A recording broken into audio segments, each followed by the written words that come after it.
Page 4.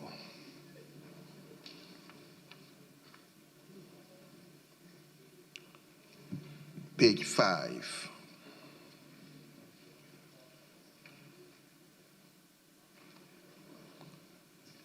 Page 6.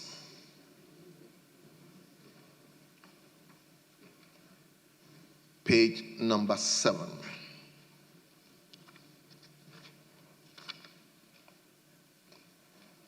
Page 8.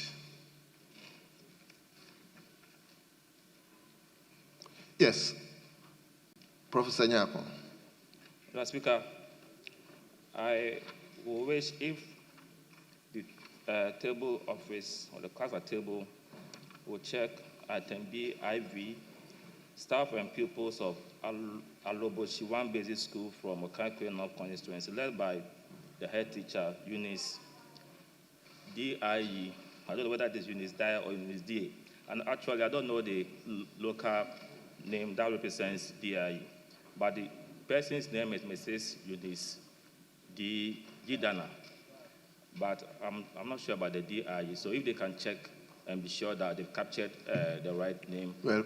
Teacher. Thank you. So table check and let's do the writing. We turn to page 9.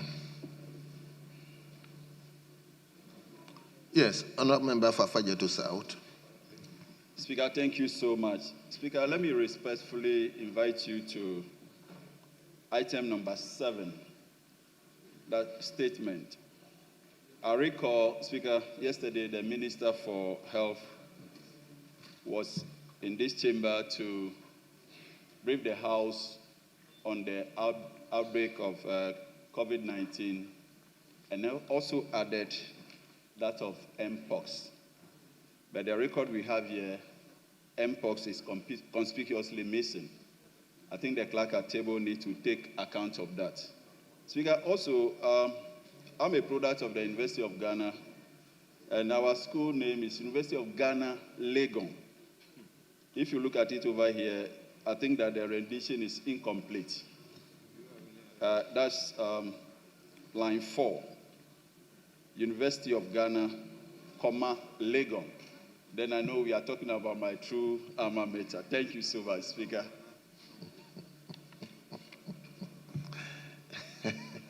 Yeah, table.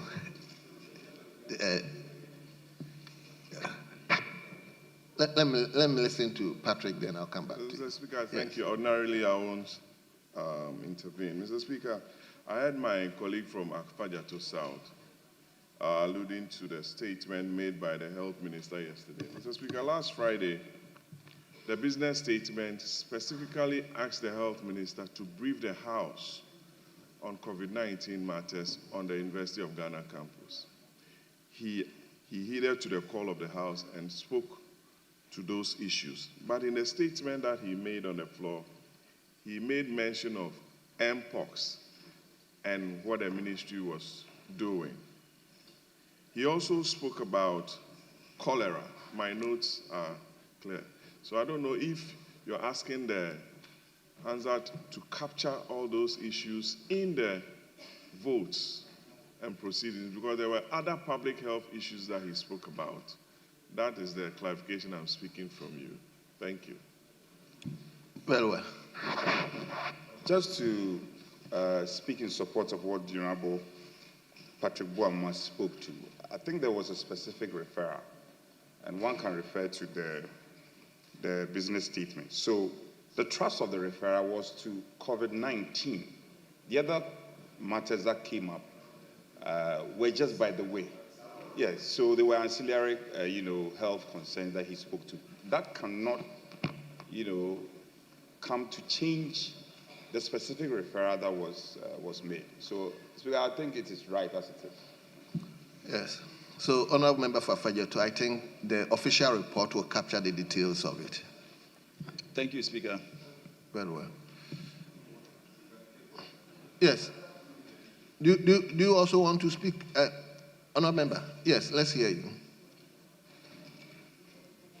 Yeah, Mr. Speaker, I rise to seek your guidance on the appearance of my name and that of two others under the... Which page are you talking about? Page 7. Page 7. You're taking us back. Oh, I thought you got to page 7. You didn't go beyond. Yeah, my name is there. Page 7, what item? Yesterday, I think that the understanding... Listen to me, in page 7, what item? The following honorable members were absent. Absent, not qualified. But I think we have absent with permission as item 3, and the following honorable members were absent. The reason... No, what's your number? What's your name? Number 15. 15. Yes. Sebastian Fred Day. Yeah, yes. Yes. Mr. Speaker. You were here? We were in a committee meeting yesterday, and the understanding reached, we were made to understand that our names were being forwarded to Mr. Speaker for our names to be entered accordingly. So if there was absent with permission, that should have been qualified in the records. Well, it appears that the names was not transmitted to the table, but that notwithstanding, I will ask table to check. Which committee are you talking about? That was the Public Accounts Committee. Public Accounts Committee. Table, kindly check if indeed it was at Public Accounts Committee. Please acknowledge him as present. Thank you, Mr. Speaker. Page 10. Yes. Honorable Member Fofia.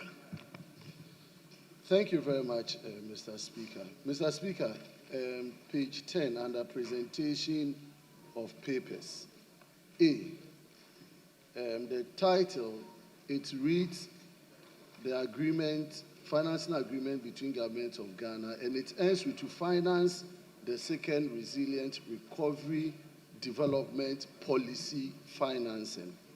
Mr. Speaker, the document we reviewed yesterday didn't have financing at the end of it. It is supposed to be to finance the second resilient recovery development policy. So that is what I have. Which item? Item 8A. Item 8A. I have the paper, the paper with me right now. So if table office could take notice, and then subsequent repetitions in pages 12, 13, 14, and 15, Mr. Speaker, should be adequately corrected. Thank you very much, Mr. Speaker. Well. So I think we can do away with the financing and end up with the policy. I think that can do. So table, kindly take note of that. So please, let's turn to page 11.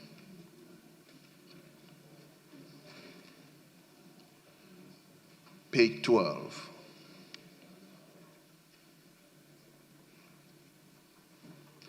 Page 13.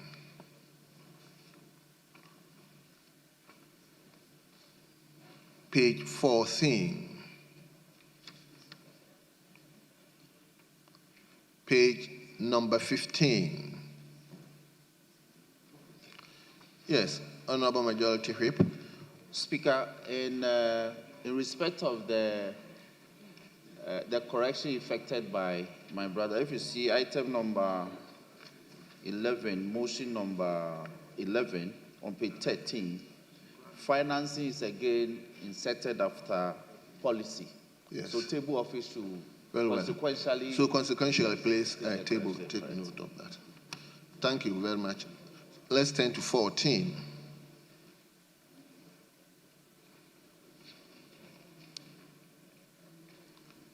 Page 15.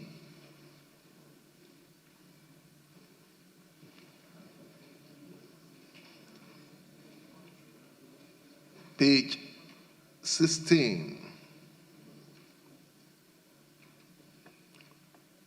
Page number, yes, Honorable First Deputy Speaker. Mr. Speaker, let me take you back to the issue of the financing agreement. The order paper, as captured, is correct. It's financing agreement, but not finance agreement. Financing policy. Yes, yes. Policy.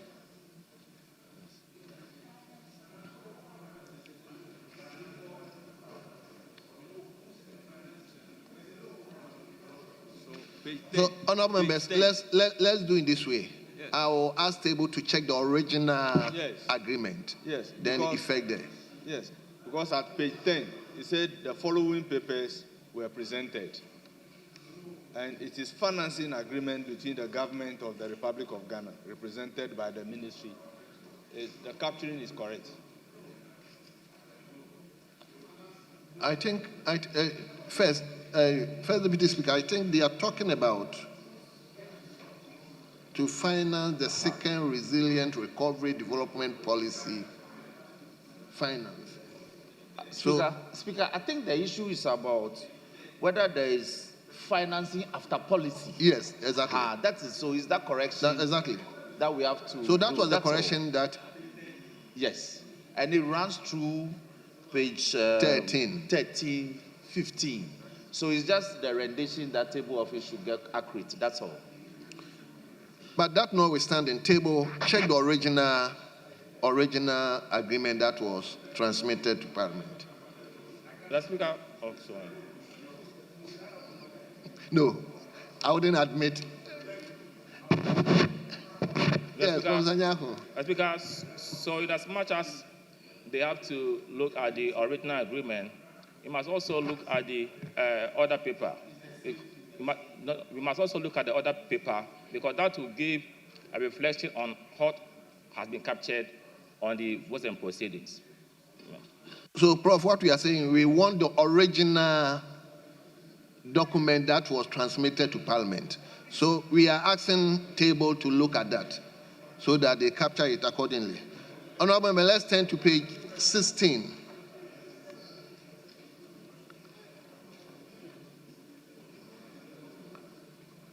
Page 17.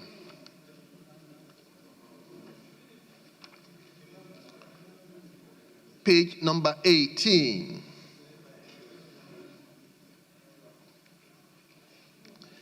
Page 19.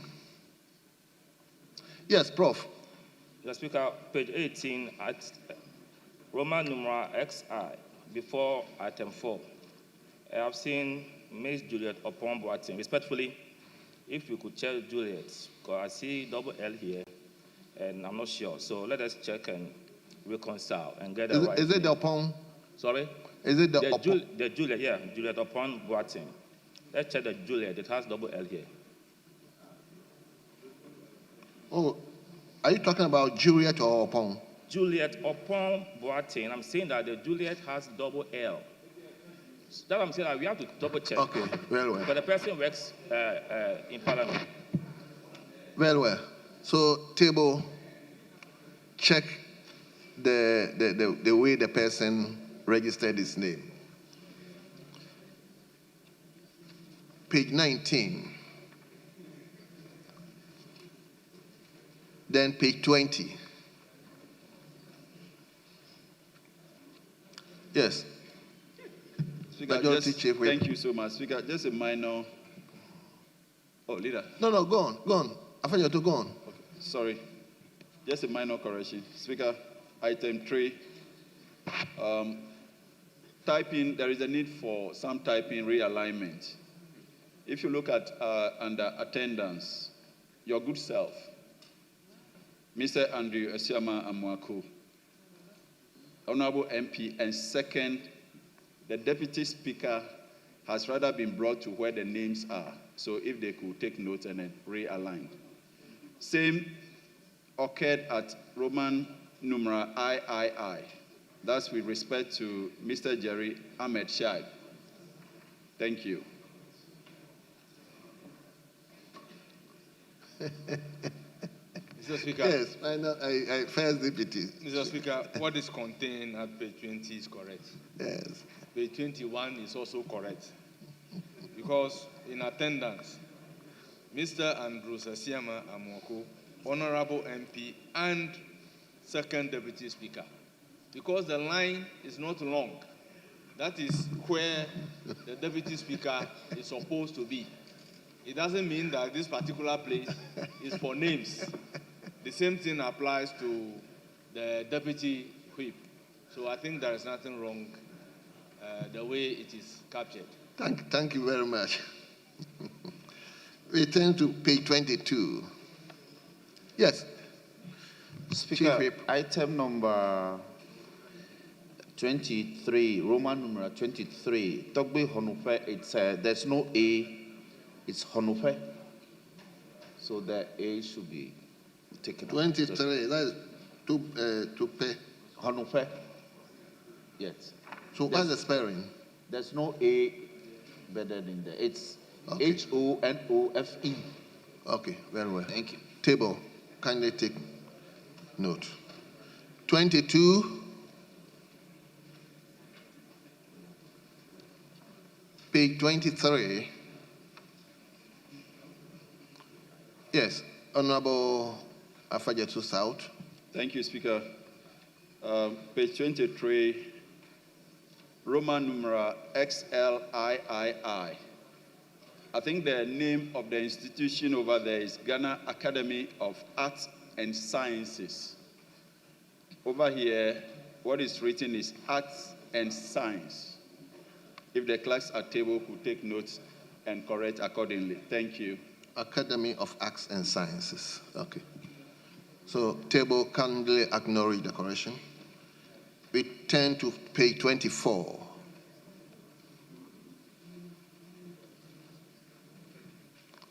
Page 25. Yes, Honorable Member for Afajeto South. Speaker, thank you once again. Please, may I walk you to page 25, item LXI. The word should be freight forwarder. What we have here is freight forwarder. If the A after F will be deleted and an O inserted. Very well. Thank you. Very well, thank you very much. Table kindly acknowledge the correction. Then finally, page 26.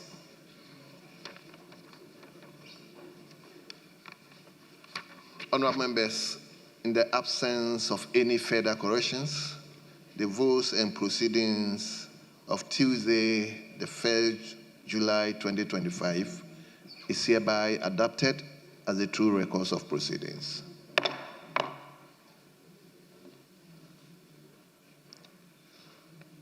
Honorable members, I have in my hands the 20th June 2025 edition of the official report. 20th June 2025 edition of the official report.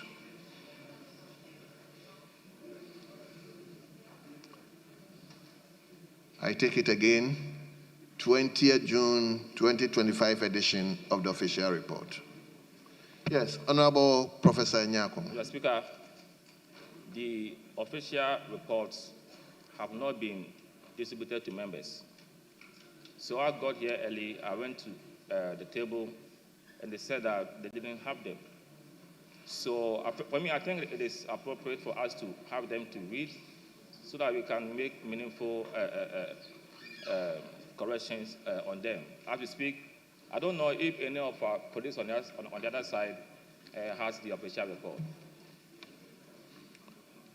Honorable members, do you have the official report? You have.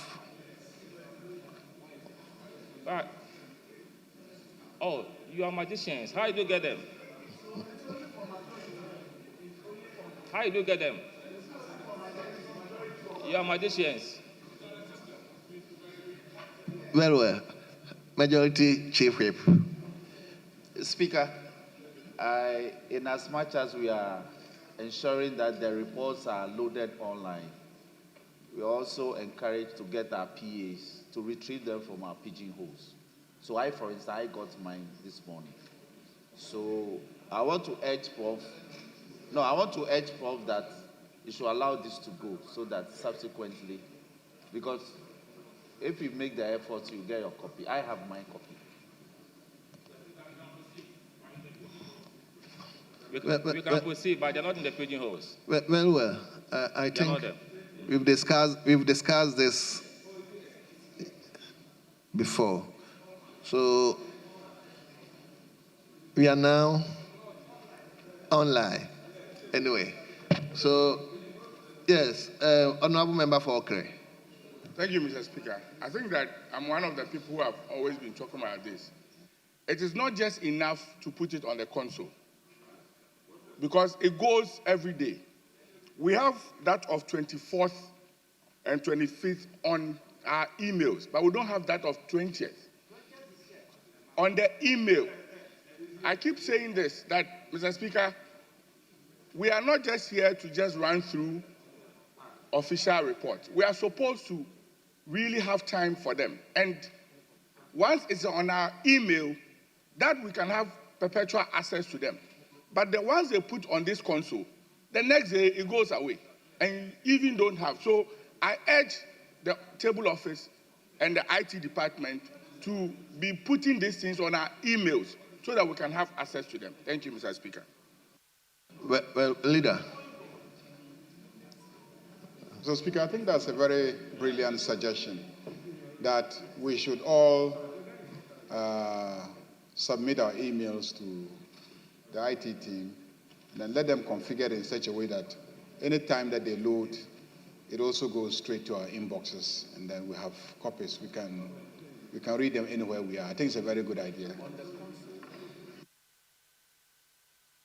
Yes, Professor Bayo. Yeah, Mr. Speaker, it is in our email.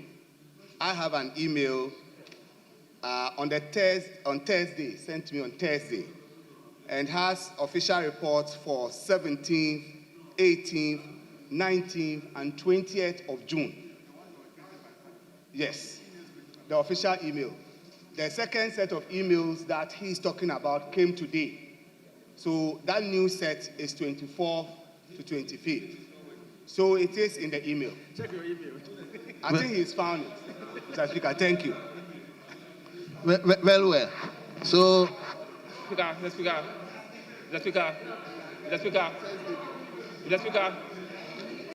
Yes, Professor Nyako. Mr. Speaker, almost every day, I check my email. And you check your email, the votes and proceedings at times are sent to us. At times they don't. I have to call the ICT department and they do the needful. The official reports, at times they do, at times they don't. And the issue is that you might not be sure which ones Mr. Speaker has. So the point we are saying is that let us do it right. Today, for example, the first thing that I did was to inquire from them at the table. It was not there. And I didn't avert my mind to check from the console. But if we have hard copies, or if we are preempted that we are going to look at these numbers of official report, the members can take their time to prepare, to go to them and profile and offer some useful correction. That's what we are asking. This is not something we need to litigate upon. That is very well. I think, honourable members, I think he's making a valid point.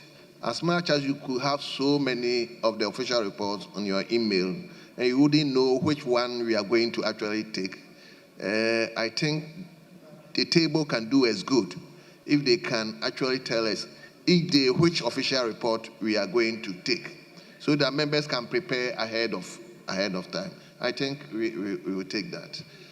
So, honourable members, in the absence of any corrections, the official, or you have something very well.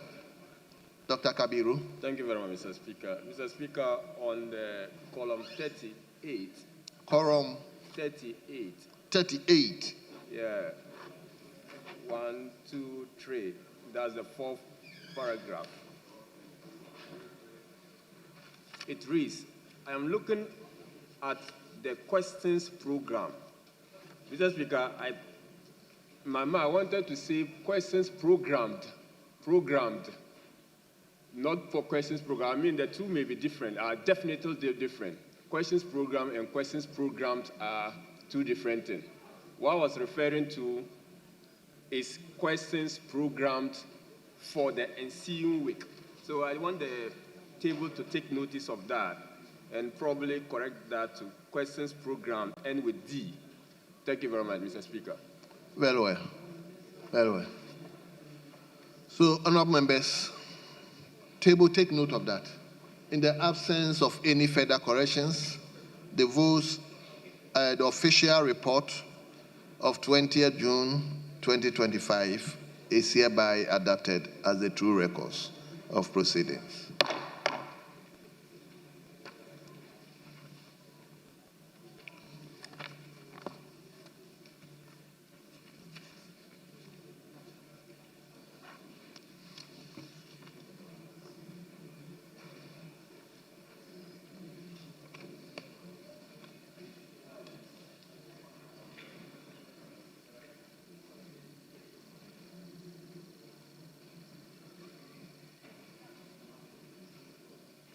Very well. Honourable members, before we turn to the next item on the order paper, kindly indulge me to acknowledge our students at the public gallery. The first set of school is Akache Senior High Technical School. Akache Senior High Technical School. They are being led by Samson Shine Amega,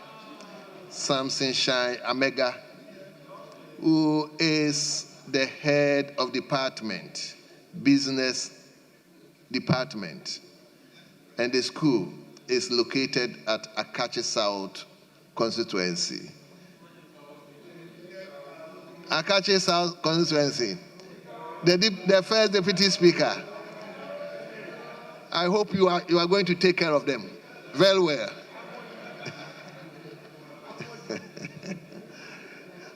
The second school is Tongo Senior High Technical School.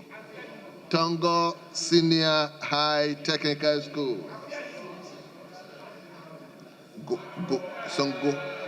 Songo Senior High Technical School. They are being led by Wanda Abba, who is a teacher, and the school is, but I haven't called you. Why are you up on your feet? The school is located at South Dai constituency. Now, the chief whip. Speaker, I wanted to align your pronunciation with Tongo. It's actually Tongo. Tongo, very well. Thank you very much. But after correcting me, make sure you take care of them. Speaker, that's a matter of course. Yes, a matter of course. Then the last school is Beposo DA Basic A School. Beposo DA Basic A School. They didn't qualify the Beposo DA Basic A School. They are being led by Yunusa Yakubu. Yunusa Yakubu, who is a head teacher, and the school is located at Shama constituency. Oh, Minister for Fisheries. Yes, Speaker. Yes. You see your students? Yes, sir. I hope you are going to make them good. Yes. Very well. So, you are welcome. I hope you are monitoring what is going on. That should urge you on to study hard so that tomorrow you take care of your constituents and be here to also represent your constituents. You are welcome, and I wish you well.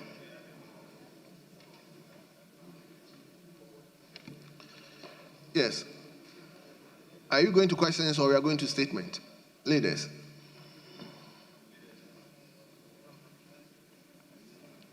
We have ministers here, so let's do the questions.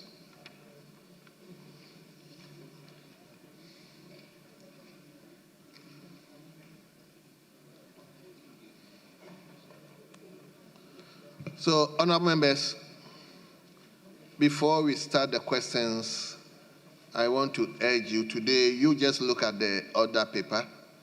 We have 3 urgent questions.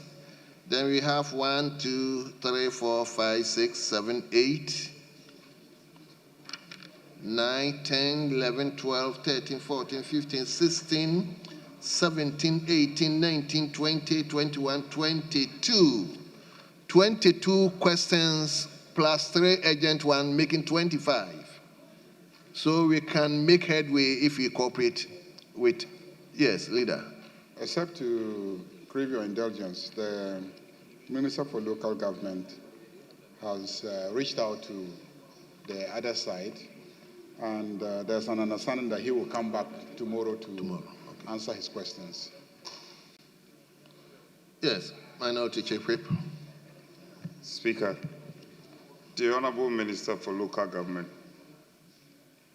he comes often to the chamber. He's not like others.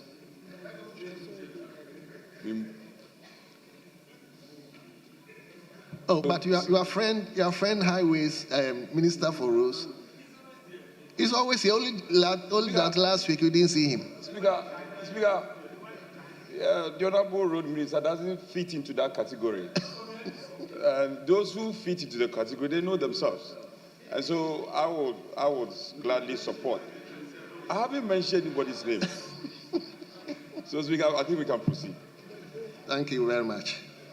So we'll begin with Honorable Minister for Energy and Green Transition. Come again. Just find out if he's here to answer questions or he's brought a new levy. Just want to be sure. New levy or not? On petroleum products. The suspended one. The one coming back on the 16th. So, honorable member, I think the minority leader is not here. So, honorable minority chief whip will ask the question on his behalf. So, the first question A, which stands in the name of Osahin Alexander Kwamina Afenyomakens, a member for Futu. I think the chief whip will ask the question on his behalf. Speaker, I'm grateful.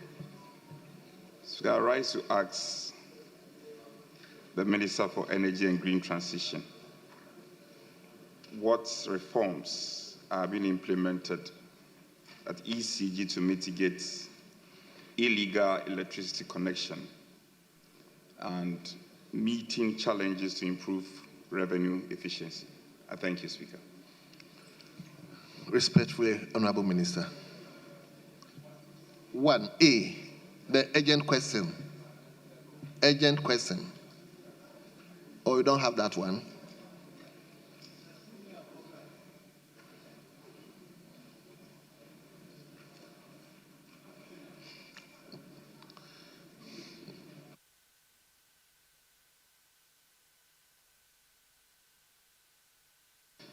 Thank you very much, Honorable Speaker. Honorable Speaker, measures being adopted to mitigate illegal electricity connection and metering challenges to improve revenue efficiency. We've embarked on the loss reduction program, which is part of the reforms being undertaken by ECG, among others, to reduce commercial losses, improve energy accounting through the installation of meter management systems, compliant repayment meters, specifically replacement of overaged and obsolete meters, replacement of faulty meters, and installation of new service connections. Under the loss reduction program, about 1 million meters have been installed already in order to ensure that we have accurate billing. These are smart meters that provide on-the-spot information so that we can reduce the losses the Honorable Member is talking about. We are also rerouting of concealed service tails and deployment of enhanced meter management systems. A total of about 1.2 million meter management systems have so far been installed as at the end of April 2025. In addition to this, ECG plans to install additional 2 million meters between 2025 and 2029 to be complemented by another 1 million, which is being rolled out in collaboration with the World Bank. The use of smart meters by itself, Mr. Speaker, does not automatically lead to reduction in losses. And so smart meters sometimes have challenges, and the human element is also being improved. We've given ECG some KPIs. Cabinet has also approved that all state institutions be put on prepayment meters or agree with ECG for a monthly billing and payment system. Only 4 institutions, the presidency, police service, the military, and education and hospitals, have been put in a different category. Even with them, they are supposed to pay for the light bills, except that they won't be on prepayment meters. ECG has also constituted some task force, and they are making progress. Because recently, you would have heard that some estates have been busted, and we are arranging them before court. I'm happy to announce that there have been some significant improvement in the revenue collection following these measures that we've put in place. Mr. Speaker, with these measures, we are confident that going forward, we would have improvement in revenue collection, reduce losses, and bring about overall efficiency as far as the electricity sector is concerned. Thank you very much. Thank you very much. Yes, Honorable Minority Whip. Please, let me finish with him before I'll come to you. Speaker, the minister spoke to an approval given by Cabinet for the installation of prepaid meters at all state institutions, with just a few exceptions. So when are you implementing this approval? Is it the case that the approval has come and you are now thinking about when to start or implement? Yes, Honorable Minister. Mr. Speaker, we've actually started implementation, and you would have heard that some government-owned agencies were put off recently. We only had to agree on a payment schedule with them to reconnect them. And so let me assure the leader that we've already commenced this exercise following the approval from Cabinet. Thank you. Thank you very much. Yes, Honorable Ano. Speaker, I have confidence in the minister, but we'll come back to this story some other time. He says you have already started. I don't want you to give me any particulars, but Minister, we get stories of meters in the hands of fraudsters. Fraudsters owing meters and confidently going about installing them. I'm sure it all comes in wake with the subject matter, illegal electricity connection, and the improvement of revenue efficiency. If this has come to your notice, are there any measures to track down on these activities? Yes, Honorable. That is absolutely true, Mr. Speaker, but we've been working with stakeholders to deal with that challenge and to ensure that we nip that in the bud. Ordinarily, it's ECG that has the mandate to install meters, and so we are working on an LI to be submitted to Parliament so that those who otherwise own such meters, the penalty and the penal measures will be quite severe to serve as a deterrent. And so we've been arresting people, we've been prosecuting them. In fact, there's a dedicated court for such offenses.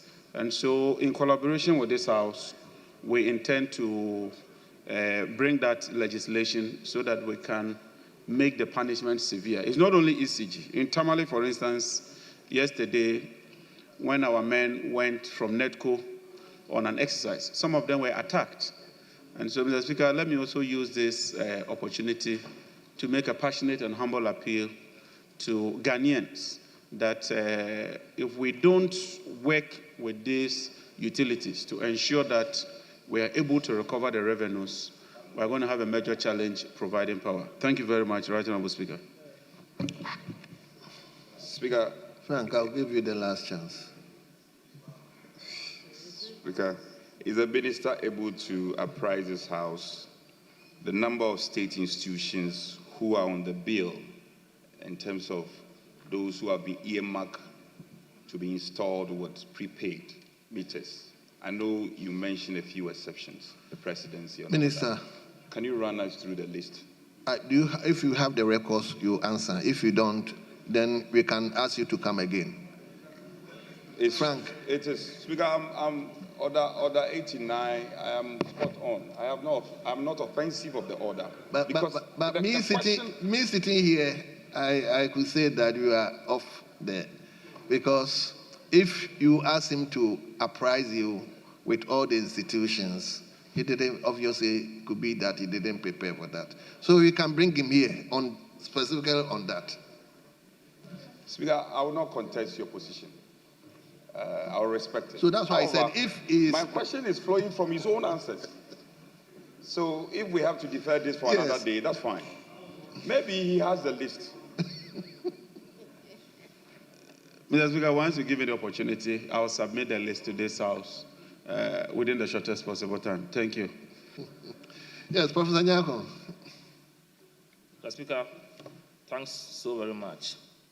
In answering the question, the Honourable Minister told us some of the measures the ministry has put in place to deal with the illegal connection.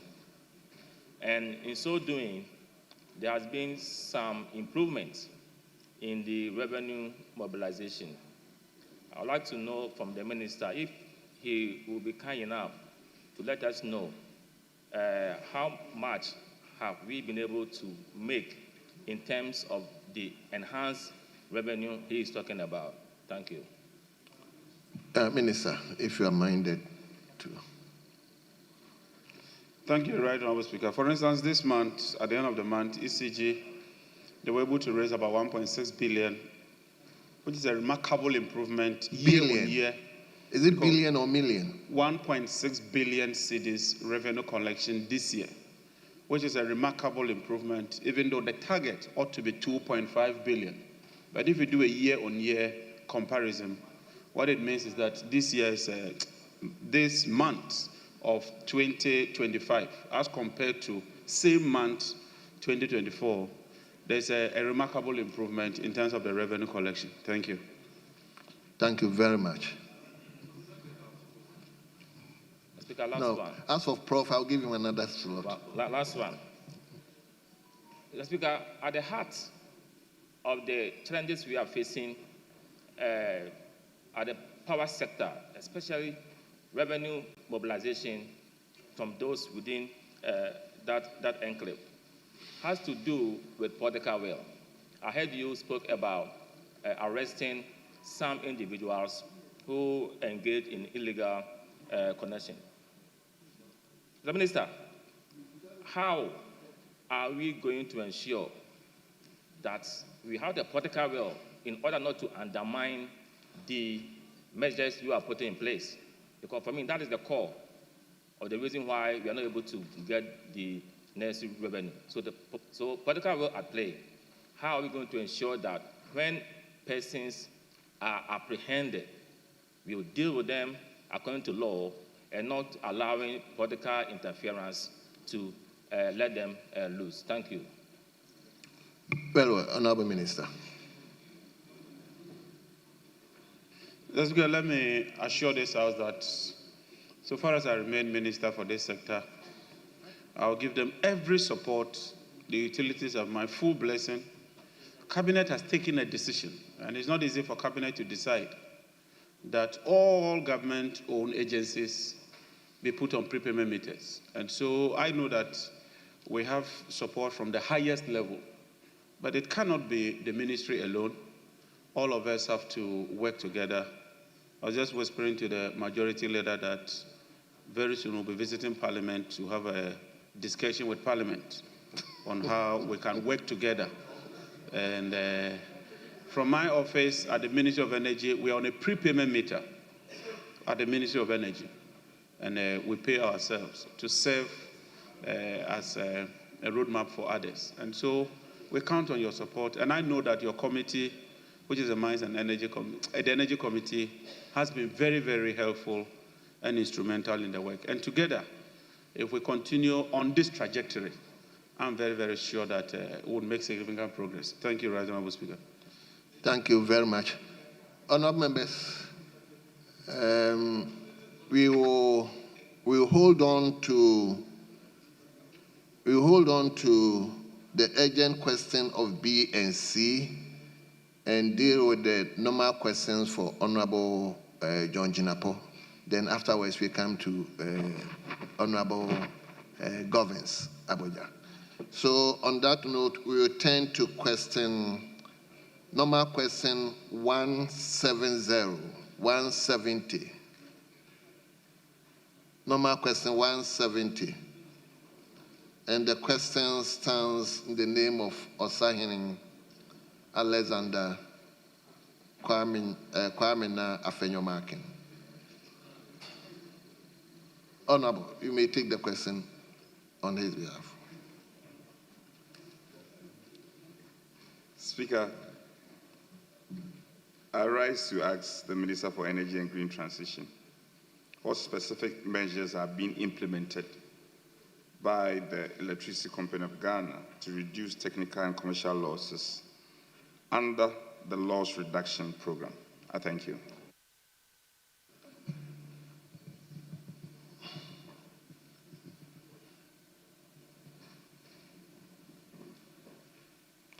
It appears the question is similar or the same to the previous one. Mr. Speaker, with your permission, what I answered basically answers this, because if you are reducing technical losses, you are improving revenue collection. And so in the energy space, we have something you call ATCC, which is the aggregate technical collection and commercial losses. And so when you put in place measures and policies, you are seeking to achieve all this. So, Mr. Speaker, with your permission, if it suits you, I may plead that the handset captures what has been written as the answer. But if you direct that I read everything to, so be it. Thank you very much, Right Honourable Speaker. Very well. Speaker, I tend to share that two questions are similar, but the Minister will admit that the earlier question has an aspect that has to do with illegal electricity connectivity. So we could then say that Hansard should capture the aspect that talks about the losses, and that should be it, yes. That's very good. Yes, Professor Nyako. Yeah, Mr. Speaker, Minister's my very good friend, he's a sharp guy. I would like to know from him, because this question is in a way a bit specific, those akin to the earlier one. But this one is also talking about technical and commercial losses. And I want to find out from him,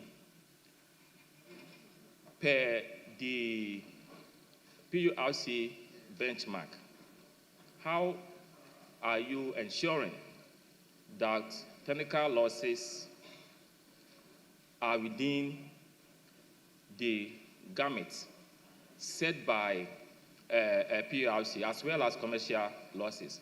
I want to know how you are going to ensure that, because that interventions might be different from what you said earlier on. Thank you, Mr. Speaker. Yes. Mr. Speaker, like I said, if you put government agencies on prepayment meters, you are reducing technical losses. You're also reducing commercial losses, and you're reducing collection losses. If you form a task force and you move around to identify illegal connection, prosecute people, bill them, you are addressing the same thing. If you replace meters with smart meters that are up to date and can communicate on the spot, real-time information, you are doing that. And that's why I also went further to say that we are installing boundary meters. What the boundary meters do is that they take the bulk amount consumed and reconcile with the individual meters. And if there's a huge disparity or differential, we tell you that that area has a big problem. So you can zero down on those areas. And so we are really working. When I assumed office, the losses were pegged at around 40%. I know that as we speak, we're around 30% and below. And so if we continue drilling down, we would be within the band of the PURC. Thank you very much, Right Honorable Speaker. Yes, Honorable Member for Okre. Thank you, Mr. Speaker. Mr. Speaker, one observation that when you go to our communities, particularly the rural areas, is that you find out that very few people have meters. And so you see that they'll be using bamboos and other trees to do very long connections.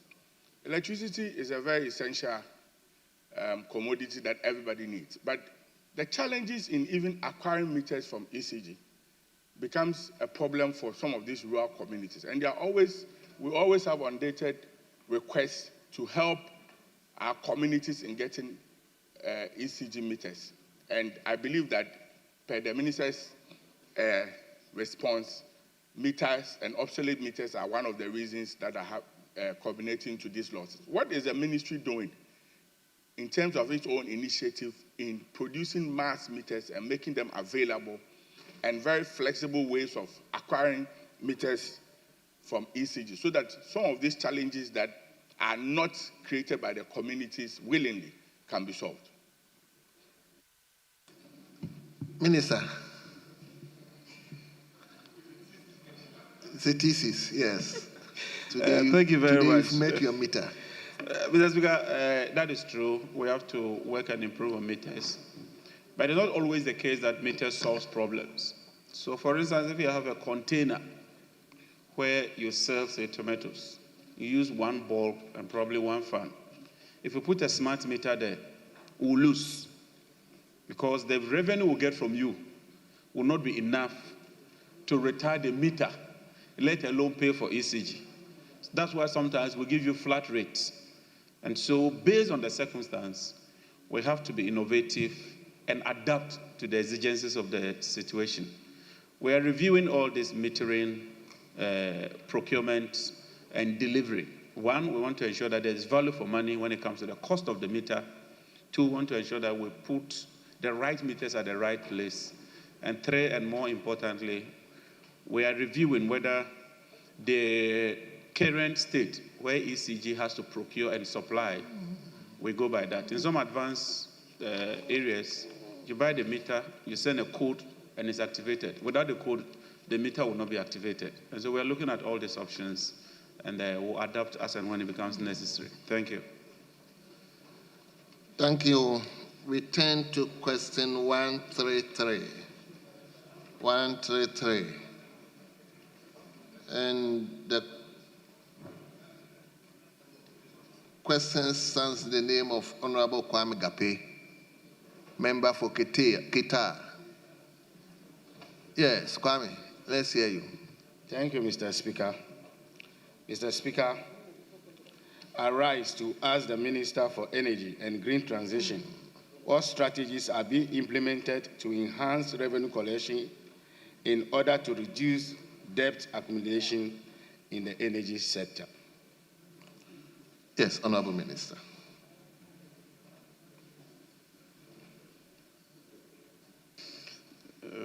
Thank you very much, Right Honorable Speaker. The question has to do with how to reduce debt accumulation. Indeed, the debt accumulation is seeing a reduction. As of June, the amount paid to IPPs equals what was paid to IPPs for the whole of 2024. And so if you look at the figure that IPPs have received from ECG for this year, by middle of the year, we had reached what was paid to IPPs the whole of last year. And so if you talk to the IPPs, we've tried to stay current based on what we inherited in terms of the arrangement from the previous administration. Aside that, I've directed as minister that ECG close complied and operate one single account. And with that single account, as Minister, PURC, Energy Commission, all of us can monitor the amount that comes into the account. We've also directed that they make no payments until at the end of the month, so that we can use the cash waterfall mechanism to apportion and distribute the revenues. And so far, Mr. Speaker, that has shown to give some positive results. We are also lucky that through the hard work of the finance minister, the exchange rate has dropped from about the 17% we witnessed before to now about 10.5%. That alone shaves off about 30% of your debt in CD terms. And also, we are tightening regulatory oversight. We are pursuing a lot of reforms. I'm very confident in the current ECG management headed by Engineer Julius Pekwena.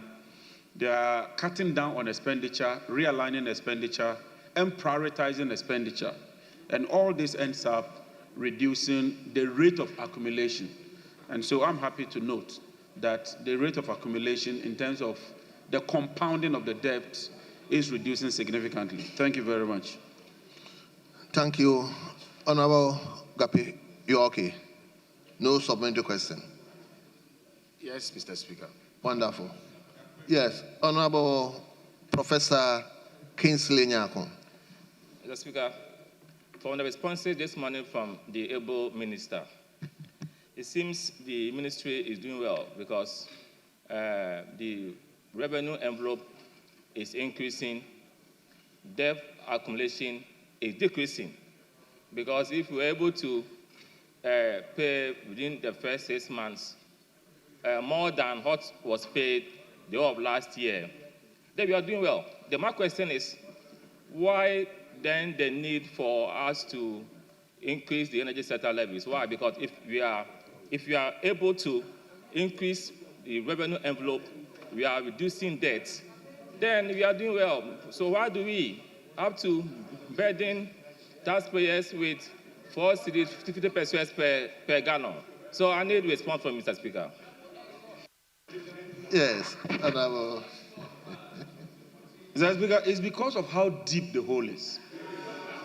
The hole is so deep and gaping that when I assumed office, it was very scary. In fact, we currently have a liability, that's legacy debt, of about 67 billion. 67 billion.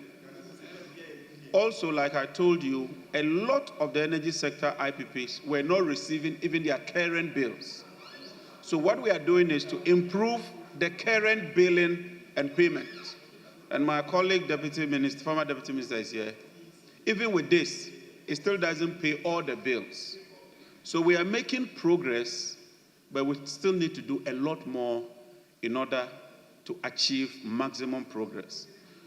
This year, liquid fuels, which used not to be that high, because of increase in consumption, liquid fuels alone would total about $1.2 billion. And so without this levy, it means that the enormity of the challenge becomes quite serious. And so we definitely need that levy to support. As we improve and increase gas, this government will be willing and ready to undertake the necessary review. Thank you very much. Honorable Collins Admako, the minister mentioned your name. He mentioned as a friend. As a friend? Yes, yes. Not to collaborate his answer. He mentioned as a friend. Let me listen to Honorable Sam first. Thank you, Mr. Speaker. Honorable Minister, I like your demeanor being a minister. When you're in opposition, I think the voice and the tone has come down drastically because of the reality. My question is this. You said there has been an increase in the revenue. May I know from you whether the increase in revenue is due to the fact that there has been increases in terms of tariffs, or is due to the fact that it's been efficiency or an expansion of the people that are coming into the grid? Very well. Yes, Honorable Minister. Mr. Speaker, a multiplicity of factors. And to be frank, in energy economics, when you increase the tariff beyond a certain threshold, you even get less revenue. Because when the tariffs go beyond a certain band, people tend to engage in a lot of illegal connection. So tariff increment alone does not assure revenue generation. But let me admit that tariff increment, if you have it right, will lead to revenue increment. Also, efficiency will lead to revenue increment. Also, increasing consumption will lead to revenue increment. But I'm happy to know that based on all the measures we are putting in place, we are seeing revenue increments. You can do what you call with and without, and then we can come to that. But it's early days yet. At the right time, we'll do all the analysis and determine exactly which policy has the maximum impact. Thank you very much, Mr. Speaker. Thank you very much. Yes, Honorable Frank Anodombre. Speaker, the minister spoke to the cash waterfall mechanism, which he was innovatively brought on board by the previous administration. Yes. Well, correct me if I'm wrong, but I know that's what I know. Do you intend to sustain it or amend it? Thank you. Yes, Honorable Minister. Mr. Speaker, we are reviewing it to enhance it. And I have directives from the President himself that we should review it and look at the weights based on current reality. So the cash waterfall is as good as the revenue that comes into the pot. If the revenue doesn't come into the pot, you don't feel the effect of the cash waterfall. Mr. Speaker, on a lighter note, I'm now the minister, so you expect that the minister will be the minister. And so that is it. Thank you very much.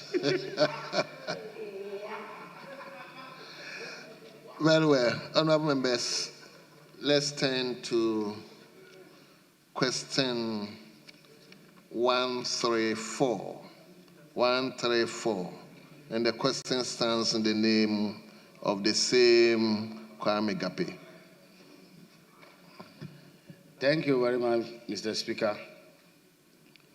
Mr. Speaker, I rise to ask the Minister for Energy and Green Transition the outstanding financial obligations to contractors and suppliers from 2017 to 2024. 2017 to 2024.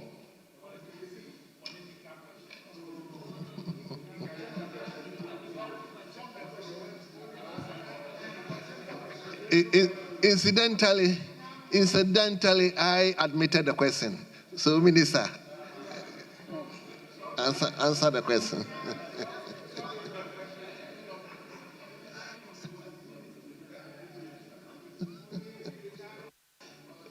Mr. Speaker,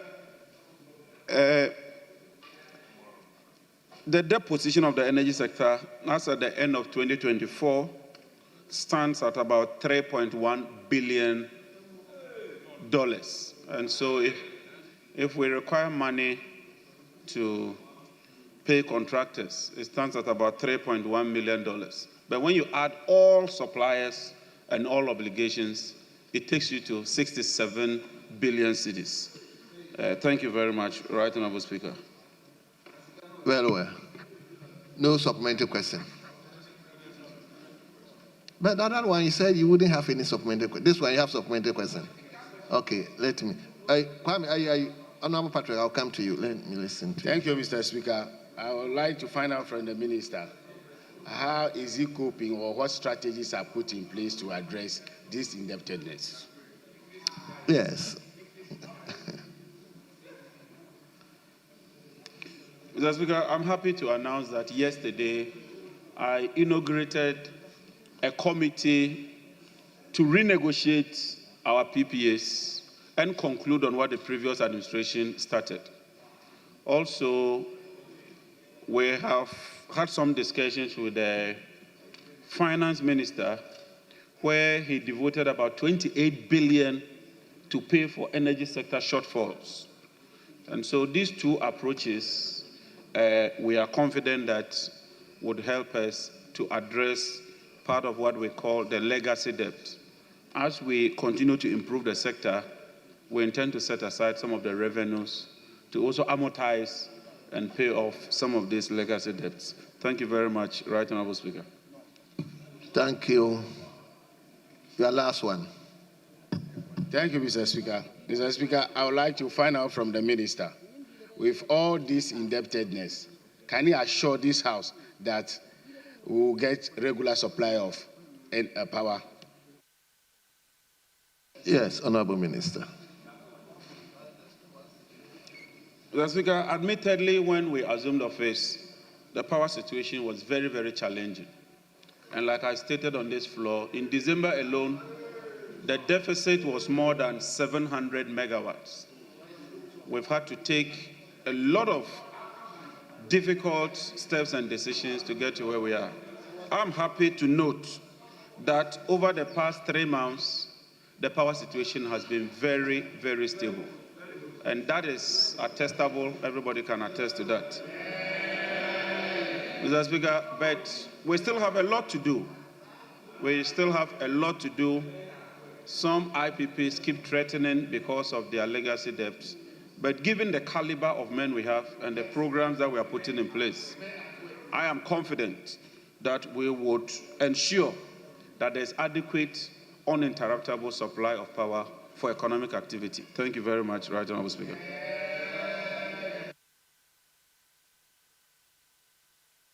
Thank you, Mr. Speaker. Honorable Minister, in one breath, you mentioned indebtedness stood at $3.1 billion.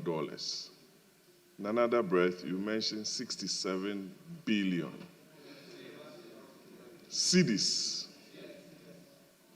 And we all know the legal tender is Ghana cedis.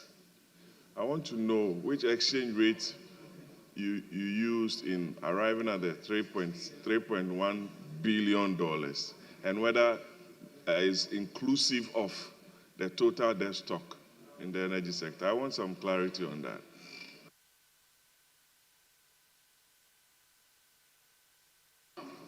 Mr. Speaker, the 3.1 billion is specific to contractors and suppliers, which means that you are not adding IPPs.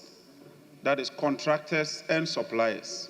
If you use an exchange rate of 10.5 CD to the dollar, and you look at our total debt stock in dollars and you convert using that conversion rate, you come to the 67 billion cedis.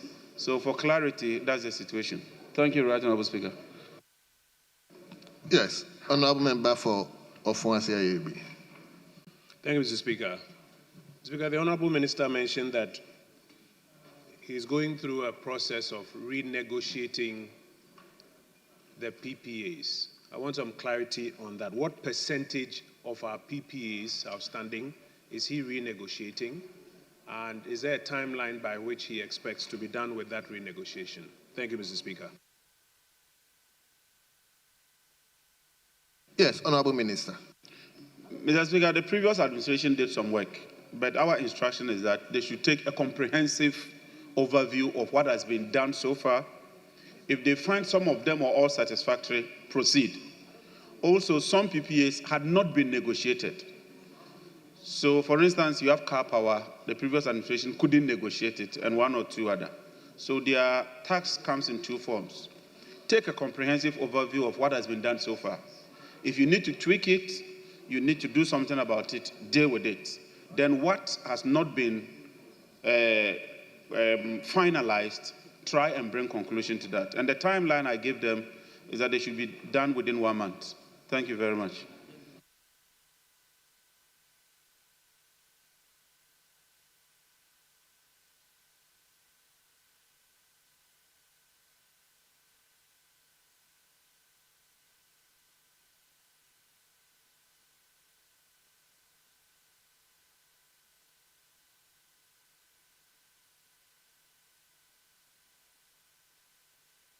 So, Speaker, we need to make some communications to South Africa, and we're running out of time. So we need to take these motions to enable the clerk to make those communications. So if you will indulge me. Well. Minority leadership. It's obviously yes. No, I won't oppose. I won't oppose. But just to, Speaker, the motion that the respected leader is inviting the House to take. Yes, Speaker, there are issues. There are some issues. Because I've seen the other paper addendum, and I thought that this matter has been dealt with. What is on the other paper addendum is not right. Because we will transition from the main order paper to the other paper addendum in taking the motion. And Speaker, leader, I respect him. And I think that for the records, I thought the two leaders would have related and dealt with this matter. Speaker, if you permit me, if you are going by the ratio, 32%, if it's worked out, it came out to some 1.6%, some 1.6. And in this house, the tradition has always been that we run these figures up. So it's us of right. I will respect you. It's us of right. And for the Pan-African Parliament, we have the delegation from our side supposed to be 2. So I am constrained a bit because of the fact that we are limited with time. But the right thing has to be done. The Honorable Boama cannot be an observer. He's us of right as a member of the delegation. And I want to plead with our respected leader.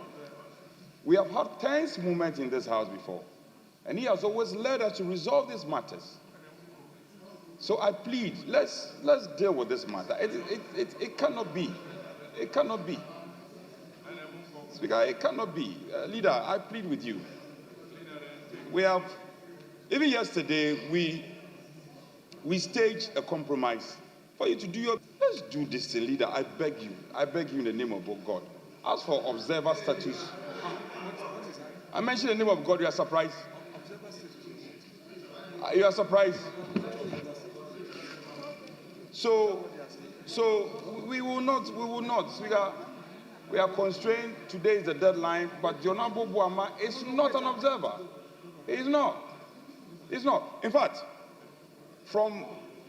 with hindsight benefits, because I've been to the Pan-African several times, my colleague, the road minister, in his other world, when we used to travel together. Yes, Mr. Speaker. Yes, Mr. Speaker. In all honesty, we've had a lot of back and forth. And our side took a position that out of the delegation of 5, we will take 4 and give the minority side 1. And we've held on to these positions, and they also demanded that they should be given 2, and then our side should hold on to 3. We have had a lot of discussions, and yesterday, when we met the Speaker decided to help us out and said that he will allow us to appoint an additional observer so that the majority will take the 4 and the minority will take 2, but one of the minority members will be an observer. The minority leader approached me severally on the matter, and I told him I was going to have a discussion last night, and then today I will get back to him. Then when you look at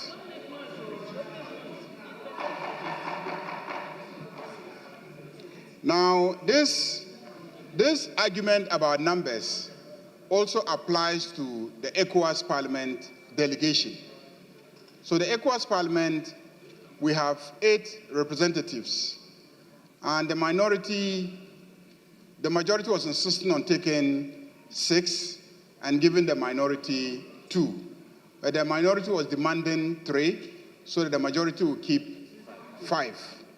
So yesterday, after a lot of deliberations last night and looking at the composition, looking at the numbers.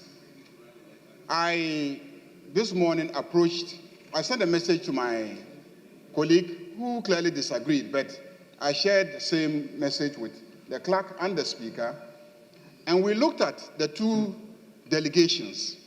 When you take the Pan-African Parliament delegation, they are supposed to be 5, and Speaker has added 1. But when you look at the delegation itself, there is no female member. There's no female member. The only female member is coming from our side, and that is Honorable Zaneto. And this Honorable Zaneto is somebody that this side has been campaigning for her to be given a position.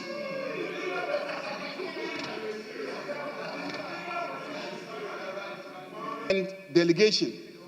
So the ECOWAS Parliament delegation, the person that we proposed to be part of the majority delegation will rather also go as an observer so that the minority side will have a delegation of 3.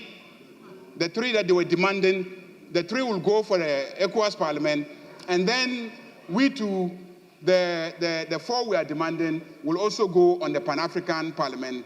And in the case of Pan-African Parliament, you send 1 person as an observer. In the case of ECOWAS Parliament, we also send 1 person as an observer.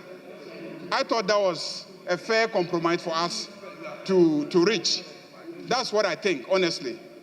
I honestly want to meet my brother fully, but this is the situation. We will clearly be breaching the obligation to have gender representation in our delegation. For Pan-African Parliament, they even have a practice of having observers. I've been in the ECOWAS Parliament. Honestly, I don't know of observers in ECOWAS Parliament. It's not there. We don't have observers in ECOWAS Parliament. And he is here. I've been there for so many years. No delegation comes with an observer. Yes, and you are the third deputy speaker. We don't know of observers in ECOWAS Parliament, but just out of trying to compromise, Speaker said, look, let's add somebody, let the person be accompanying them and observing proceedings and coming back. When there's an opening in future, then we allow the person to go. So in effect, what we've done is we've ceded the ECOWAS Parliament to you, and we're also pleading with you so that we can take the Pan-African Parliament plus an observer. In fact, our chief whip was an observer in the Pan-African Parliament. He was, because they accept observers. Yes, as part of the compromises. As part of the compromises, usually we make compromises. So I'm pleading with you that this arrangement works for all of us. So let us accept the arrangement and then move the motion so that we can have the communication sent to the Pan-African Parliament. The names are, the addendum.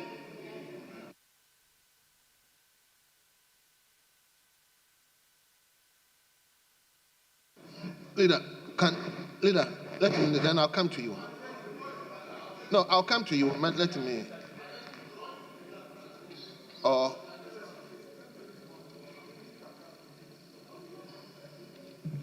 Mr. Speaker, I'm very sad this afternoon. Very sad. Sad in the sense that this side of the House, Parliament, is 32%, 68%. We are 32%. They are 68%. It's been used to calculate the committees. Mr. Speaker, there are committees that you have 13 NDC members and we are just 5. We've accepted it. It got to a point during the negotiations, I sent my respected chief whip to approach our colleagues that for some of the committees that we are 0.45, they should at least compromise for us to have 1 more. They said no. We kept quiet. I said, it is what it is. Mr. Speaker, we are not striking a compromise on any matter. It's a matter of right, far right. Let's not do this to ourselves. Let's not do this to ourselves. Let's be fair. One day, I'm not saying that you are going into opposition, but one day, you don't know. We had 169. In less than 4 years, we came to 137, 130. Do the calculation. We did the maths. Mr.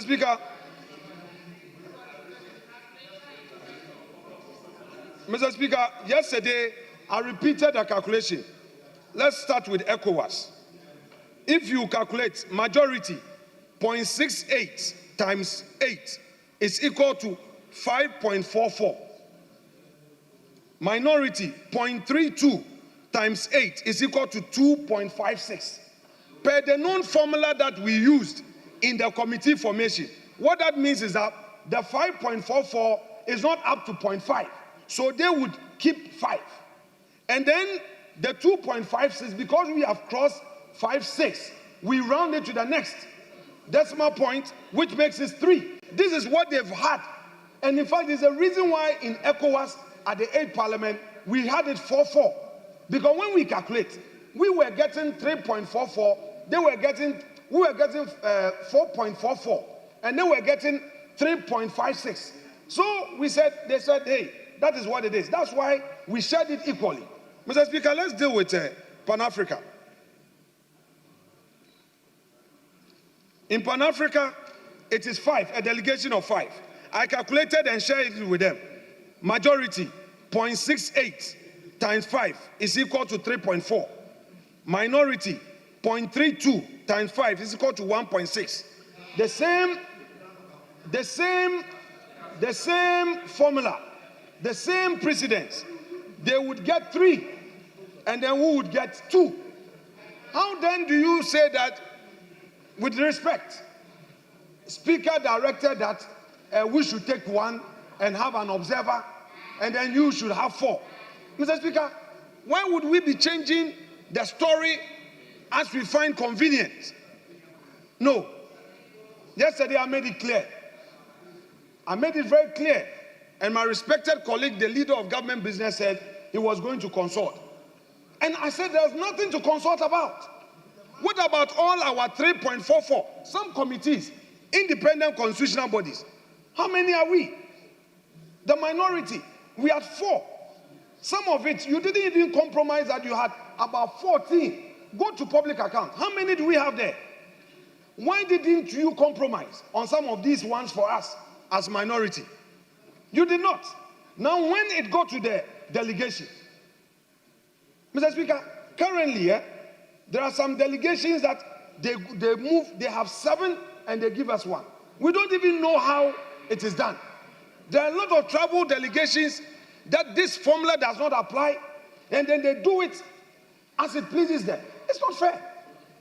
We have IPU, we have CPA. I insist that all of these delegations, we should lay them before Parliament.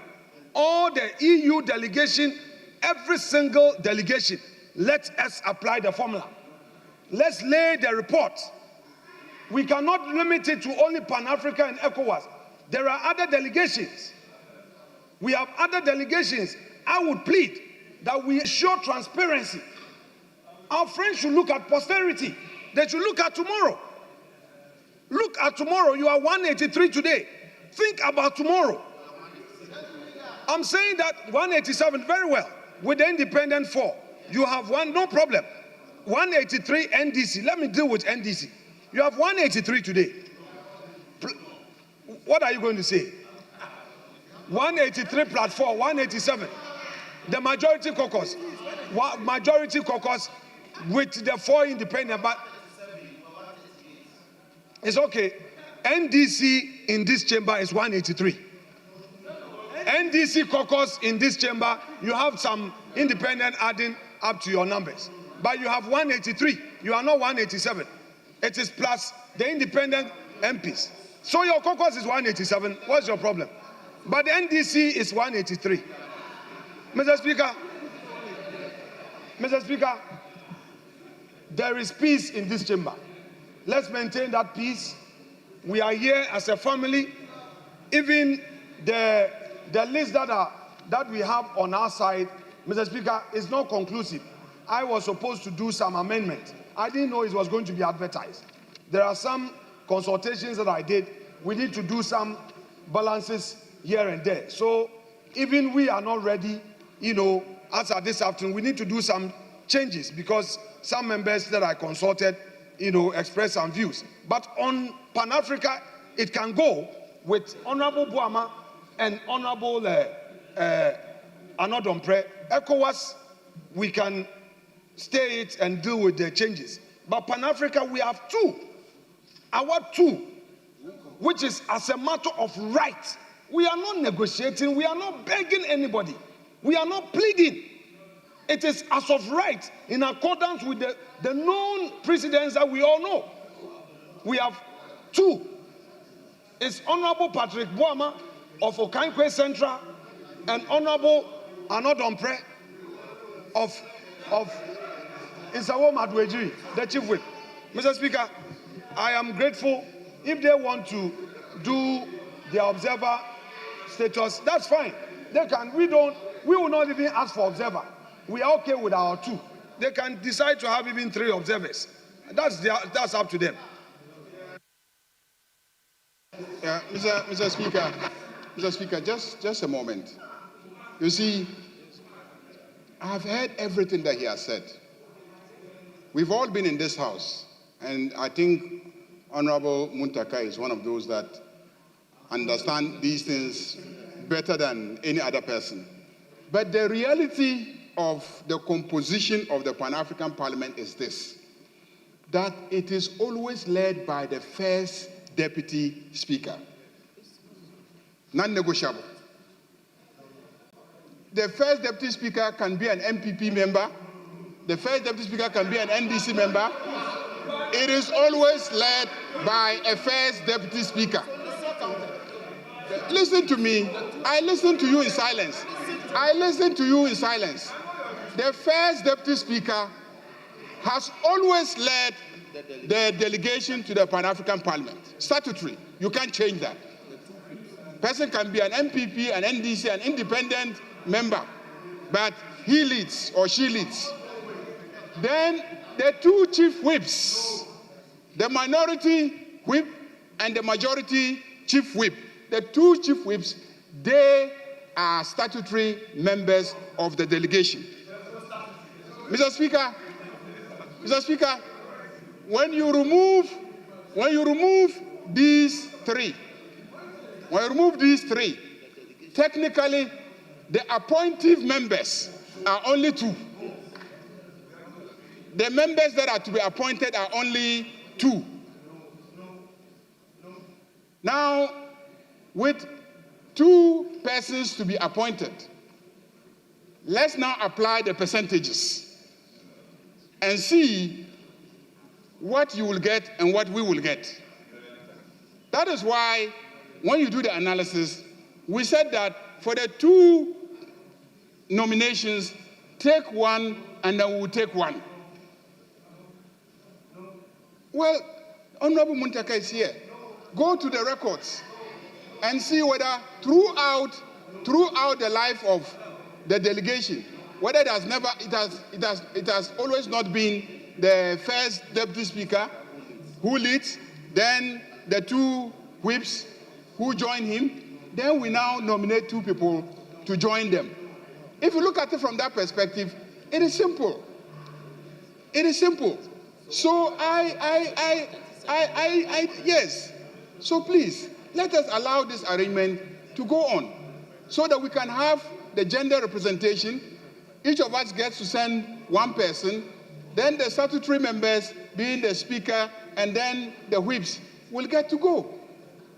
Indeed, it is pursuant to the position that it has to always be the whip, that when we made a transition in the middle of the life of the parliament, we had to compromise and allow him to go as an observer, because the slot was known to be for the whip.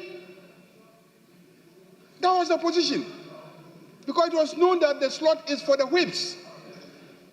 So even though Muntaka had left as a whip and was an ordinary member of the House, we as a House agreed that for a smooth transition, he will go not as a delegation member, but as an observer. And this House adopted it. Mr. Speaker, don't talk as if we want to just use our numbers to oppress you. So I plead with him, let's allow this arrangement. And indeed, it is to reach out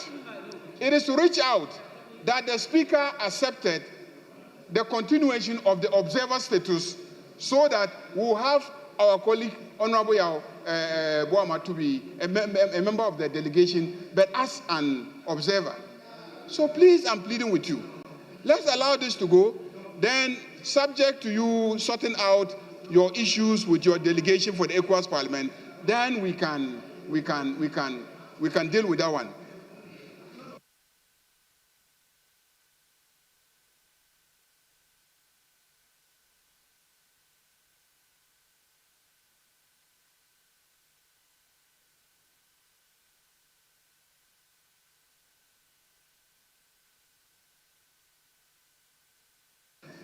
Mr. Speaker, that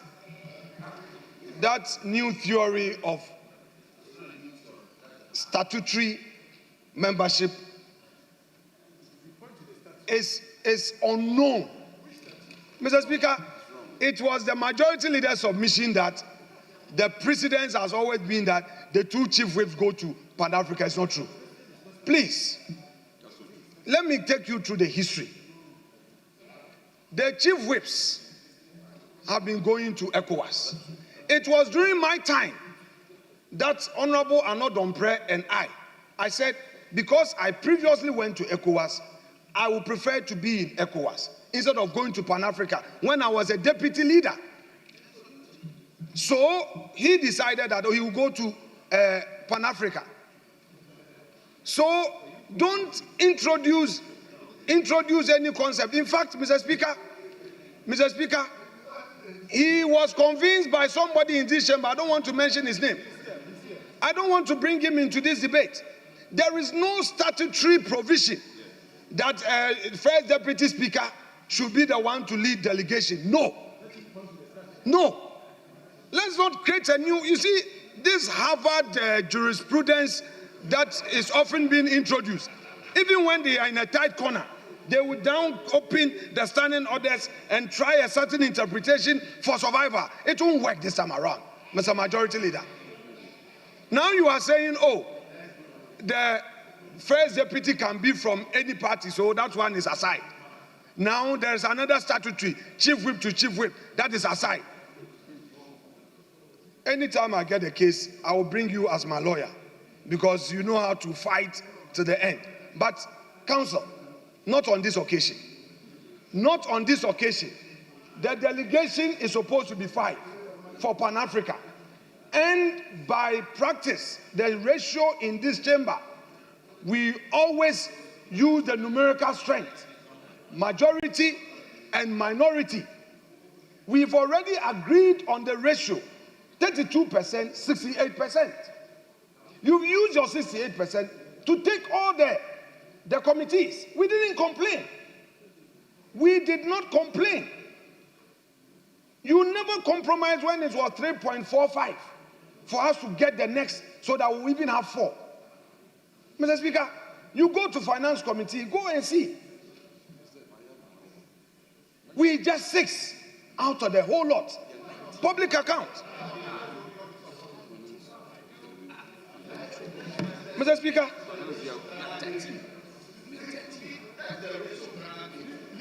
that is true. You know you are coming to equity with very dirty, unclean hands. Stop it. You know. He knows. Let's stop this. Mr. Speaker, don't let us introduce and reinvent any theory to back any argument. They are supposed to be 3, and we are supposed to be 2. Mr. Speaker, and I don't want Mr. Speaker to be introduced into this that Mr. Speaker took a decision. Please, we already sat and agreed. When this thing became a controversy, I calculated it. The clerk was there, the majority leader was there, and the speaker was there. I showed it in his office. Your only problem is that you have already informed your senior members ahead of this. That was it. Well, no, let's be gentlemen. Let's be gentlemen, guys. Let's be gentlemen. You said you have already informed them. And it's difficult to go back to say, oh, your name is being taken out. Find another place for them.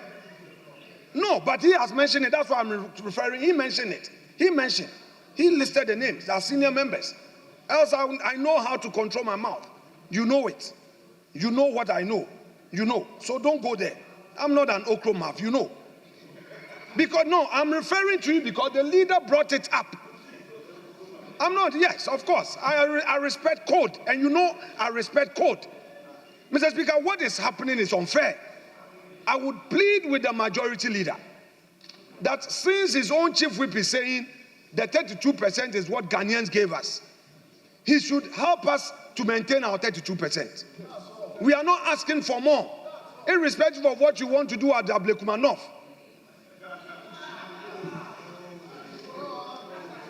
With the news that is coming up, let us maintain our 32%. Let us have the 2 for Pan-Africa, our 3 for ECOWAS. That is what we are entitled to, and we demand it as of right for the umpteenth time. Let me repeat it. We are not going to do any so-called observer and then whatever. Mr. Speaker, when there was reshuffle at the minority bench, Mr. Speaker, now let me come to the next argument. They claim that there was a certain precedence. When there was reshuffle, Honorable Muntaka became naked because there was no role for him at the front seat.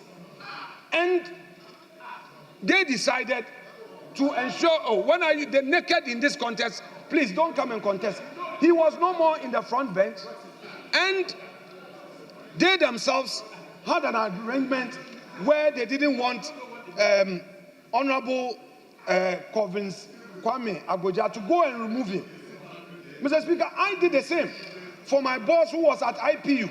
The clerk would bear me out. I said that I don't want to go into all the the delegations that he was in because he was majority leader. And I told him that, sir, stay there. I would even join you as an observer. That is what I did. And I stayed back. So that my name is not at IPU. I've decided I won't go. I will not be at IPU or even CPA. I said I don't want to be part of that one so that others can go. So if you compromise to ensure peace in your backyard, don't now introduce it as a precedent for to say that, oh, there was an observer status given, so you are doing us a favor by giving us an observer status. If your member will not accept an observer status, deal with it. We cannot tell Honorable Boama that you should go as an observer. Why? Why? Mr. Speaker, we are entitled to 2. We are entitled to 2 out of 5. They should take their 3 and let us have our 2. Mr. Speaker. Yes.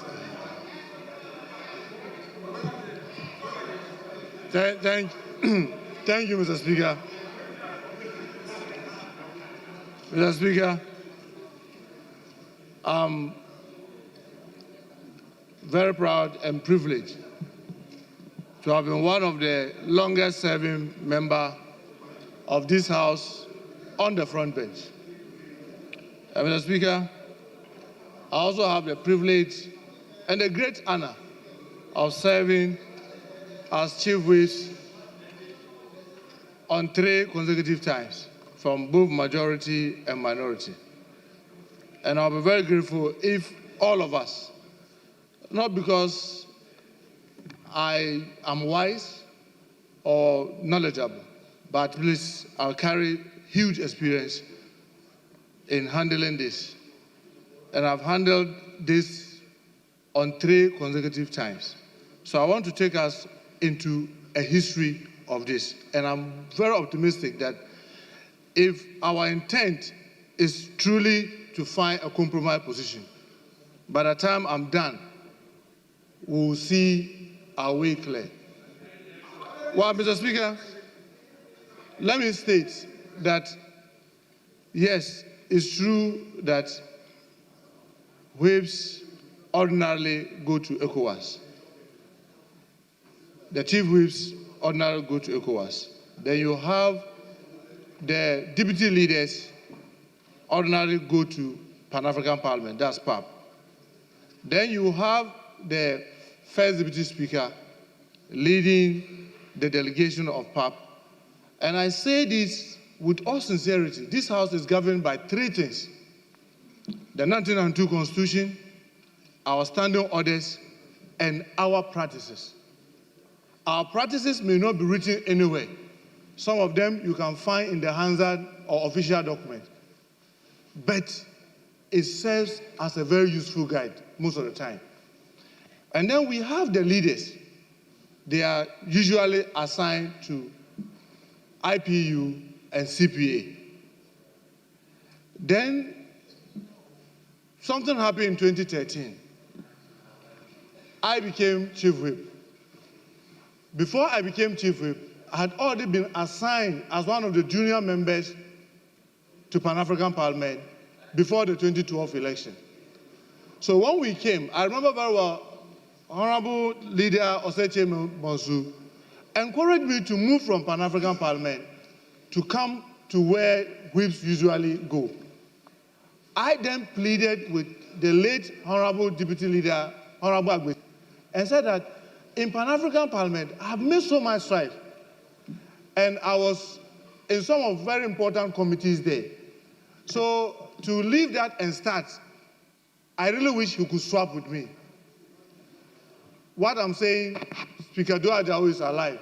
We went before him and we agreed to do this. So I remained in Pan-African Parliament, even though I was a whip, and then he went to ECOWAS Parliament. Now, fast track. In the 8th Parliament, my colleague, Honorable Anu Dompre, came. And Honorable Minority Leader today was the Deputy Leader then. But my situation in 2013 met him, where he was in ECOWAS before becoming the Deputy Leader. And I encouraged my colleague, the whip, to understand, to swap with him. Because I want to believe that he had made a lot of strides in ECOWAS. Changing for him to come to Pan-Africa will mean we'll be losing all the advantage that the then Deputy Leader would have gathered in ECOWAS. He will be throwing them away to start afresh. So they agreed and they swapped. And the rest is history. But the compositions, yes, that's how come. So it didn't start with him, it really started with me. Mr. Speaker, Pan-African Parliament was started in 2004.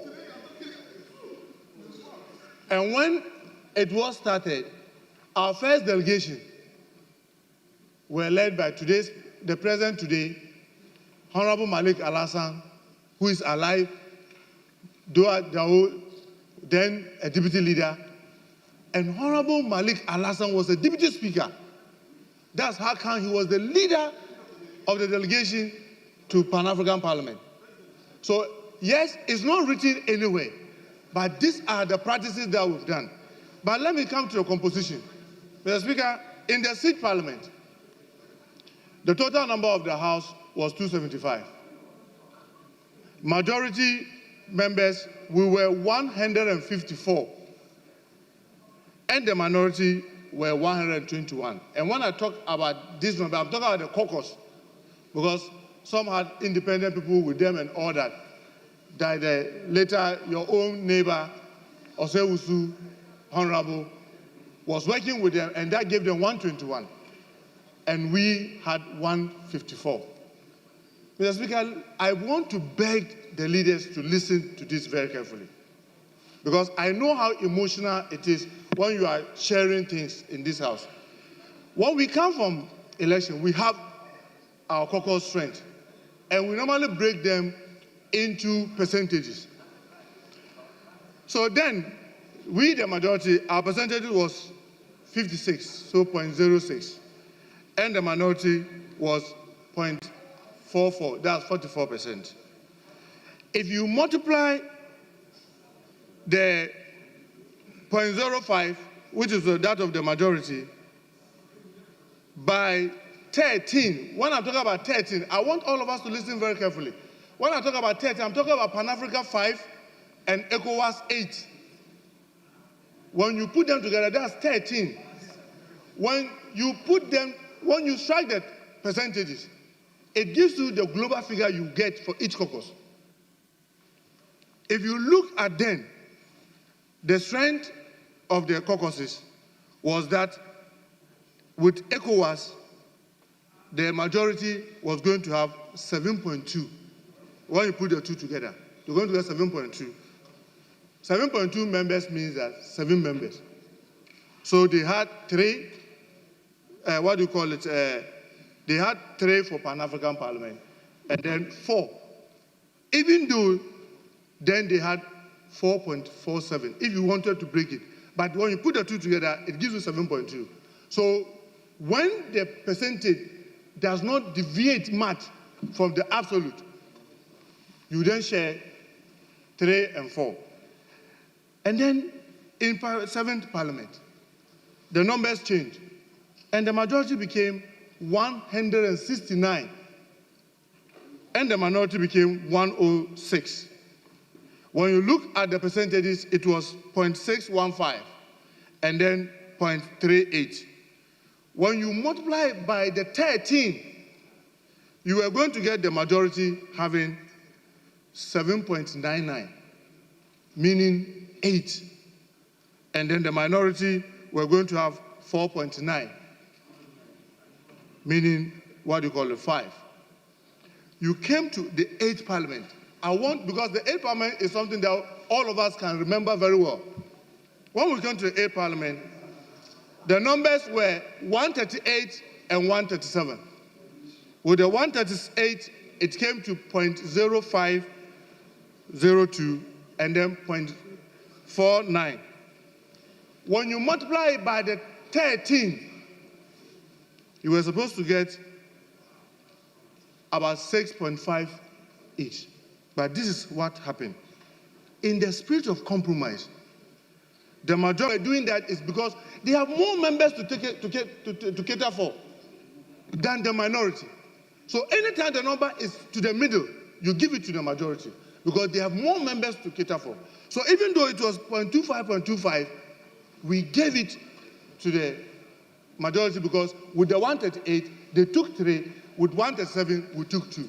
But this is what we did. And Mr. Speaker, the records of this House, that's why I'm emphasizing on 8th Parliament, is there to show. When it came to the committees, we decided to alternate some of the committees so that if you have an advantage here, you have a disadvantage to enable the minority be able to be carried along. So when you look at subsidiary legislation, if you look at the number, they are 25. We said because we were chairing it, they should let us have the 13 and they will have 12. And they did, in the spirit of the compromise. Then we came to public accounts. We did the same. And then I think government assurance. So I want to, now let's look at this 9th Parliament. If you take the 187 and the 88, if you multiply, that percentage comes to 0.68 and then 0.32. If you multiply them by 13, it comes to 8.8 for the majority and then 4.16 for the minority. So any attempt to say that, give me 2 here and give me 3 here, is going to take you far away from the absolute percentage. Because you need to work from the absolute percentage before you go to the unit. Other than that, it's going to create more distortion. So from 8.8 means that they have to get 9. And then 4.1 means they have to get 4. But it is then for them to then decide, okay, give us 2 in Pan-African Parliament and 2 in ECOWAS, so that we'll have our 4. Or no, give us 3 in ECOWAS, because the number there is 8, and give us 1 in Pan-African Parliament. If you move away from this, Mr. Speaker, what it simply means is that when it comes to the absolute, you will be disadvantaging the majority so deep by 0.8 as compared to advantaging the minority who just has 1.16. So, colleagues, I want to beg you, if the Speaker has stepped in, like Speaker did in the 8th Parliament, to say that, look, to help you manage these difficulties that you have, I want to give you an observer status. Remember, the last time when the compromise came, the observer status went to the minority. It went to the minority. So if the observer status is coming, it necessarily has to go to the minority. Colleagues, you can choose to say that all this history I've given is irrelevant because it may not give you what you want. But I want to just caution all of us. I've heard many of you repeatedly say it. This House, especially the leadership, if you don't allow the spirit of compromise to work and allow also the institutional memory or the practice of this House guide you, what you simply be doing is that you always be at war with each other, no matter what is at stake. The way this House has run effectively is that in one leg, you get an advantage, in another leg, you get a disadvantage. But if you want to say that in every single committee, you want to apply the formula, what I know is that, especially with the kind of majority that we have now, if you are not careful, the minority will virtually become irrelevant in almost every committee that will be set in. But that may not be good for us. There may be instances where you have to form a committee because of what you want them to do. You say that, yes, even though we have this, let's compose a committee in a kind of 55-45, so that we want to get it to do somewhere.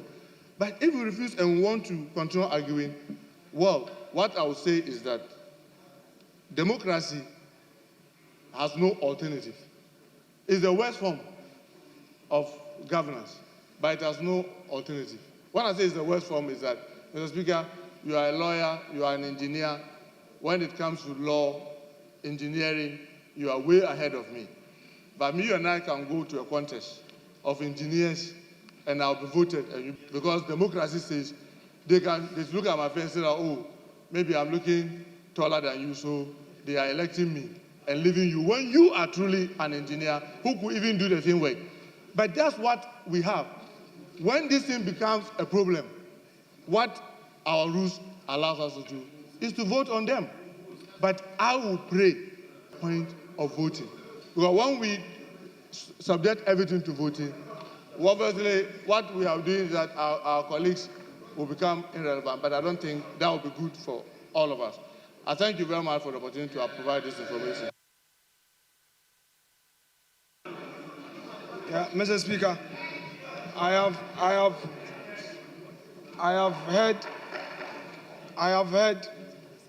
the explanation by Honorable Muntaka Mubarak. Mr. Speaker, there are two important points I want him to note. When you are dealing with Pan-Africa, you are dealing with Pan-Africa. You are dealing with ECOWAS, you are dealing with ECOWAS. You are dealing with CPA, you are dealing with CPA. You're dealing with IPU, you're dealing with IPU. Each of these delegation strength. So you cannot combine ECOWAS and Pan-Africa and say it's 13. No. I have been a leader in this house. There was no such thing. So please, Mr. Speaker, I was part of the 8th Parliament. We dealt with Pan-Africa separately, we dealt with ECOWAS separately, and that is what we know. So as for this new arrangement, I don't know about it. Let's not go there and try to confuse everybody by saying that you are dealing with a number 13 and strike average. No. You apply 32 just as we do for all the committees. The committees in this parliament are not the same. Some committees are 19, some are 13, some are 21 and all. On each committee, we apply the formula. Mr. Speaker, so the argument he made that you put together and strike the balance is never true. That argument falls flat. And having addressed that, I'll move to the next. Mr. Speaker, maybe Honorable Muntaka is not aware, but today it's good he's brought it up. Your colleague, the Chief Whip, did not agree to our side having more numbers for committees that we chair. A committee like public account, we chair the committee on public account. We have 32% on the committee.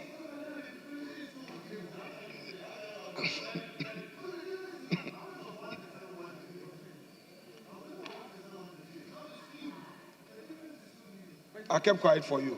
I kept quiet for you. You see, you guys, you are not being fair. We agreed from day one. And he, the majority Chief Whip, said we are here with a strength of 32%. And even committees, you said that there was an arrangement where some committees that we chair who will have majority. And that is what you think should even happen to protect minority. This was your submission. That was your submission. That was your submission. Now you are changing. Mr. Speaker, for me, there is nothing to debate. There's really nothing to debate except to see people trying to bully their way. There's nothing to debate. We have used our 32% to form committees. Some committees, we have as low as 5. It is the same formula, the same principle. It cannot change when it gets to Panafrican or ECOWAS. We will not accept it. We demand it as of right. All these calculations and you combine. Then combine all the delegations. CPA, we have its own formula. IPU, we have its own formula. And then we go by the 32 against 68. Why do they want to change it? Why do they want to change it? Mr. Speaker, no way. No way. No way. They shouldn't do that. Honorable members. Honorable members. Okay. Mr. Speaker, let's stand that down. Let's stand that down. If they are opposed to us moving the procedural motion, then we'll just stand it down. I think we had a challenge with the clerk indicating that he needed to send some communication to South Africa. That's really why we were trying to get this done today. But given the position of Osahin, given the position of Osahin, I think that we will stand it down and engage in some more consultations. I think Honorable Muntaka has given us some guidance of how it was done in the past. We'll discuss that. We'll discuss that with our colleagues on the other side, and we'll see how we proceed. Thank you very much. So we will then move on with our questions. So we turn to question 215. 215. Honorable Wisdom Kujo, Pristia Hunivari. Pristia Hunivari. Yes, sir. Yes, honorable member, you have the floor now. Thank you, Mr. Speaker. Mr. Speaker, I rise to ask the Minister for Energy and Green Transition when the following communities will be captured under the Rural Electrification Program: Bipo Asi, Gambia, Alasa, Baireja, Nkranda Diesu, Techimentia, and Ntowada. Yes, Honorable Minister. Honorable Speaker, the communities, namely Bepoase, Gambia, Alasan, Baireja, Nkranda Diesu, Techimentia, and Ntowada. If I may receive it again, Ntowada. I'll tell you,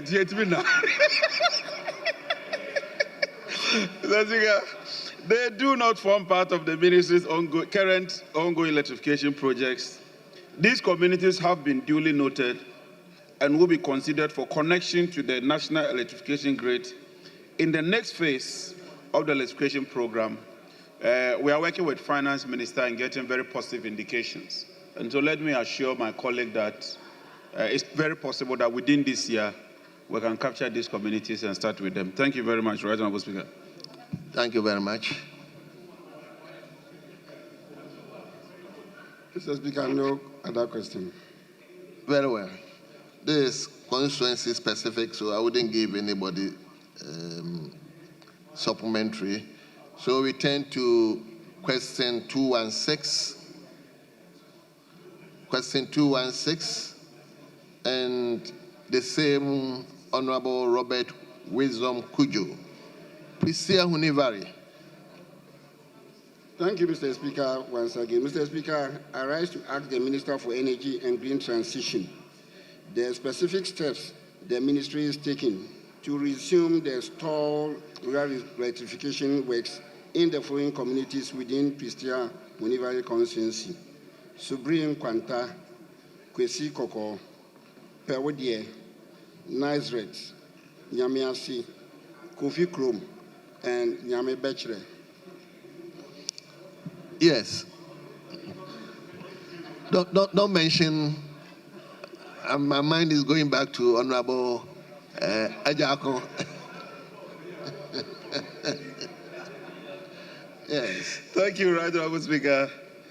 Right Honourable Speaker, the communities, namely Nyame Ase, Kofi Krom, and Nyame Bechere, forms part of the Ministry of Energy and Green Transition's cost-sharing arrangement under the current self-help electrification program.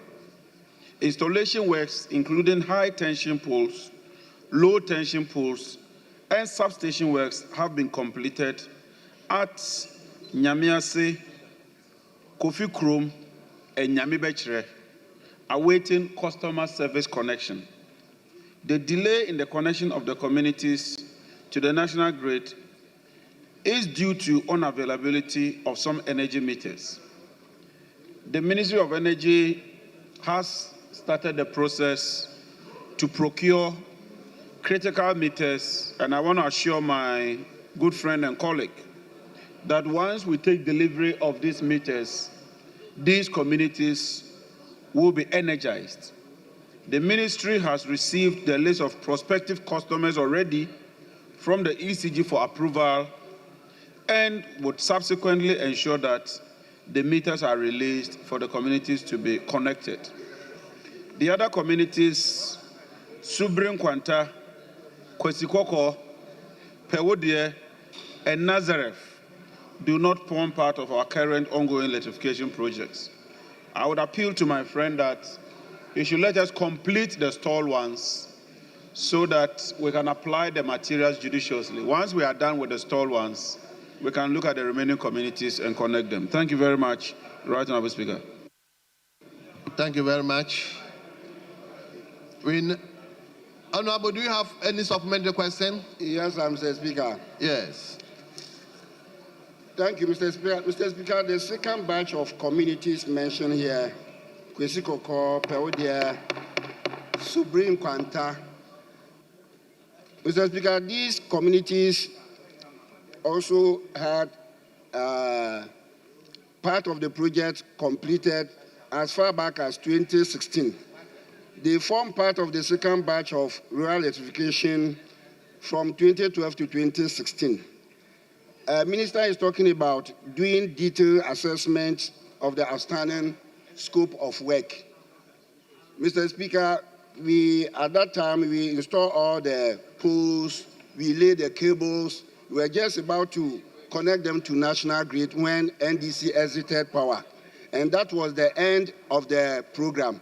The other adjoining communities like Brunin, Kwanta, Efuke, they have light. So it's a matter of connecting these groups also to national grid. And I plead with the minister, the assessment is that everything is set. We are waiting for them to be connected to the national grid. Thank you. So, did you get a question? Okay. Mr. Speaker, with your permission, may I appeal to my colleague that tomorrow, if it suits you, 9:30 a.m., I would have a meeting with you so we can clear this issue. Mr. Speaker, I just want to appeal to him so we don't. I'll be available for you tomorrow, 9:30 a.m. Thank you. Very well. We turn to question 145. Question 145. Honorable Kojo Damwa, German South. Thank you, Mr. Speaker. Mr. Speaker, I rise to ask the Minister for Energy and Green Transition the steps the ministry is taking to address the loopholes in the inventory management system of the Electricity Company of Ghana to prevent such discrepancies in the future following the report of 27th May 2025 regarding the recovery of the 2,637 ECG containers at the Tema port, while 54 containers remain unaccounted for, and provide an update on the status of the 54 missing containers. Yes, Honorable Minister.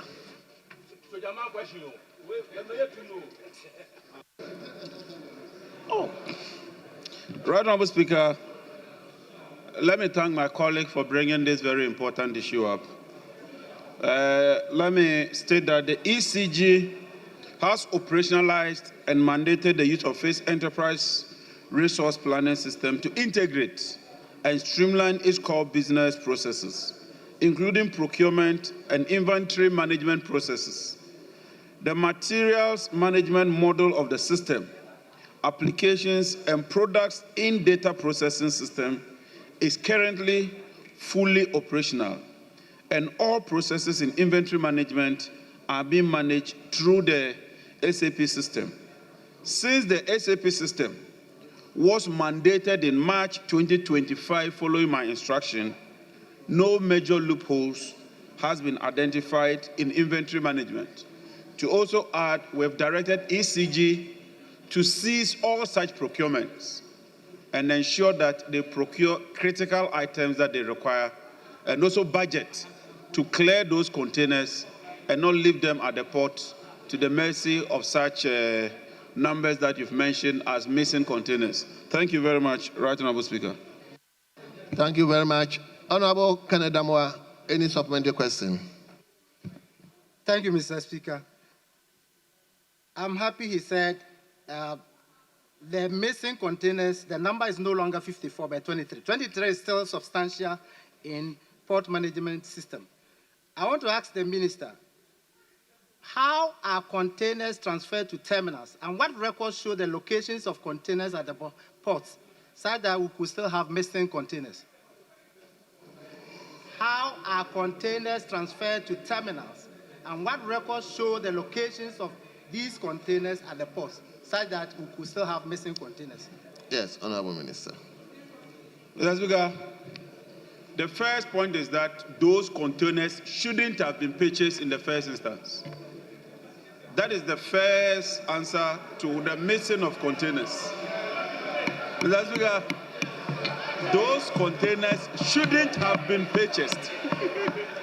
Mr. Speaker, the second thing, and like you said, Mr. Speaker, his question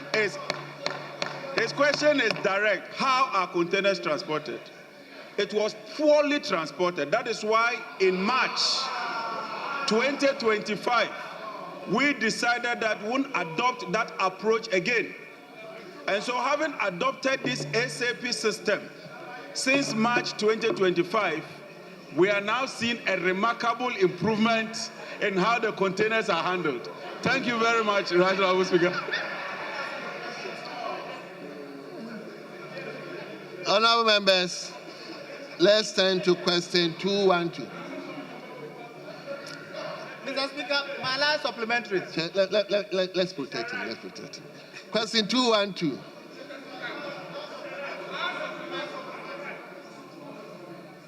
Yes, Honorable Damwa, let's hear you. Thank you, Mr. Speaker. Mr. Speaker, I want to ask the Honorable Minister, is it possible for a container to be in a location at the terminal without records showing exactly where that container is? Yes, Minister. Mr. Speaker, I don't work at the port. I'm not a port official. I can only hazard that without proper record keeping, without improved systems in place, like we have put in place since March, what you are saying is very possible. But let me assure my colleague that with what we've done so far, based on my directive as Minister for the sector, that will not happen.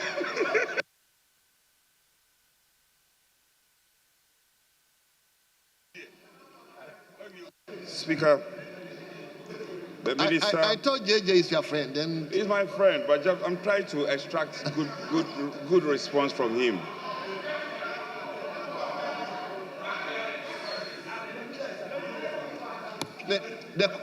His questions are too difficult. Speaker, he's capable. The minister is capable. He says he doesn't work at the port. Of course, we know you don't work at the port. And I find that not a very satisfactory answer.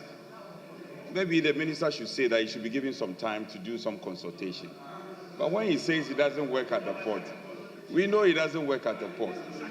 And maybe, Speaker, the minister could have preferred some better answers. But it's just by the way. It's just by the way. I will end it here.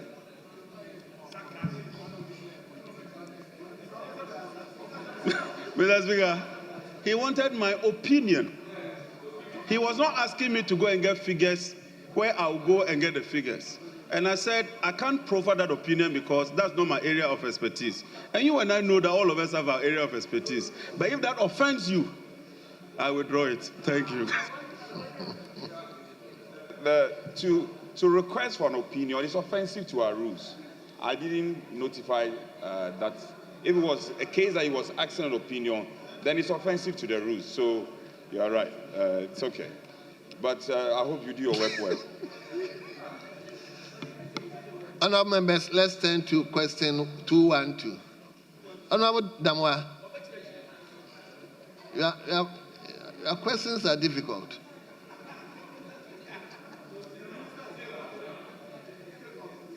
Okay, let me give you the last.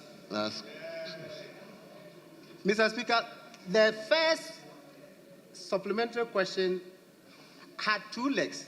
The second leg would have catered for that, but he did not answer that. The first supplementary question was, how are containers transferred to terminals and what records show the locations? Because he didn't answer that portion, that's why I asked, is it possible for containers to be at locations, at terminals, at the port, and there will not be any records on them? That's okay.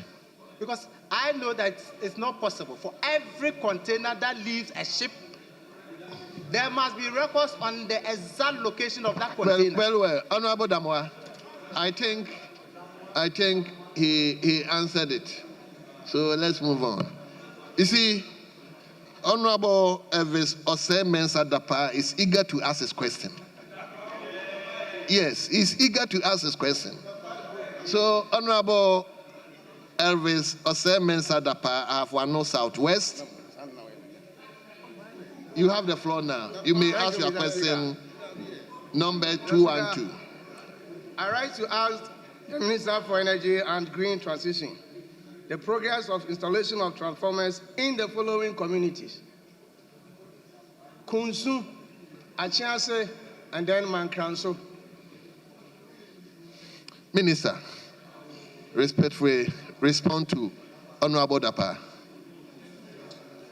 Mr. Speaker, the Achiase community forms part of the Ministry of Energy and Green Transition's ongoing electrification projects in the Ahafo South-West District of the Ashanti region under the Self-Help Electrification Project. Following the completion of high voltage and low voltage works in 2024, transformers were released for installation and commissioning in the Achiase community. Our understanding is that the transformers which were installed in the Achiase community has since developed a fault. The ministry's consultant for SHEP projects in the area is currently working with the ECG, Ashanti West Office, to help address this issue. The ECG has been directed and expected to conduct an assessment of the faulty transformer and advise the ministry on same towards restoration of electricity in that community. I expect that information this week. And once I get that information this week, if it means replacing that transformer, Mr. Speaker, I will work with my honorable colleague and ensure that we replace the transformer. The other two communities, namely Kunsu and Mankraso, do not form part of the current ongoing electrification projects. I take note of these two communities and assure my colleague that we would capture them based on the earlier assurance I gave with the work we are doing with the Finance Minister. Thank you very much, Right Honourable Speaker. Thank you very much. Honourable Dapa, any supplementary question? Yes, I have, Mr. Speaker. Go on. Mr. Speaker, I rise to ask again that there is shortage of meters in the following communities: Asiben Kwanta, Dunyan Kwanta, Achiase, Campo Dotiem, etc.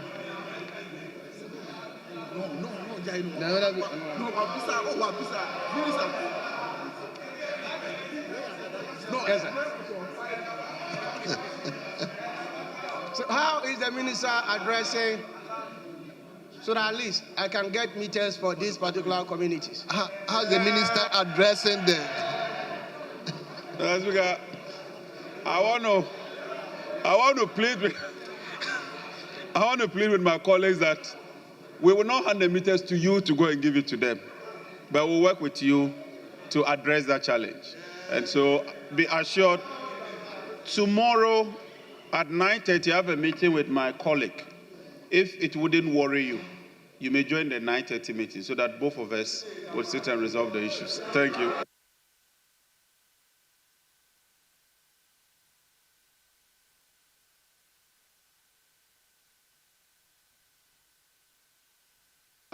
Honourable members, on that note, you still have supplementary question? Oh, I thought you were going to meet him, so I will deal with him. You want to ask? Okay. Thank you. Thank you for your response. Honourable Minister, but there's something here that I'm contemplating. Honourable Minister said transformers were sent to Achiasi and other communities. But I have the contractor's number. I've been dealing with him. And this is what happened. I bought transformer for Achiasi community with my own pocket money, Mr. Speaker. So I just want to be assured, how come the ministry sent transformer to Achiasi and I have no idea?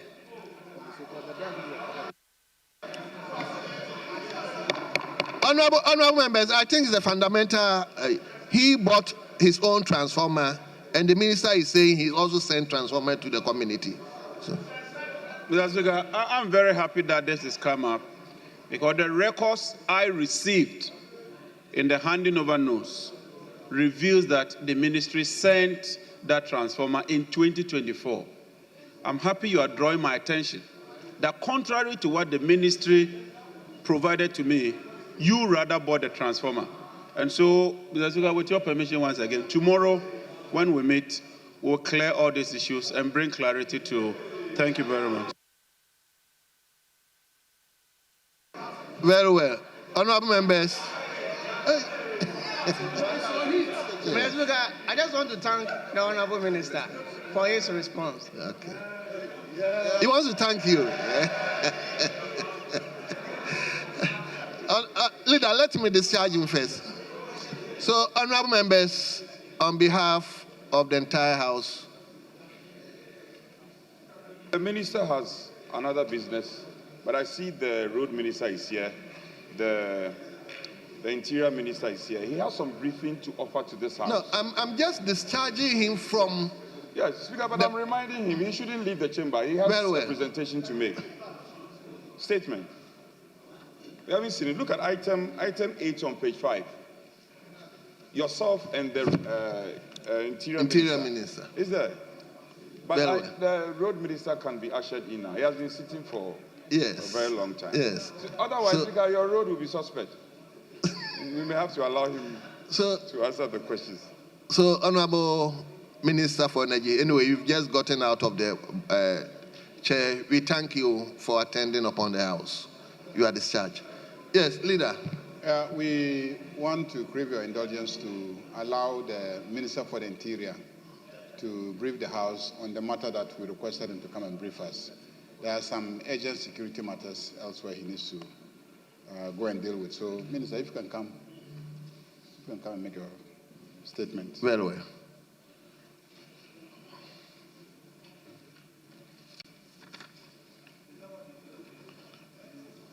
So, honorable members, we are still dealing with today's program. So, turn to page 5, statements.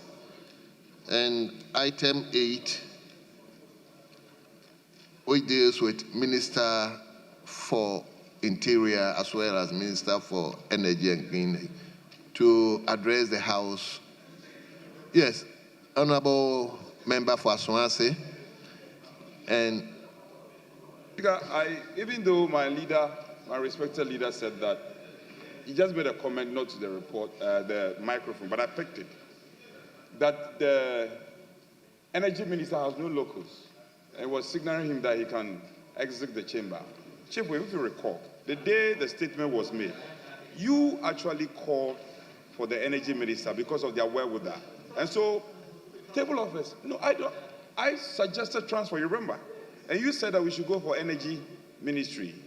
So, and it's captured as such, interior and energy.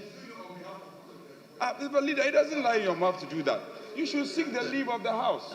Leader, with respect to you, you can't veto and say that you are amending it. Seek the leave of the House or the Speaker. Then we can change it. You know I'm not a difficult person. I'm not difficult. So say it to the microphone. Leader, say it to the microphone. For the records. Yes, I know, but for the records, so that we can usher Honorable John out. No, I'm not ushering you out. I don't have the power. But I'm saying that the leader should say to the records that the Interior Minister will do it, and then you can exit. Mr. Speaker, I think it was a mistake to have summoned the Minister for Energy to come and answer a question about that. So we can let the Minister go with your indulgence, and then the Interior Minister will be able to brief us. Very well. Speaker, I support the majority leader, but just to add, it is not a mistake. The table office have done their work well. It was actually a call by the majority leader, Majority Chair. Speaker, that day you were in the seat. I was chairing. And yes. so the sentiments were many about going forward. How do we protect the crossings? Yeah. So we're looking at provision of life jackets. So it became a matter of budget. So it's about money. So that's why we said that then Interior and Energy could come together and get some budget to provide the life jackets. So, but Interior is here, so we could present the statement, the briefing on behalf of both ministries. Mr. Speaker. Very well. Honorable Member for Aswanse and the Minister for Interior and Minister responsible for National Security. Thank you, Mr. Speaker. Mr. Speaker, on Saturday, the 14th of June, 2025, at around 9:13 hours, the headmaster of Laura Senior High School, Mr. Primoz Beru, reported to the Laura Police Command. Minister, hold on. Is Honorable Bidzidin here? Yes, he's here. Very well. I'm happy you are here because it was your statement that. So, Minister, you may go on. Thank you, Mr. Speaker. The Laura reported to the Laura Police Command on telephone that Laura Senior High School cadet comprising 16 students. Minister, kindly permit me to call the First Deputy Speaker to take the seat.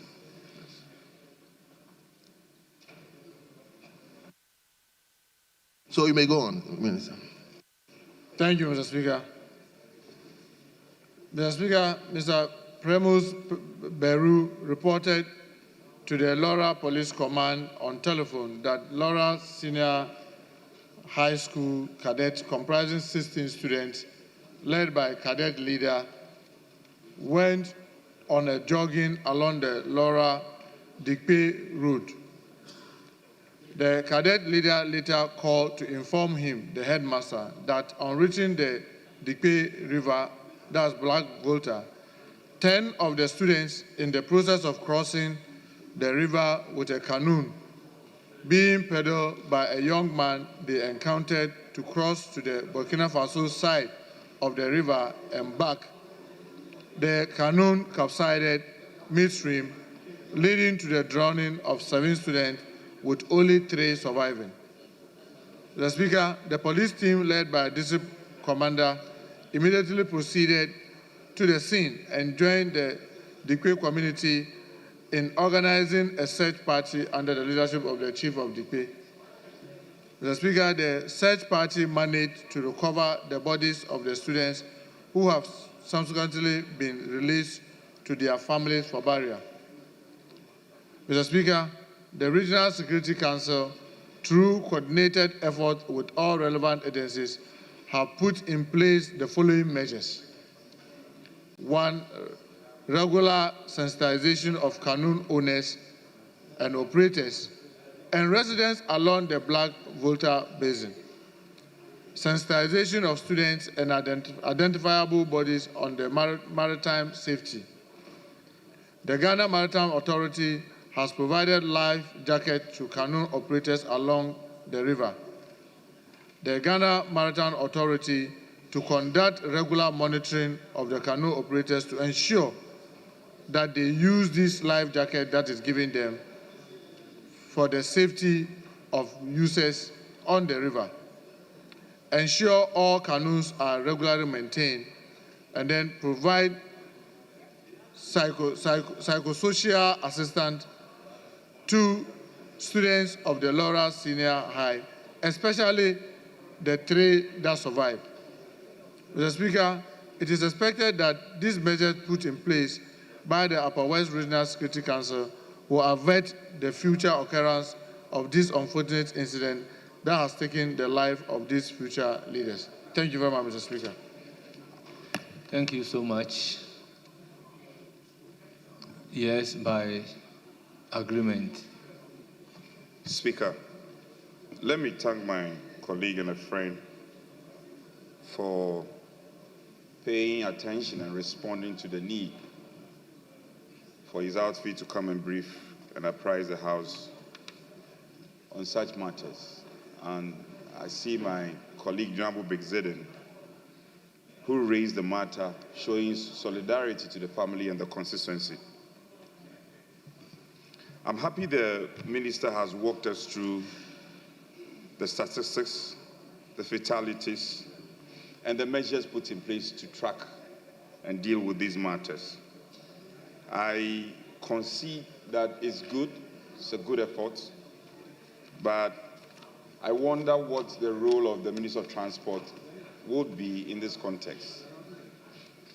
I'm under the impression that the canoes that move on these water bodies are under the purview of the Minister of Transport. Of course, there are security angle to it, which you have handled well. So I commend my colleague, the minister, but I will urge him to relate to the transport minister. I'm sure they will have professionals who can also help in the work they do on these water bodies. Having said this, our hearts go out there to the affected victims and their families, and to also urge the minister to work closely with adjoining constituencies and the member of parliament who was affected, so that the families could be assisted in this difficult time. Having said this, I commend my minister for paying heed to the call and wish the family deep condolence. I thank you, Speaker. Thank you so much. Yes, majority. Speaker, The maker of the statement, luckily, is on the floor. So if he has a few words to share, respect. Otherwise, we have no comment. Because the comments have been Yes, made. Honorable Bidzidi. I want Azuma. Thank you very much, Right Honorable Speaker, for the opportunity to make some comments on the statements which have been made by Honorable Minister for Interior. Let me start by thanking him for coming to brief the House as to what his ministry and then the other agencies are doing to ameliorate the difficulties that the people are going through. Mr. Speaker, that incident is indeed a very sad situation for us.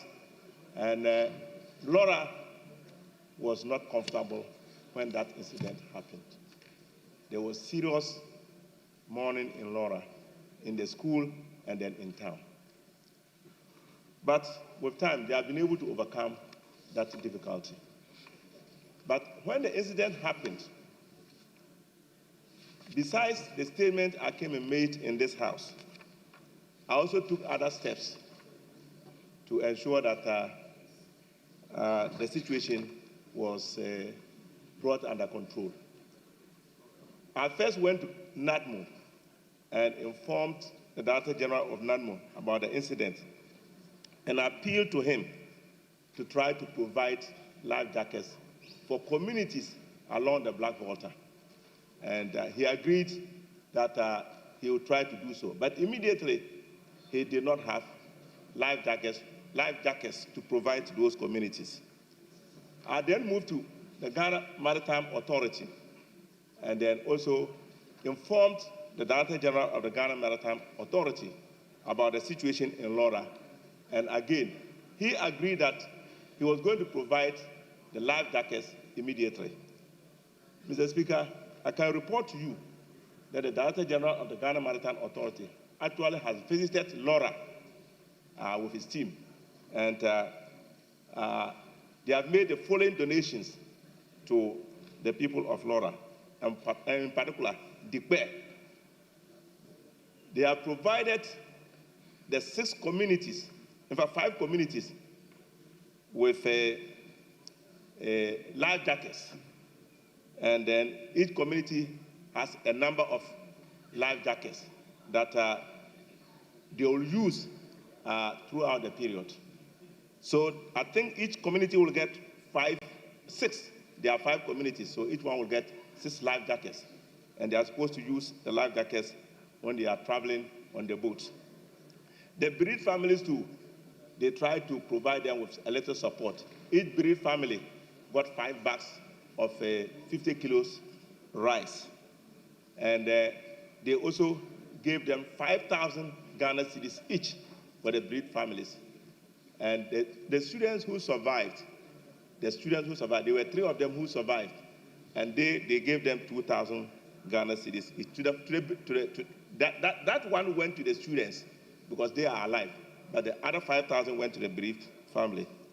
Now, we also realize that one of the reasons why that incident happened at all is because that canoe which was used is a wooden canoe, and it's an old canoe. And so it is easy for it to leak. So I discussed with the Director General of the Ghana Maritime Authority as to whether it is not possible to have some metal canoes so that there is no opportunity for any water to leak into the canoe. And I think that he has considered that particular proposal and they will be working on it.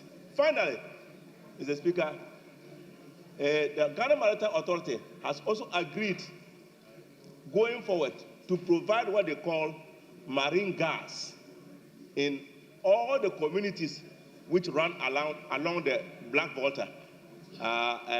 These marine gas will be stationed there, whether they are going to be 2 or 3, and they will be there all the time. They will provide guidance to all people who are commuting between the 2 countries and ensure that proper protocols are upheld when they are using the canoes. So I think that is a very good proposal. I think that's a very good measure that will be put in place, and if it is done, I'm sure that it will reduce the incidence of these what do you call it, accidents. And so, Mr. Speaker, I think so far, this is what we have done. Member, in conclusion. Yes, thank you very much, Mr. Speaker. I think so far, we have tried to comfort the bereaved families, and they have visited them, we have visited them, delegations have visited them, and fortunately for us, they have been able to perform the funerals of all of them. And the other 3 are still recuperating in the school. With these few words, Mr. Speaker, I thank you very much for the opportunity. Thank you. Honourable members, some questions are scheduled to be responded to by the Honourable Minister responsible for roads and highways. He is here.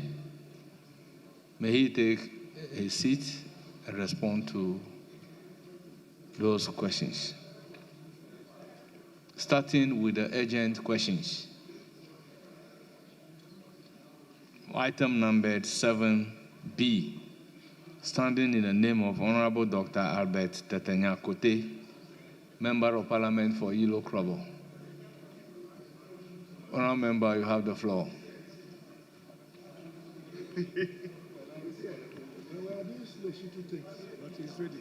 Right, Honorable Speaker. I rise to ask the Minister for Roads and Highways when work on the construction of the Otokpolu Bridge in the Ilo Krobo constituency will resume and be completed. Yes, Honorable Speaker.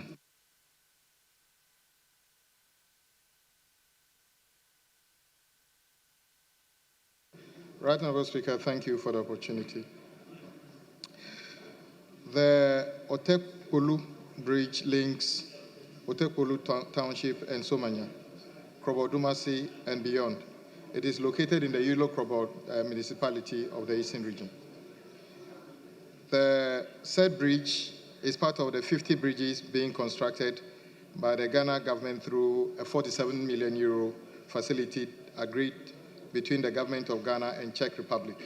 Work started on the 3rd of March 2021 for completion by 3rd of March 2022. Works executed till date. 1 number abutment at Otokpolu side and central pier completed. Excavation of foundation of abutment at Odumasi side. Progress of work is 40% physical completion. The contractor has suspended works due to the debt restructuring program. Efforts are being made to get the contractor returned to site and complete the works. Thank you, Mr. Speaker. Honourable Member, any supplementary question? Yeah. Thank you, Mr. Speaker. Thank you, Mr. Speaker. I want to ask the Minister if the construction of the Otokpolu Bridge will resume by the end of the year, because I didn't get the exact date that he mentioned. Thank you, Mr. Speaker. Yes, Honourable Minister. Mr. Speaker, I did not say it will start by the end of the year. I said the project got suspended because of the debt restructuring. Efforts are being made to get the contractor to site. As soon as that is completed, the contractor will resume work and complete the project. Thank you, Mr. Speaker. Any further question? No further question. Thank you very much. Honourable members, this is a consensus-specific question. Let's move to question number 6C, standing in the name of Honourable Robert Wisdom Kujo, Member of Parliament for Prestia, Winnie Valley. Thank you, Mr. Speaker. Mr. Speaker, I rise to ask the Minister for Roads and Highways the current state of the Bogoso-Prestia Road.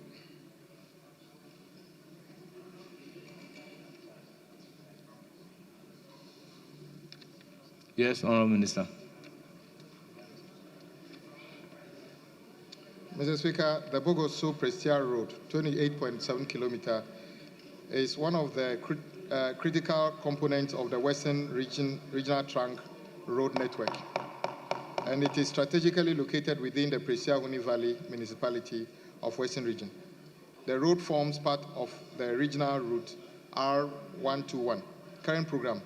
The road has been awarded under the contract titled Reconstruction of Bogosu-Prestia Road, 18.7 kilometers, and Critical Road Access, 10 kilometers. Works commenced on the 24th of April 2025 for completion by 24th of April 2027. The contractor is currently mobilizing to site. Any supplementary question? Thank you, Mr. Speaker. Mr. Speaker, I have not seen the contractor yet, but I believe this response is a little bit heartwarming as compared to the previous responses that I've received for same road on the same question. I believe the minister will translate his words into action. Thank him for awarding this contract and assurance given to the people. I'm sure this will be a breaking news to the good people of Prestia Munivai. Thank you, Mr. Speaker. Honourable members, question number 185, standing in the name of Honourable Muni Mohammed Nuruddin, Narerugu Gambaka. Thank you very much, Right Honourable Speaker. Mr. Speaker, I rise to ask the Minister for Roads and Highways the plans the ministry has in respect of the following routes in Narerugu Gambaka constituency. The Wundua Landbuse Road, Kasape Buzulungu Tempila routes. Thank you very much, Mr. Speaker. Honourable Minister.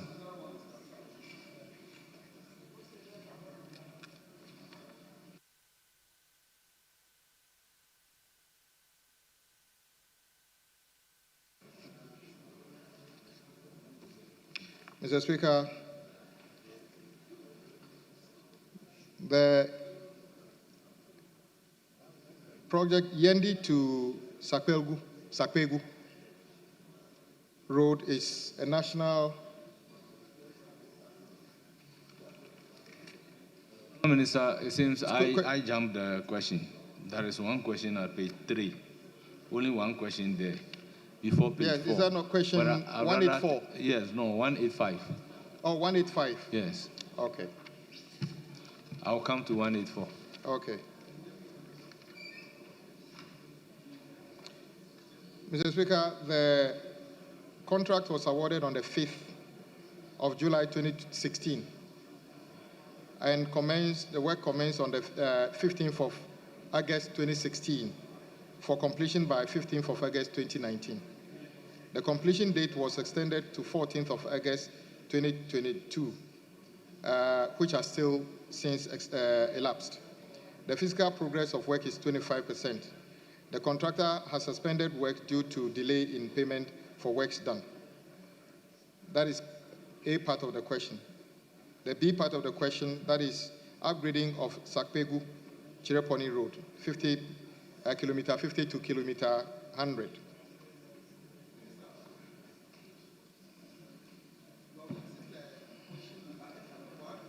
The question with 184. You are answering 185. Well, if this will create a confusion, let me give the floor to Honourable Honourable Alajo Alasan Sedu Chireponi. Thank you, Mr. Speaker. Mr. Speaker, I would like to ask Minister for Roads and Highways when the following projects in Chireponi constituency will be completed. We have the Yendi Chireponi Yoku Road. We also have Saboba Chireponi Road and Chireponi Gwintri Road. Thank you, Mr. Speaker. So, Honourable Minister, this is question number 184.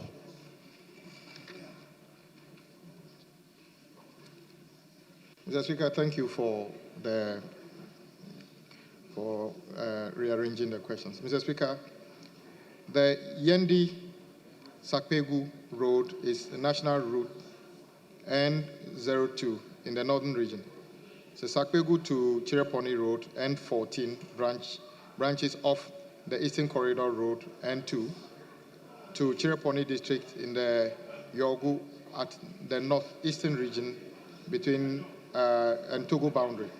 Additionally, it connects Yendi, Saboba, Zabzugu, and Tatali to Chireponi and the towns beyond. The section from Yendi to Sakpegu is an asphaltic Road in good condition. The current surface condition of the Sakwegu-Yogu Road is as follows.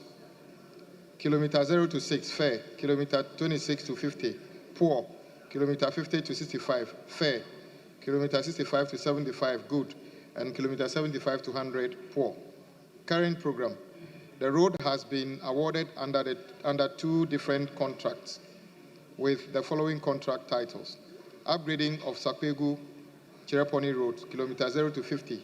And B, upgrading of Sakwegu-Chereponi Road, kilometer 50 to 100. A, the contract was awarded on the 5th of July 2016 and work commenced on the 15th of August 2016 for completion on the 15th of August 2019. As I said, this has still since elapsed and the work is not completed. The part B of the answer, the contract was awarded on the 5th of July 2016 and work commenced on the 24th of November 2016 for completion by 23rd of August 2019. The completion date was extended to 20th of September 2025. The physical progress of work is 40.03%. The contractor has since suspended work due to delay in payment for works done. Sabuba to Chereponi Road. The Sabuba to Chereponi Road is regional route number 204 and then in the northern region. It connects the Sabuba district in the northern region to Chereponi district in the northeast region. Additionally, it is an alternative route to the Eastern Corridor Road for commuters traveling from Yendi, Zabzugu, Tatali to Chereponi and the towns beyond. Current program. The road has been awarded under the contract titled Rehabilitation and Paved of Sabuba Chereponi Road. That's kilometer 0 to 47. The project was awarded on the 30th of June 2015. The contract commenced on the 25th of January 2016 for completion by 25th of January 2018. The physical progress is so far 55%. The contractor has abandoned site due to delay in payment of works done. Efforts are being made to get the contractor resume work. Chereponi to Bintri Road. The Chereponi-Bintri Road, kilometer 50.3, is an unengineered road in poor condition. The road in the Chereponi district of the northern region. Current program, there is no program on this road. Future program, engineering studies have been undertaken and cost estimates submitted for consideration. Thank you, Mr. Speaker. Any further question? Yes, Mr. Speaker. Mr. Speaker, let me lay a foundation for my follow-up question. I know the Minister for Roads and Highways is a very fine gentleman, hardworking.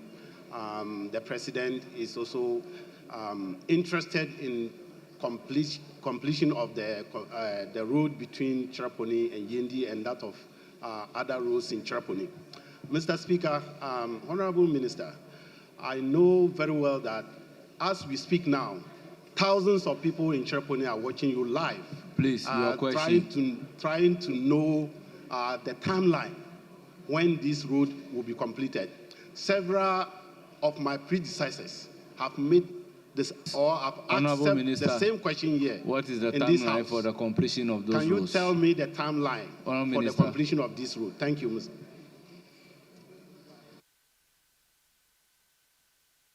Mr. Speaker, I clearly understand the feelings of our colleague on the need to get this project completed since it was awarded in 2016. I've already said that we have completed engineering studies and efforts are being made to get this done. I've already said in the first part of the question, in my answer, that part of the reason even the ones that are on contract have been suspended is frankly because government is unable to pay for works done. So yes, I agree with him that we will work hard to make sure we award the rest of the work, but I'm unable to say specifically when that will be done because we just completed the engineering studies and costing. So we shall program this for actual work in due course. Thank you, Mr. Speaker. Any further question? Thank you, Mr. Speaker. I have another question on question 190.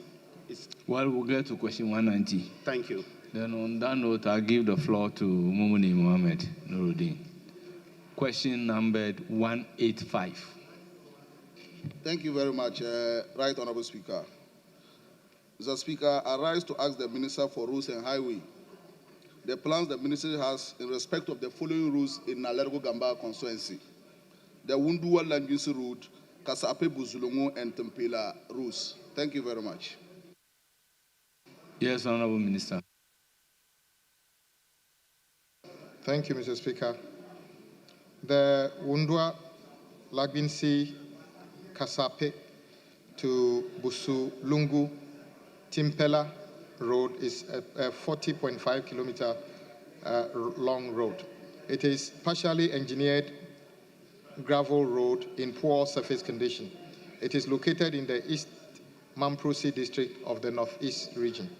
Current program: the aforementioned road was awarded under the contract title upgrading to bituminous surfacing of Ulugu, Langbinsi, Wundua feeder road for up to 40.5 kilometers. The contractor commenced work on the 19th of February 2025 for completion by 20th February 2027. The contractor is mobilizing to site to commence work.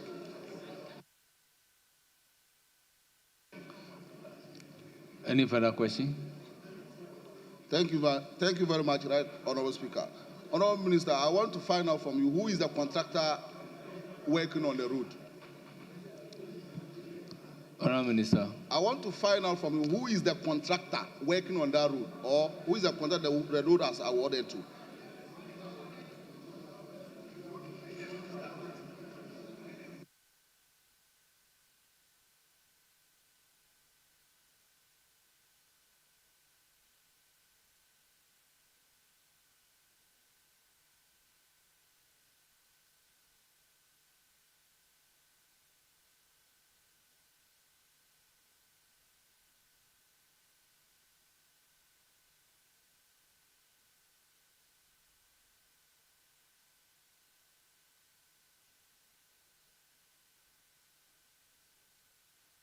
Mr. Speaker, I need to come back to my colleague with specifics about the details of the contractor. Very well. Any further question? Thank you very much, Right Honorable Speaker. Honorable Minister, I will follow up to get the name of the contractor so that I will know how to listen up with him and see how best we can see what will happen.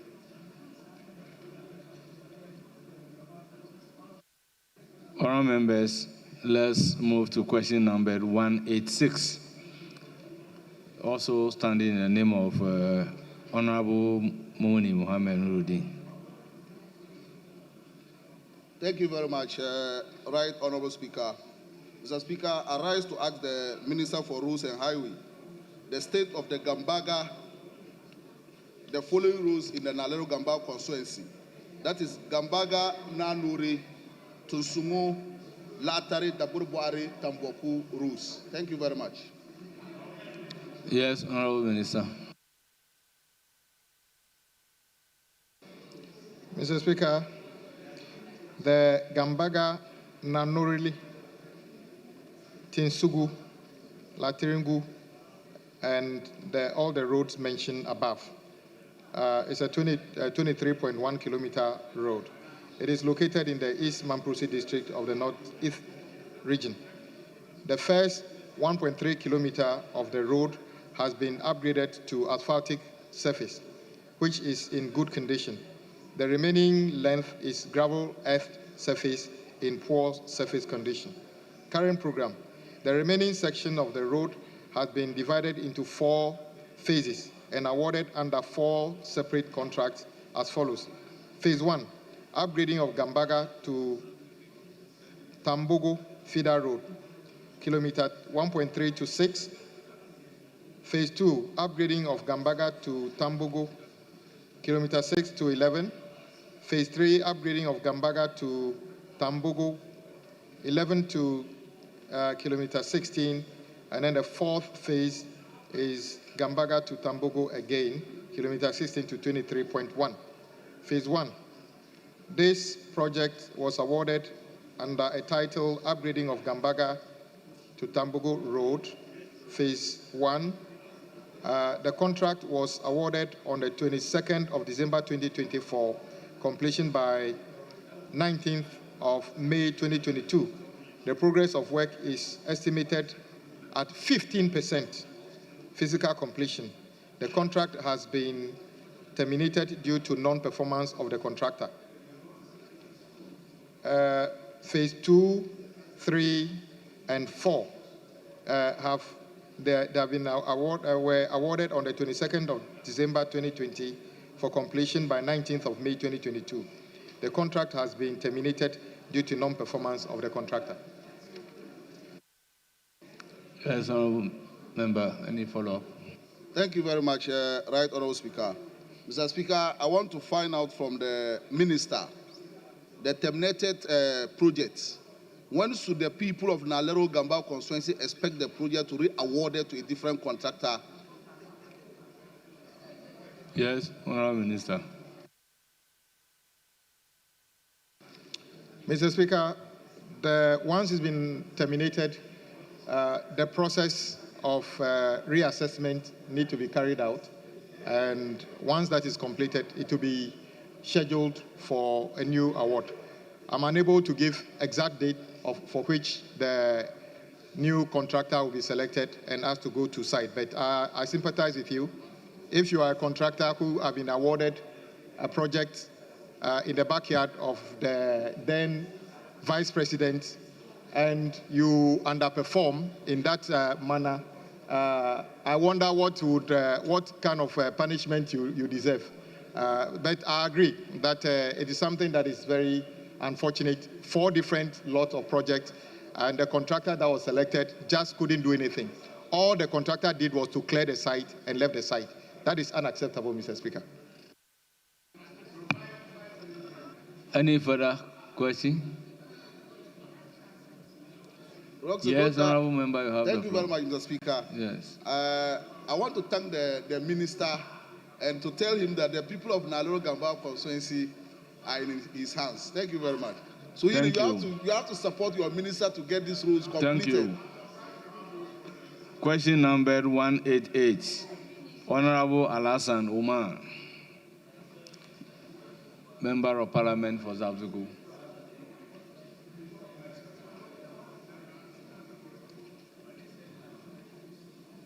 Honourable members, is not here. Can we move to question number 190, standing in the name of Alajo Alassane Seidu, Member of Parliament for Shreponi? Thank you, Honourable Speaker.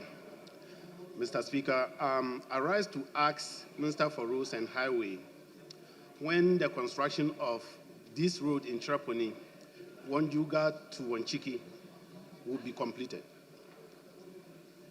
Thank you. Yes, Honourable Minister. Mr. Speaker, I would humbly request that the answers as provided to questions 188 be captured in the Hansard as having been answered when I was here, though the Honourable Member was not here to ask the question. Mr. Speaker, the Wanjuga to Wanchiki, this road is an unengineered road in a poor condition.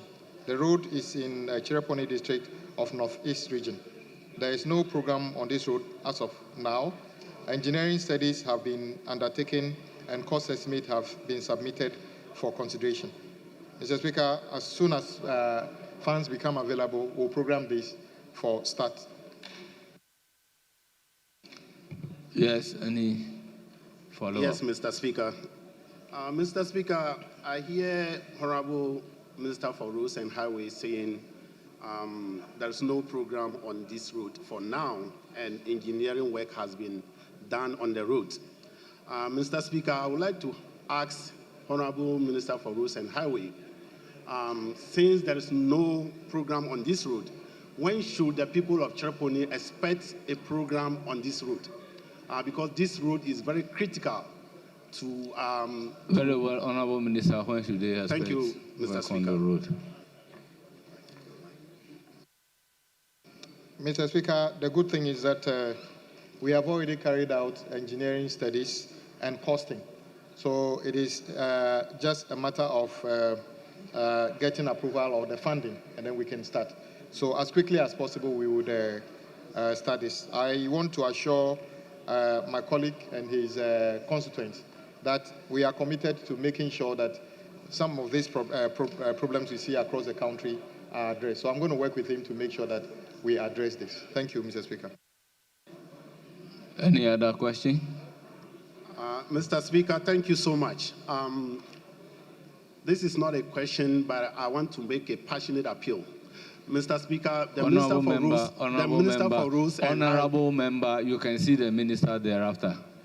Thank you very much. Just a quick one. Let's proceed to question number 201. Standing in the name of Honorable Collins Adomako Mensah, Efija Kwabrenov. Thank you, Mr. Speaker, for the opportunity. I rise to ask the Minister for Roads and Highways when the road network from Akom through the following communities will be completed: in Kwantakese, Penting, Pampetia, Patase, and Esase. Thank you, Mr. Speaker. Yes, Honorable Minister. Mr. Speaker, thank you for the opportunity. Mr. Speaker, the above-mentioned roads communities are located along the Akom Kodie feeder road, that is 11.35 kilometers in the Fija Kwabre North District in the Ashanti region. It is an engineered road in poor condition that connects the Techiman Tamale Highway. Previous contract awarded on this road were terminated in May 2024 for non-performance by the contractors. Current program, there is no program on this road. Future program, engineering design studies will be carried out by the end of the fourth quarter of 2025 to assess the appropriate interventions, after which consideration will be made to undertake the works in the 2026 budget. Thank you, Mr. Speaker. Any supplementary? Yes, in the minister's answer, he acknowledged that the road is in bad condition, very poor condition. But I'm comforted by the fact that he says engineering works will be done in the fourth quarter.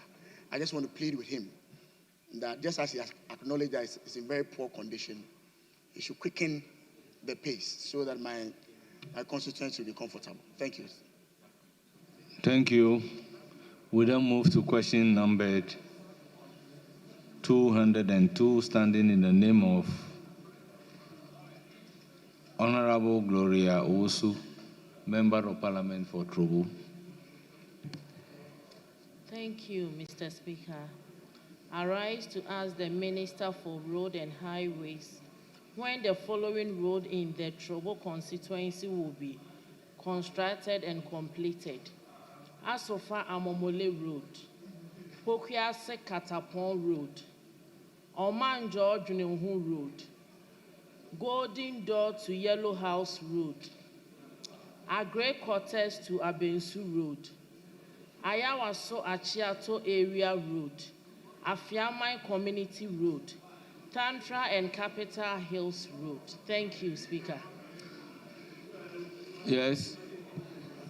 Honorable Minister. Mr. Speaker, thank you for the opportunity. All the above-mentioned roads by my colleague are roads in the Ga North municipality, and it's one of the 29 assemblies in the Greater Accra region. Its capital is Ofankor. The aforementioned roads are located within the municipality. Current program, there are no programs on this road currently. Future program, engineering studies will be carried out on the aforementioned roads and the costs submitted for consideration in the 2026 budget. Any supplementary question? Thank you, Speaker. Honorable Minister, when will the engineering studies for this road begin? Yes, Honorable Minister.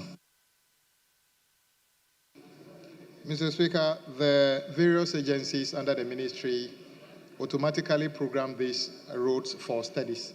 I am sure once it says that it will be, the engineering studies will be carried out, I'm sure that we need to carry out that this year for them to be programmed for 2026 budget. So somewhere within the year, the engineering studies will be carried out. Any further question? Thank you, Speaker. Honorable Minister, has the ministry visited any of these roads in the last 6 months to assess their condition? Yes, Honorable Minister. Mr. Speaker, it's not the ministry that visits the roads. The agencies under the ministry automatically carry out this. In fact, since it's a municipality, there would have been an urban road or feeder road. The three agencies do visit them, so they have data on all these roads. So I can assure my colleague that the ministry will carry out, the agencies under the ministry will carry out the engineering studies and make recommendations for consideration within the 2026 budget. Last Thank supplementary you. question, if any. Thank you, Speaker. Honorable Minister, can you assure the people of Trobo that this road will be part of the priority road in the year 2026 budget? Yes, Honorable Minister. Mr. Speaker, government prioritizes all roads, and based on the availability of funds, we undertake works. So we haven't got the priority list of roads for 2026. We are now currently working on what has been approved in Parliament for this year. When we approve the 2026 budget, based on what has been approved, will be applied to the rest of the task ahead. Thank you, Mr. Speaker. Thank you, Honorable Minister. Please, Honorable Minister, within Well, the 2020... you are entitled to 3 supplementary questions. You have exhausted it. I owe fidelity to the rules, so kindly resume your seat. Let's move to the last question for the Minister. Standing in the name of Peter Lanchini Tobu. Yes. You have Mr. the Speaker, floor. thank you so much for the opportunity. I rise to ask the Minister for Roads and Highways the state of construction of the following routes in the Wa West districts: Wa to Doromo and Ga to Wichau. Thank you so much. Yes, Honorable Minister. Mr. Speaker, the Wa Dorimon Road, kilometer 0 to 11, is an inter-regional trunk road with a total length of 32 kilometers within the Wa municipality and Wa West district. The first 10 kilometers on the road is bituminous surface, dressed, and in good condition. Current program. The section of the Wa Dorimon Road have been awarded in 2 lots as follows. The regraveling of Wa Dorimon Road, kilometer 10 to 15, lot 3, and then B, regraveling of Wa Dorimon Road, kilometer 15 to 20, that's lot 4. Regraveling of Wa Dorimon Road, that's lot 3.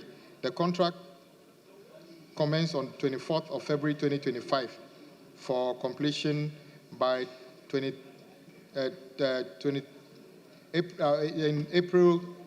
in February 2026.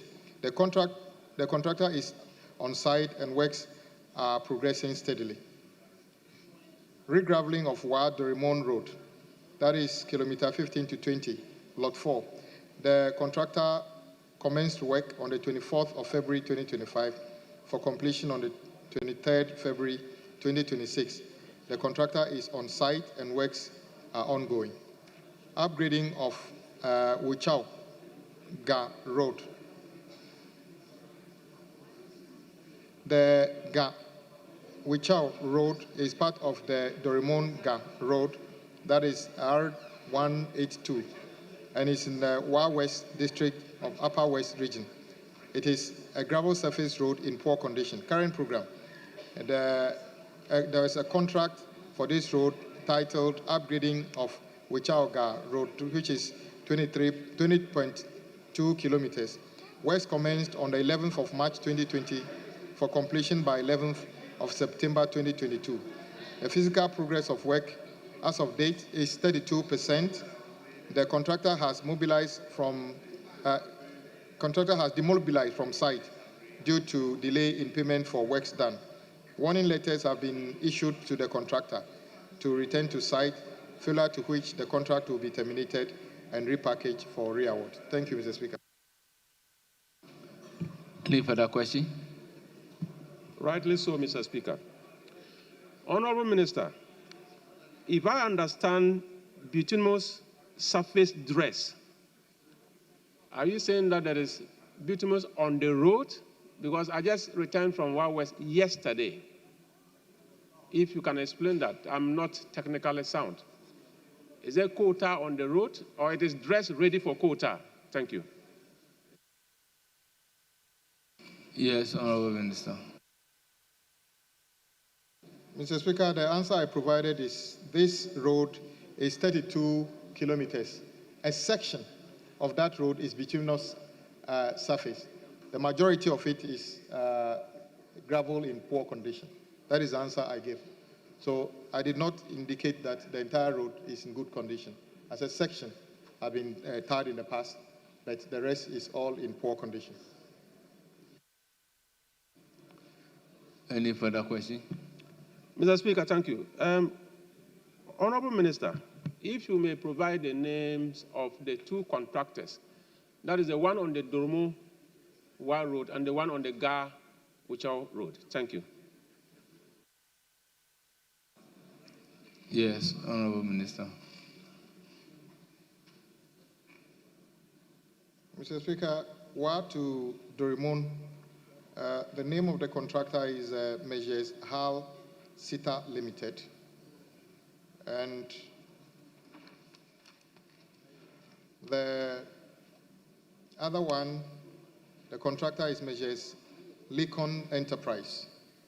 The third one,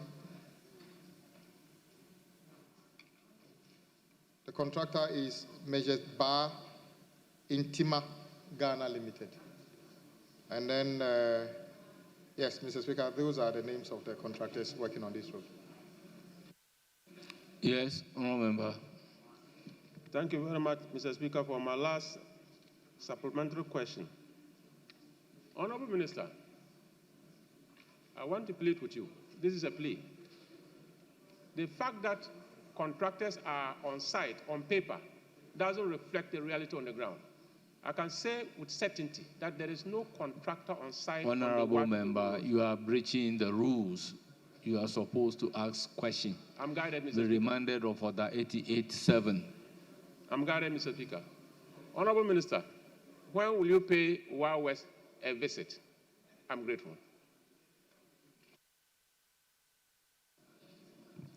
Honorable Minister. Mr. Speaker, we have more than 100,000 kilometers of road. As much as possible, I visit places. I don't underestimate the need for what my colleague is talking about, but if I understand him well, his concern is when the contractors would be on site and working. And I agree with you. A contractor taking possession of site and having equipment on site does not necessarily equate to the contractor working. But let me be frank, honorable members. The reason majority of contractors are not actually working on site is because of government inability to pay for works they have done previously. And I previously said here, we owe road contractors up to September last year, 21 billion. If you were to add up to date, it would probably be more than 23 billion Ghana cedi. All we need to do is to make sure we have enough resources to pay contractors and they'll be on site. And I'm happy that you have been oversighting what the contractor is doing in your area. That is what is expected of us as members of parliament. I hope very soon we'll be able to make some payments for works done. And then when we do that, we will be able to ensure that contractors go back to site and carry out some of these works. Mr. Speaker, I also want to appeal to colleagues that we should all pay attention to what contractors come to do in our communities. Too much complaint is about works not being done to the standards that is required. So we can all monitor and make sure that works are done according to the standards we all require. Thank you, Mr. Speaker. Thank you very much. Honourable members, this brings us to the end of questions slated for the minister responsible for roads and highways. On my own behalf and on behalf of the House, I thank the minister for attending upon the House and providing answers to questions. Honourable Minister, you are hereby discharged. You are discharged. Yes? Mr. Speaker, the minister responsible for roads, Honourable Mr. Speaker, I haven't seen him dressed this way. Honourable member, by the honourable member, by the order paper. 360 that was Honourable member, yesterday, by the order that his paper, dress you don't is have questions slated for him. Yes, Majority Leader. Speaker, we thank you, Speaker. Chief Whip, Majority Chief Whip. We want to urge the front on the other side so that we, with your leave, we take items listed under number 9, presentation of papers. It's a tall list of reports and papers that we want to quickly lay them. Then we can go back to statements. We have 2 statements, very, very important ones. Mr. Speaker. No, they've been acknowledged. Honourable members, at commencement of public business. Yes, very Mr. well. Speaker, can he be specific? Because 9, there is a lot of papers to be laid. So which one specific or all of it? Honourable member, he even added that there is a tall list of items to be presented.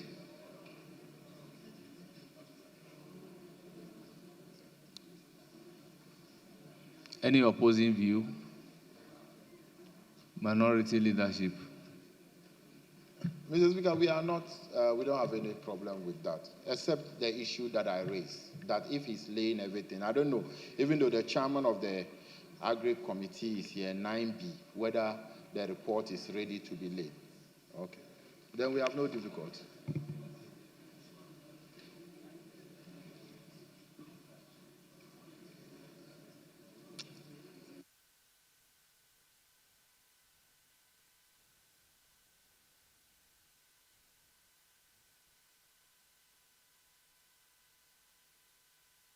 Honourable Majority Chief Whip, before giving you the floor, permit me to acknowledge the presence of our revered students.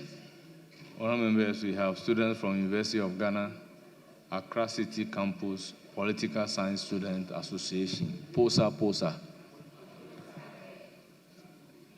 Leaders are Samuel Danso and Gehad Selassie. Ketiate. They are presidents, and they are from Korle-Klottey constituency.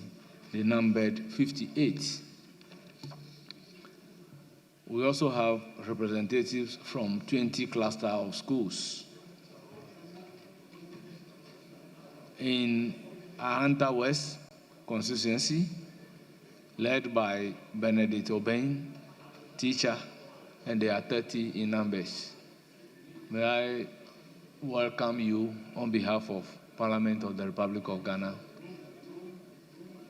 May you enjoy a fruitful visit. Thank you very much. Yes, Majority Chief Whip.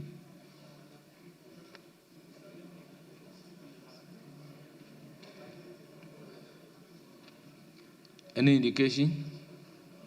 Speaker, that is so. Speaker, may we take the reports under item number 9A, Mr. Speaker? Very well.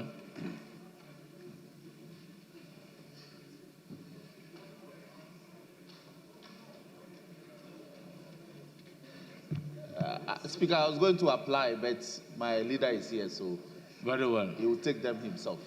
Very well. Honourable members, item numbered 9AI. Report of the Auditor General on the management of petroleum funds for the period January to December 2024. Honourable members, report has been duly presented and it is referred to the Public Accounts Committee for consideration and report. Item numbered 9AII. Report of the Auditor General on the Public Account of Ghana.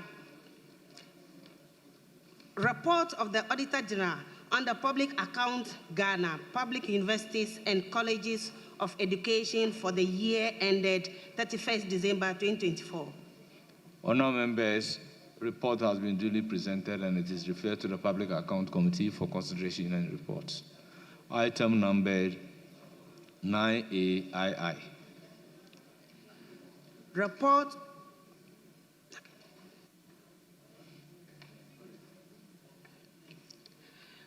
of the Auditor General of the Public Accounts, Ghana Ministries, Departments, and other agencies for the year ended 31st December 2024. Honourable members, report has been duly presented and it is referred to the Public Accounts Committee for consideration and report.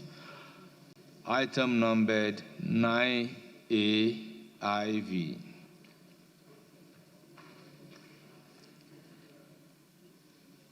Performance audit report of the Auditor General on the utilization of GMPC's share of the petroleum revenue on infrastructure projects. Honourable members, report has been duly presented and it is referred to the Public Accounts Committee for consideration and report. Item numbered 9AV. Performance audit report of the Auditor General on the computerized financial and electronic systems in selected covered entities as at 31st December 2024. Honourable members, report has been duly presented and it is referred to the Public Accounts Committee for consideration and report.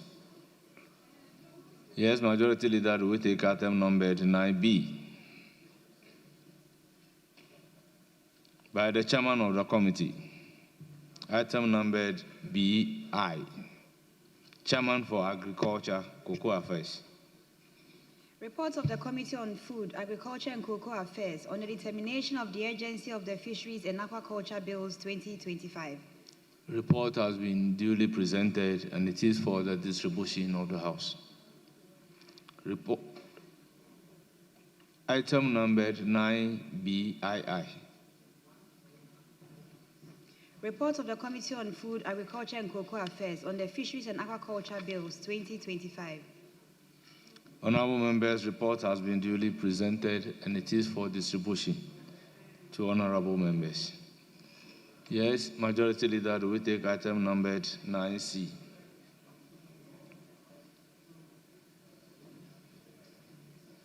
(9C) is not ready. Very well. The item numbered 10. 10. Mr. Speaker, the Minister for Sports is here. If you indulge us so that he will lay the regulation on behalf of the Minister for Environment, Science and Technology. No, Yes. we resolve it. We resolve the issues. We resolve the issues. No, we resolve the issues. No, we have resolved the issues. We have resolved the issues. We have resolved the issues.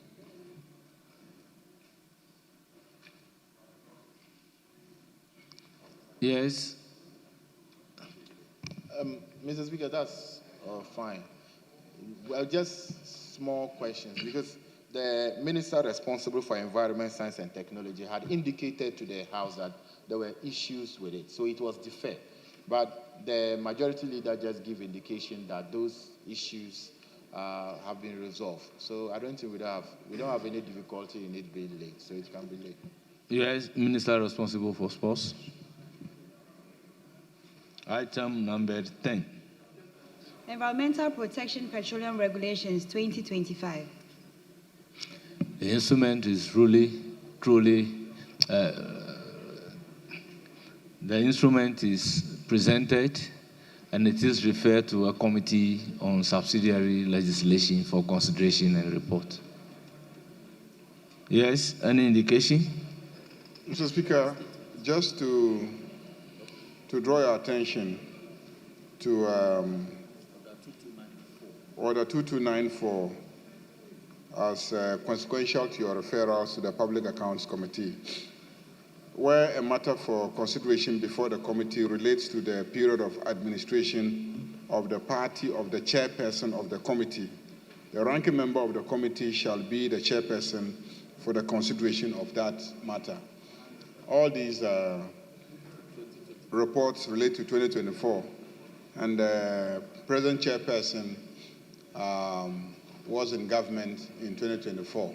So just so that you can make the consequential, give the consequential directives that the chairperson should be the ranking on that committee for the consideration of all these Auditor General reports that you have referred to the committee, 2024 reports.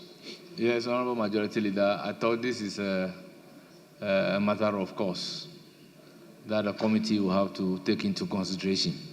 So at the committee level, they have to take this matter into consideration, and that will inform the committee as to who should chair when they are considering these matters. So I direct the committee to take the standing orders into consideration in deciding whoever should be a chairperson for the Public Accounts Committee. Yes. Speaker, I think with respect to the leader, it's a bit superfluous. I have engaged the leadership of the appointment committee. The provision of the standing orders that the leader quoted, it's not lost on them. These matters, it's not lost on them. These matters are known, Speaker, and they are going to respect the provision of the standing order. So I don't think there is an issue at all. Of course, I support the leader. I have support. But there are other matters, there are other businesses that are waiting for a call from the leader. Probably we should rechannel our energies to the outstanding matters. That's what this one is. A matter of course. It's Honorable going to be done. Minority Leader, there is nothing absolutely wrong if the majority leader is drawing our attention to this. Speaker, I'm your friend. No, don't yes, do this I to me. know. I'm only saying very, that. very good friend. There are other matters. The business, there are good businesses outstanding. Yes. The one the chairman just laid. Yes. There are other papers to be laid. Let's do them. This one, no problem. Leader, you are not wrong, but...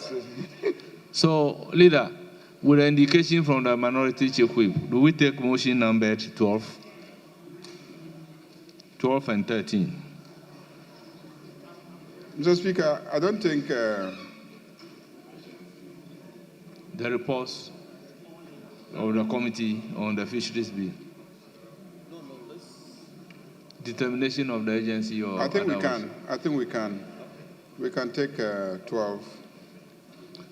Very well. Chairman of the committee, item numbered 12. Motion. Mr. Speaker, thank you for the opportunity to move the motion on the order paper numbered 12 that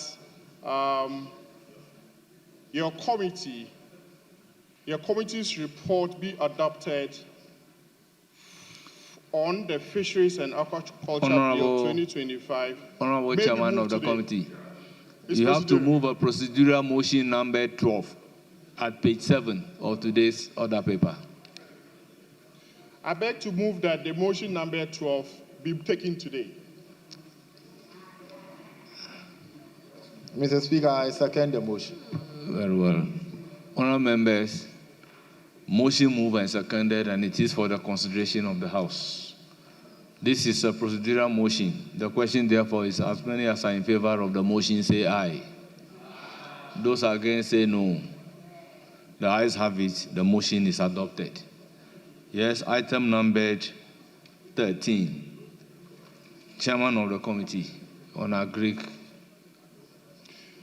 Mr. Speaker, I beg to move the motion that this Honorable House adopts the report of your committee on the determination of the agency of the Fisheries and Aquaculture Bill 2025. I so move. Well, Chairman of the committee, in doing so, present the committee's report. Mr. Speaker, thank you very much for the guidance. In doing so, I wish to present your committee's report on the agency. And please allow me to invite Hansard to capture the full content of the report as if it was read in its entirety. Mr. Speaker, as you know, the fisheries and aquaculture subsector, I invite the Hansards to capture the whole content of the report as if it was read in its entirety. Mr. Speaker, whilst doing that, let me just highlight that Ghana's fisheries subsector is facing some challenges, one of which is the issuance of a yellow card warning by the European Union. Mr. Speaker, this was issued in 2021, and at this stage, if this country doesn't do anything about it, especially restructuring the legal regime and governance of the subsector, there's a tendency that a red card could be issued. Mr. Speaker, this would deprive us of revenue amounting to over $400 million annually. Mr. Speaker, at the same time, the fisheries stock in our waters is at critical levels, and there's a need for us to strengthen the legal regimes so that we can harvest them sustainably. Mr. Speaker, that said, together with other reasons captured in your report on item 3.1 and 3.13, I beg to invite this House to accept the recommendations of the committee that the bill be taken under a certificate of urgency. The report submitted here with Mr. Speaker. Thank you. Yes, honourable members, motion move. Any seconder?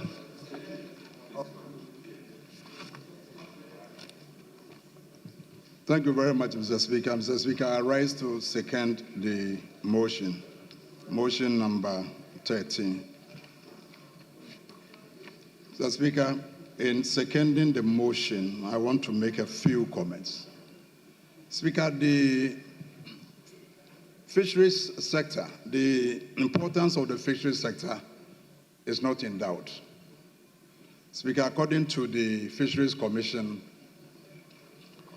the sector between 2014 and 2023, it contributed between about 5.4% to the agricultural GDP. Speaker, it also contributes to the raw materials for the canneries and the fish-related industries. Speaker, apart from the fish that we get from the marine, it may interest you to also learn that the oxygen we breathe, 70 to 80% comes from the marine plants. Speaker, so it is important that we don't destroy the ecosystem. Some fishermen, Mr. Speaker, have been using illegal chemicals to destroy not only the fish, but also the plants in the marine. Speaker, so we need robust legal framework to govern all the fishing activities. Speaker, if you look at the report as presented by your committee, under paragraph 3.3, the legal framework governing the fisheries sector are the Act 2002, Act 625, as amended by the Fisheries Amendment Act 2014 and supported by the Fisheries Regulation 2010. Speaker, these laws have not seen any major changes since their enactment. There are a lot of inconsistencies in the laws, so we need a robust legal framework to govern all the fishing activities. Speaker, the current law as it stands, it doesn't address the international as well as the local standards. Speaker, for the international level, only a few regulations are addressed. And if you come to the local level too, Speaker, a lot of the key issues have also not been addressed. Issues like the aquaculture. The current law, Speaker, concentrates mainly on the marine. It doesn't address the aquaculture practices. It doesn't also address climate change. And it doesn't also address co-management. So, Mr. Speaker, it is important that we get robust legal framework to address the fisheries sector. So I urge colleagues on both sides to support the motion and adopt the committee's report in recommending the motion for adoption. Mr. Speaker, I so submit. Yes. Yes. Leadership. Yeah, Minority. thank you, Mr. Speaker. Mr. Speaker, my concern is about the agency of the Fisheries and Aquaculture Bill. To what end is it agent? To what direction do we think that we need to go on that path? I remember very well the 8th Parliament, the chairman now was a deputy ranking. I was a member of the Food and Agriculture Committee. We considered extensively with regards to this bill. Then the agency is to the effect that you have enhanced your consultation or expanded you brought in a ratification document here to put burden on fisher folks. The majority chief whip is the chairman of the Brief Mixed Forward. Now they've taken the subsidy out, and now you are coming with an agent document again to do what? To put more burden on fisher folks. Mr. Speaker, as much as this bill is important, but it is not agent.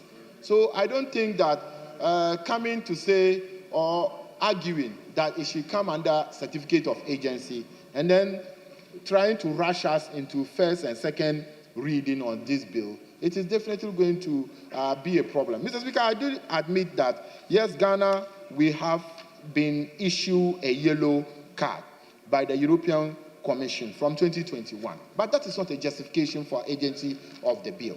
It is not, because we have been on that yellow card, the same yellow card that we were when Honorable Jasau and Orikopoku will tell us that the yellow card doesn't mean we should put burden on fishermen or fisher folks. That was your argument then. And today, the same yellow card, you have come with a ratification. We have supported you. The current minister was in the fishing communities campaigning during 2024 election, the need for fishermen and fisher folks to be empowered. Now you have taken many of the subsidy out. There is no alternative livelihood for the fisher folks, and you are putting more burden, and at the same time you are saying that it is still agent. So it's agent to put burden on fisher folks. It is agent to take subsidy from fisher folks. It is urgent for us to Honorable rush. Deputy Whip, there were questions from your side directed at the minister responsible for fisheries and aquaculture to the effect that Ghana stand to be given a red card. And the answer from the minister was to the effect that if these bills were passed complying with the international conventions and treaties, we will not be given the red card. Don't you think as a result there is a need to urgently pass this particular bill to avoid Ghana being red carded? Mr. Speaker, for the love that I have for this, our country, Ghana, I will come down on it. But, Mr. Speaker, it was the same argument when they brought in the ratification. The ratification of that treaty was to the effect that if we don't, the minister was here and the chairman saying that if we don't ratify the treaty, we'll be shown a red card. Now that has come to pass. Now you are bringing another bill and saying that it's about agents. So, Mr. Speaker, for the love for our country, and you know, the chairman used to be my friend. You know, he's my former friend. I will just conclude by saying that for the love we have for the country, we don't want Ghana to be shown a red card.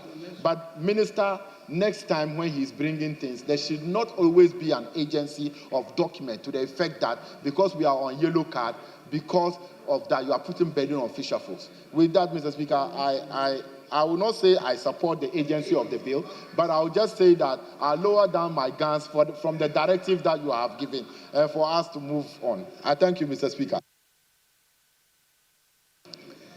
Thank you, Honourable Member. Yes, Majority Chief Whip.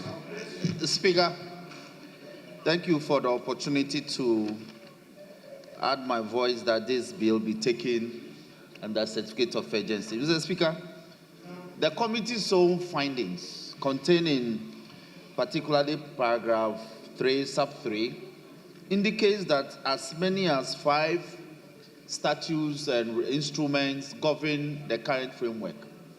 But they are very archaic, so to speak. The committee further established in paragraph 3, sub 9 of the report that because of some of the issues, we were issued with a yellow card by the EU. And again, it could result in the issuance of a red card. And Mr. Speaker, the agency backing the passage of the bill is also reflected in the fact that just a couple of weeks ago, this House ratified the WTO agreement on the fisheries subsidies. And the misapprehension of my brothers on the other side is not in respect of the fact that subsidies will be taken away.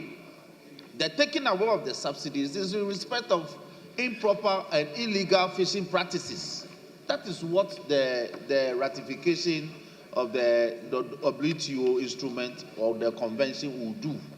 So the ministry has seen it fit to come to this House with this new proposed legislation to, as it were, consolidate all the existing different legal frameworks on the fisheries subsector into one legislation so that we'll be in conformity with the WTO instrument. So, Mr. Speaker, it's urgent that we do that so that we can benefit greatly under these international conventions. So, Speaker, with these words, I urge the House to adopt the report so we can proceed to take the substantive report from the committee and move into the consideration stage of the bill. Speaker, thank you for the opportunity.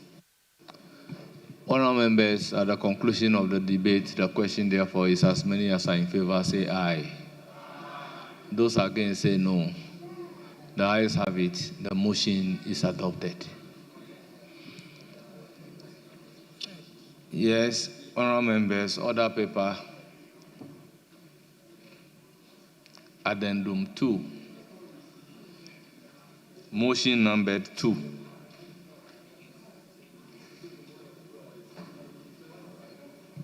Yes, Minister responsible for Fisheries and Aquaculture Development.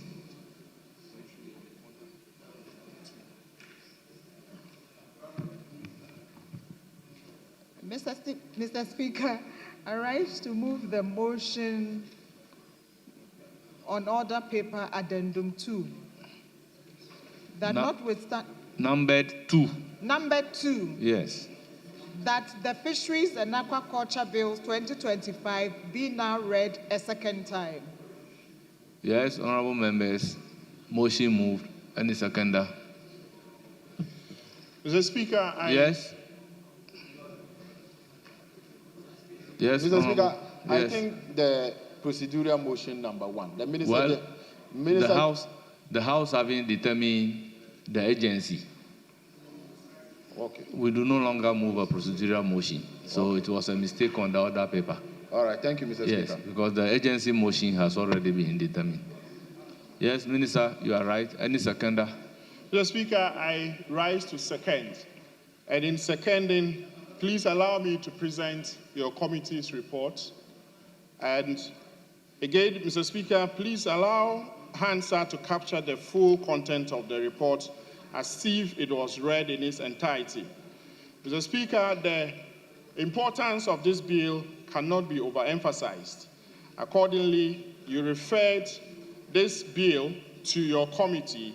We had extensive deliberations, we had extensive stakeholder meetings and engagements, and the content of the bill that was presented in the last parliament has now been enriched to the extent that we are satisfied that the ministry's objective of governing the fisheries subsector in a sustainable manner is captured in legislation as rendered in this bill.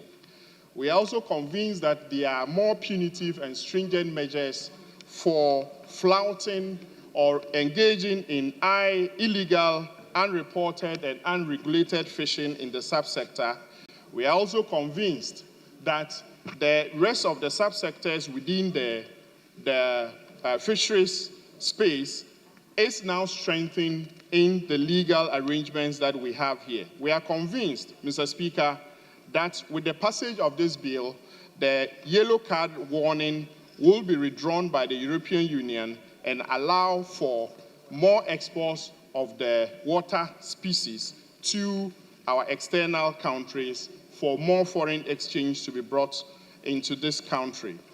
Mr. Speaker, we have proposed amendments that has been captured in your committee's report on page 9, and I'll conclude by saying that after a careful consideration of the bill in accordance with Article 106(5) and 13, and pursuant to Order 163, the committee hereby informs the House that the Fisheries and Aquaculture Bill 2025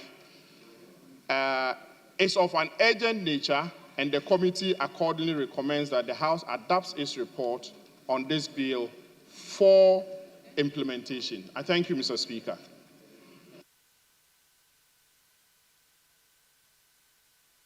Yes, honorable members, motion moved and seconded. It is for the consideration of the House. Yes, honorable. Thank you, Kobe. Mr. Speaker, for the opportunity to add my voice to this second reading of the bill. Mr. Speaker, we all know that fisheries is a very major component of the national GDP.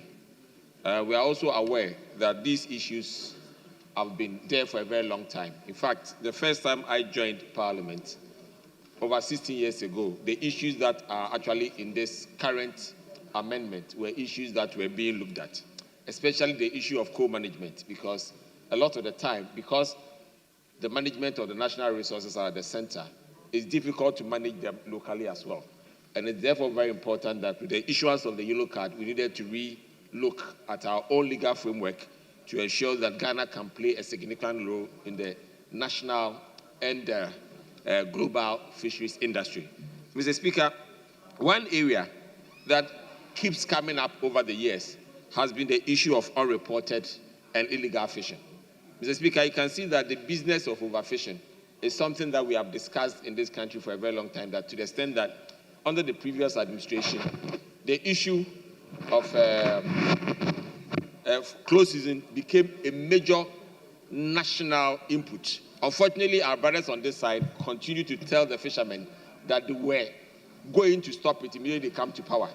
But everybody knows what has happened. They have extended it. This year, they are going to close it again. So I believe that they should apologize to the people of Ghana, especially our fishermen, for lying to them that they were going to stop the close season being practiced in this country. Mr. Speaker, we want to support them to do the right thing. But there should be fairness in political communication in this country. Honourable Member, I will recognize a point of order in view of the word that you use. Mr. Speaker, my brother is a senior member, and he knows that he could say all the things he said without having to use that phrase. So I withdraw and let's make progress. Yes.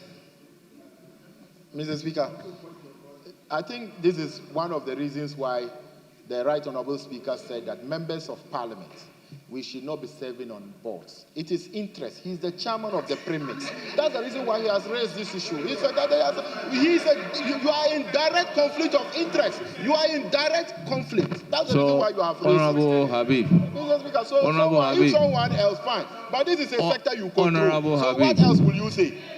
Honourable Habib, the fact that he is a board member for premise justify a member using unparliamentary language.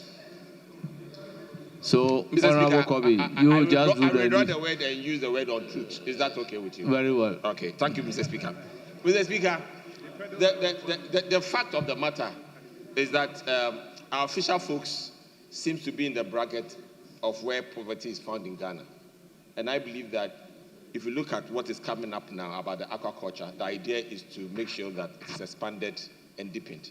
I believe that we have to forcefully find a new way of introducing aquaculture, even in coastal communities, so that they can use that to back up the limited resources they get from the sea, which is more like trial lock or hunting of fish.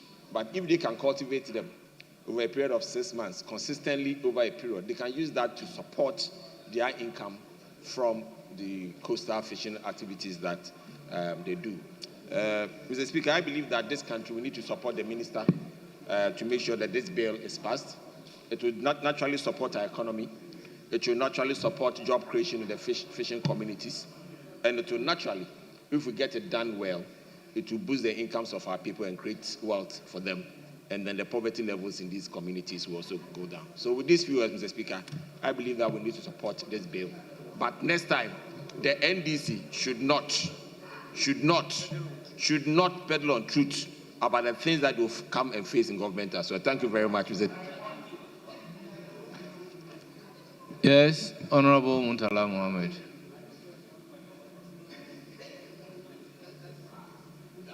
Mr. Speaker, he made a statement and you asked him to withdraw. He withdrew and concluded by saying that we should not peddle untruth, which will be captured by the Hansard. So I think that, please. Oh. Well, so I think I direct that any statement relating to lie and truth be expunged from the Hansard. So, Honourable Nitiwul. Thank you, Mr. Speaker. Mr. Speaker, I think that my friends opposite should not be too hard on themselves. Over the years, we have politicized the issue of fishing, and that should never have been the case. But unfortunately, that's what has happened. You are in opposition, and everything you want to do is to get the people's vote, so you politicize it. I just hope that, as politicians, we learn a lesson not to do it. Because of that, we have allowed our fish stocks, especially within the marine, the oceans, to dwindle to the extent, Mr. Speaker, that the lives of more than 2 to 5 million people are at risk. Because they're no more getting the style of fish they're supposed to get. And so I would say that we should support government to reform this bill, amend this bill, and ensure that the gaps that have been identified in Act 625 are properly catered for and addressed. Mr. Speaker, it is difficult for a legal regime or framework not to address issues such as biosecurity or climate change. Climate change has become a very huge factor in the world. And for our bill or our act not to address serious issues like climate change, we are risking the lives of even the people who are doing this fishing, both onshore and on land. Mr. Speaker, inland fishery management. Freshwater fish in Ghana is becoming a problem for many people because it's simply drying off. We are just lucky that we have the water leak. Even with water leak, we are still having problems, Mr. Speaker. The quantity of fish that a fisherman, especially within the lean period, that's when it's not raining, will get, is very, very tiny. Unless you have not been visiting fishermen, if you visit fishermen, you will realize that they are struggling just to survive. But that is their livelihood. And so, Mr. Speaker, because we have water in Bibla to drink. We don't have a river. Honorable member, you know the rules that you have to address me. You don't listen to. Mr. Speaker, I just said that it is important that these new amendments, which I think that our committee, I'm part of the committee, we have really looked at it, addresses some of these critical issues. And the post-harvest trade and post-harvest losses. Once some of these things are addressed, I do believe that the bill will be modernized enough to be able to support sustainable fishing across the country for us. So I want to support the minister that it is good that you are doing this. Let's help the minister to craft a bill that will last a long time, a bill that will support our people, and a bill that will grow this sector. Just in 2002 that we did the bill, today we are seeing big gaps.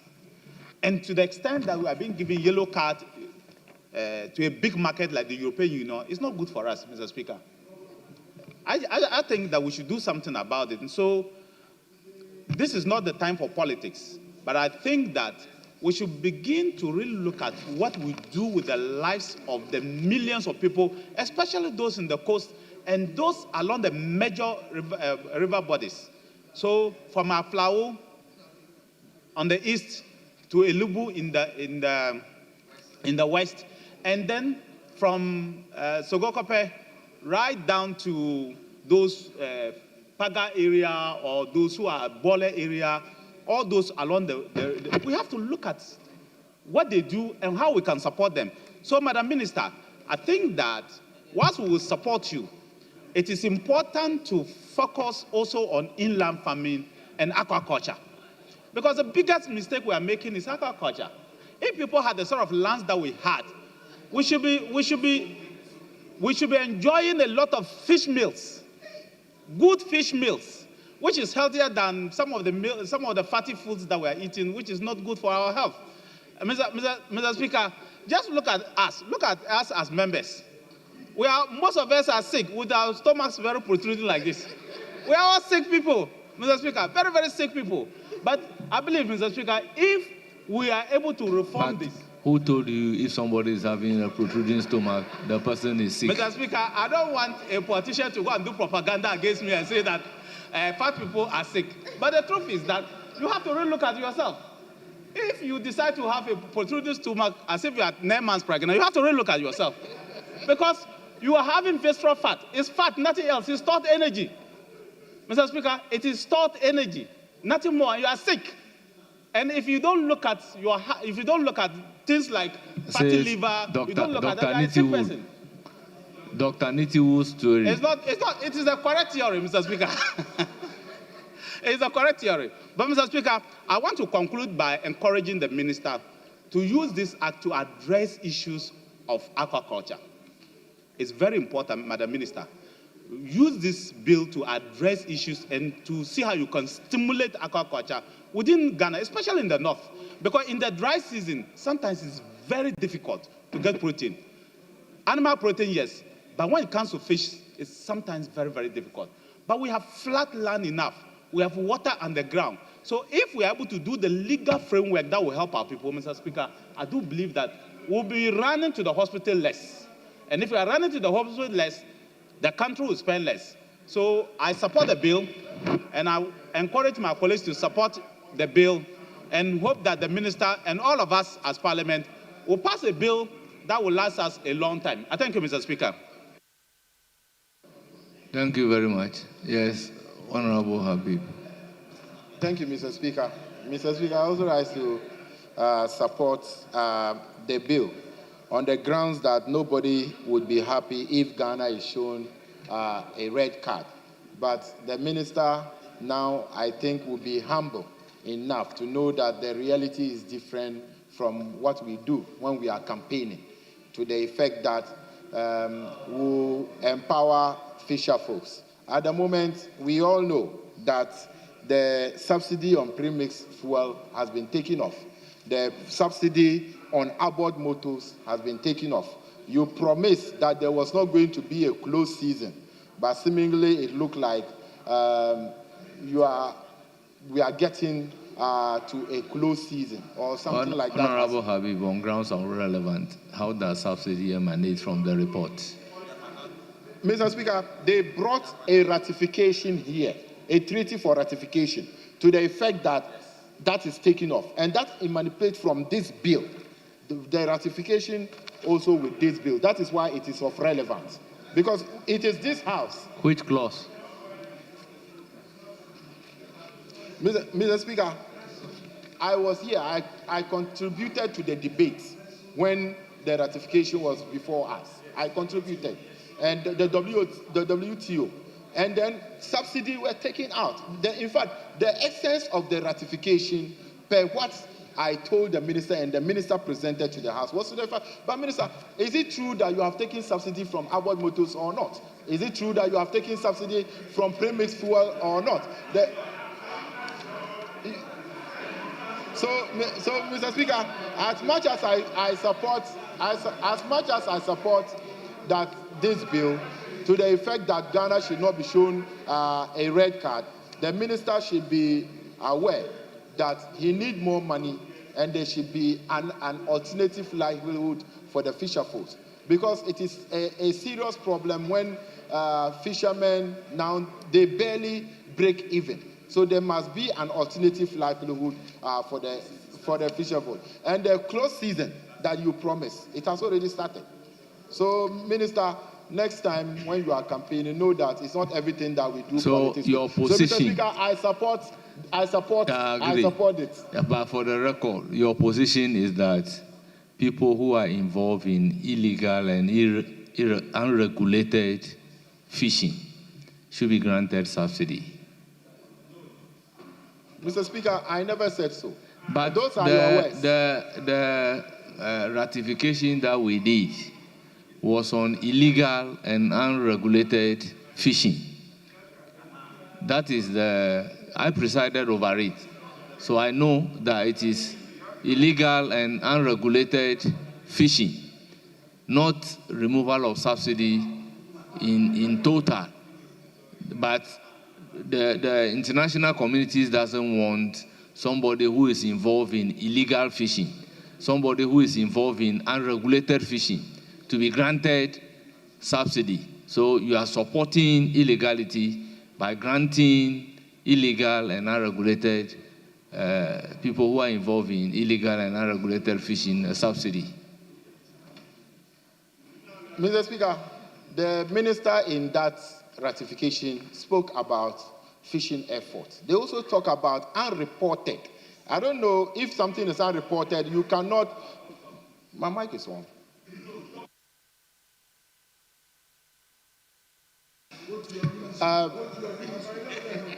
Mr. Speaker, without much, I support the bill, and the minister should take you from concerns that have been raised by members. Oh. And the minister, I don't know how you are even going to help the fisher folk, because the Ministry for Finance is not releasing any funding to you. That is why the Minister for Environment, Science and Technology is here, because he has no releases. So he's only here because you don't have any releases. That's why you are always here. The Finance Minister should give the ministers money so that they can go and work and will not be in the chamber heckling their colleagues. Thank you, Mr. Speaker. Majority leadership.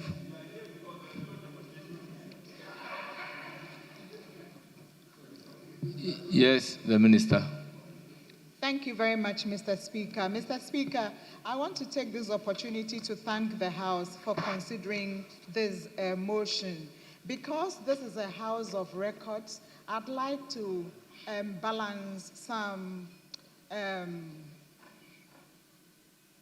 uninformed commentary that has come on the floor. Mr. Speaker, there's a certain terminology. Yes, Honorable Minister, hold it. Yes, Honorable Member. Mr. Speaker, very respectfully, I think that to use the word uninformed language is unparliamentary phrase. I don't think it's appropriate, Mr. Speaker, to say that a member of parliament is expressing an uninformed. Mr. Speaker, the synonym is uneducated. Uninformed, uneducated. Mr. Speaker, I don't think it's appropriate.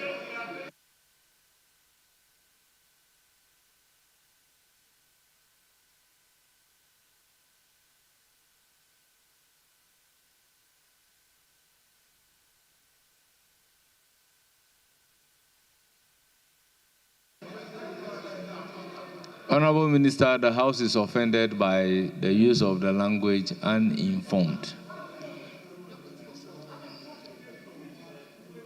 Mr. Speaker,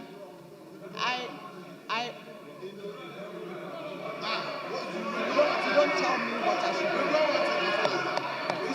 Mr. Speaker,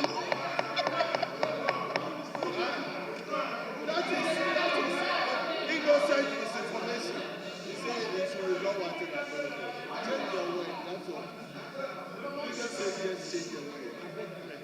It's our business. It's our business. Mr. Speaker, I wish to withdraw the word, and I would like to say that there is a terminology in the fisheries sector known as illegal, unregulated, and unreported fisheries, and it cuts across a spectrum of certain activities that have consequences.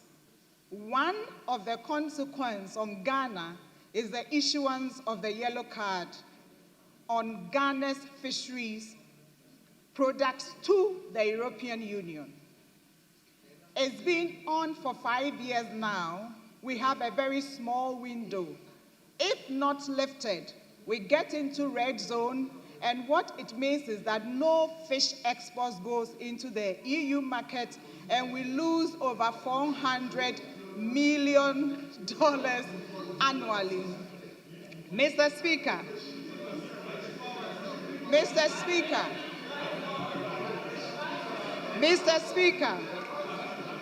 I would like to state further that this law, this bill that we are considering, has at the heart the national interest. It is first and foremost about Ghana's national interest of creating jobs through the fishery sector, of growing the economy through the fishery sector, and of just doing what is right in the fishery sector, the fishery sector being one of our natural resource sectors. I'd like to also place on record that as we said we would do, we have done exactly that when it comes to closed season as one of the many management measures in the fishery sector. We said we will implement a closed season for the industrial fleet, 2 months. We have done so. We said we will implement a closed season for the sub-industrial season, 1 month. We are doing it. We also said that we will not implement a closed season for artisanal fishers, and we are implementing it. So as I speak to you right now, there is no closed season for our artisanal fishers, the canoes, because a closed season, and as I answered, as I answered yesterday when one of our colleagues asked me the question, closed season is just one of the many management measures in the fisheries sector. And a management measure should have a number of objectives: conservation, social, economic. We know, and we have done the work, and the science proves that the effect of the 1 month sea closure on artisanal fishers does not answer all these 3 objectives. So though we are not implementing a closed season for artisanal fishers, we are putting in place other measures. This is important for us to understand. Mr. Speaker, once again, because this is a House of Records, I'd like to balance a certain narrative that has come on this floor. The WTO subsidies treaty, it's rather a protection of fisher folks in small countries like ours. It is to cure a situation where big, rich countries give big subsidies to their vessels, and that allows them to come into our waters and misbehave. You may be interested to note that since we signed on or ratified the ratification, some funding windows have opened for Ghana, and we are putting in application to benefit. So, ratifying the WTO treaty has not removed subsidies on premix. Subsidies on premix still exist up to today. It has not removed subsidies on outboard motors. In fact, premix supply has improved. It has not removed subsidies on outboard motors.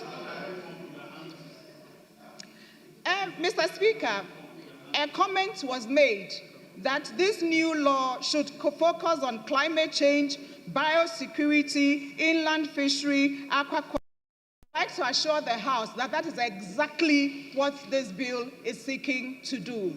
Within the broad context of the blue economy, we are not looking at fisheries as just capturing fish or growing fish. We are looking at fisheries in the context of competing interests of environment, of energy, of tourism, of water transport. We are looking at it broader and bigger because of the massive potential this sector has for the country.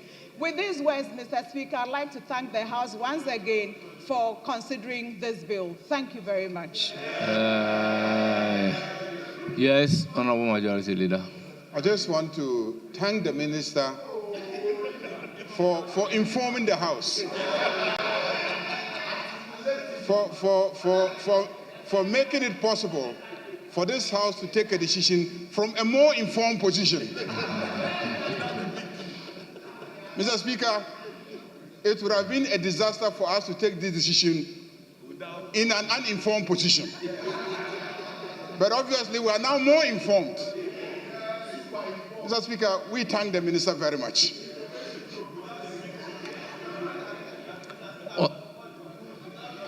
Honorable members, at the conclusion of the debate, the question is, as many as are in favor of the motion say aye. Those against say no. The ayes have it. The motion is carried. And asked to review the and report consolidate is accordingly the laws. adopted. Yes? And asked to review and consolidate the laws relating to the sustainable exploitation of fisheries resources. Establish a fishery commission to ensure the long-term conservation, development, management, and utilization of fisheries and aquaculture resources, and to provide for related matters. Honourable members, the Fisheries and Aquaculture Bill 2025 is duly read for the second time. Yes? Well, honourable members, may I suggest that in order to curtail issues at the consideration stage of this bill, we refer it to the winnowing committee, so that whatever is the concern of the winnowing, we add it to the committee's proposed consideration. And then we can deal with it at that stage once and for all. Yes, Majority Leader, what do you say to this? Speaker, we are in agreement. I believe that the Majority Leaders Committee will be able to tidy up. It's quite a bulky bill. Yes. So we'll do the tidying up. Once we come back to the floor, the consideration will be smooth sailing. Yes, Minority Chief Whip. To you was engaging the Majority Leader. Speaker's call for the bill to refer at this stage to the winnowing. Then they can tidy it up. He needs your buy-in. That's what you said. So Speaker, we can proceed. Are you in agreement? Yes, of course. I am. Very well. If that is the sense of the House, I will then refer the bill to the winnowing committee to tidy it up so that the workload at the consideration level will be reduced drastically. Honourable members, thank you very much. Yes, any indication? Speaker, that is so. Speaker, may we come back to item number 8, which is statements. We have, Mr. Speaker, I'm pleading that there's a very important statement. Please, Habib. Speaker, my plea to you is that this statement is quite very important to the member from Ahanta because it's about the Ahanta language. And she brought in students all the way from Ahanta. So we want to... I have two statements before me. One is in the name of Honorable Patricia Apiaje on the monitoring and evaluation in good governance. The other one is a statement by Honorable Mavis Kukua Bisu, Member of Parliament for Ahanta West Constituency. Speaker, that is so. Honorable members, if it may please you, we take these two statements. Speaker, first of all, you have always encouraged us that we should respect the standing orders. Speaker, Order 93.8. We clearly stand in breach of 93.8. 93.8. And you know how tomorrow has been devoted to the Indian Prime Minister. And Speaker, Majority Leader and myself and the clerk will be engaging to rally members into the chamber. It's important. We've done a lot. It's the statement, if they are not commemorative, the two statements are not commemorative. Speaker, if they were commemorative statements, then I would have yielded, oh, listen, Honorable Chief Whip, I will plead with you that once the statements are loaded, we take the two and we can limit the contribution to 1-1. Then leadership will come in.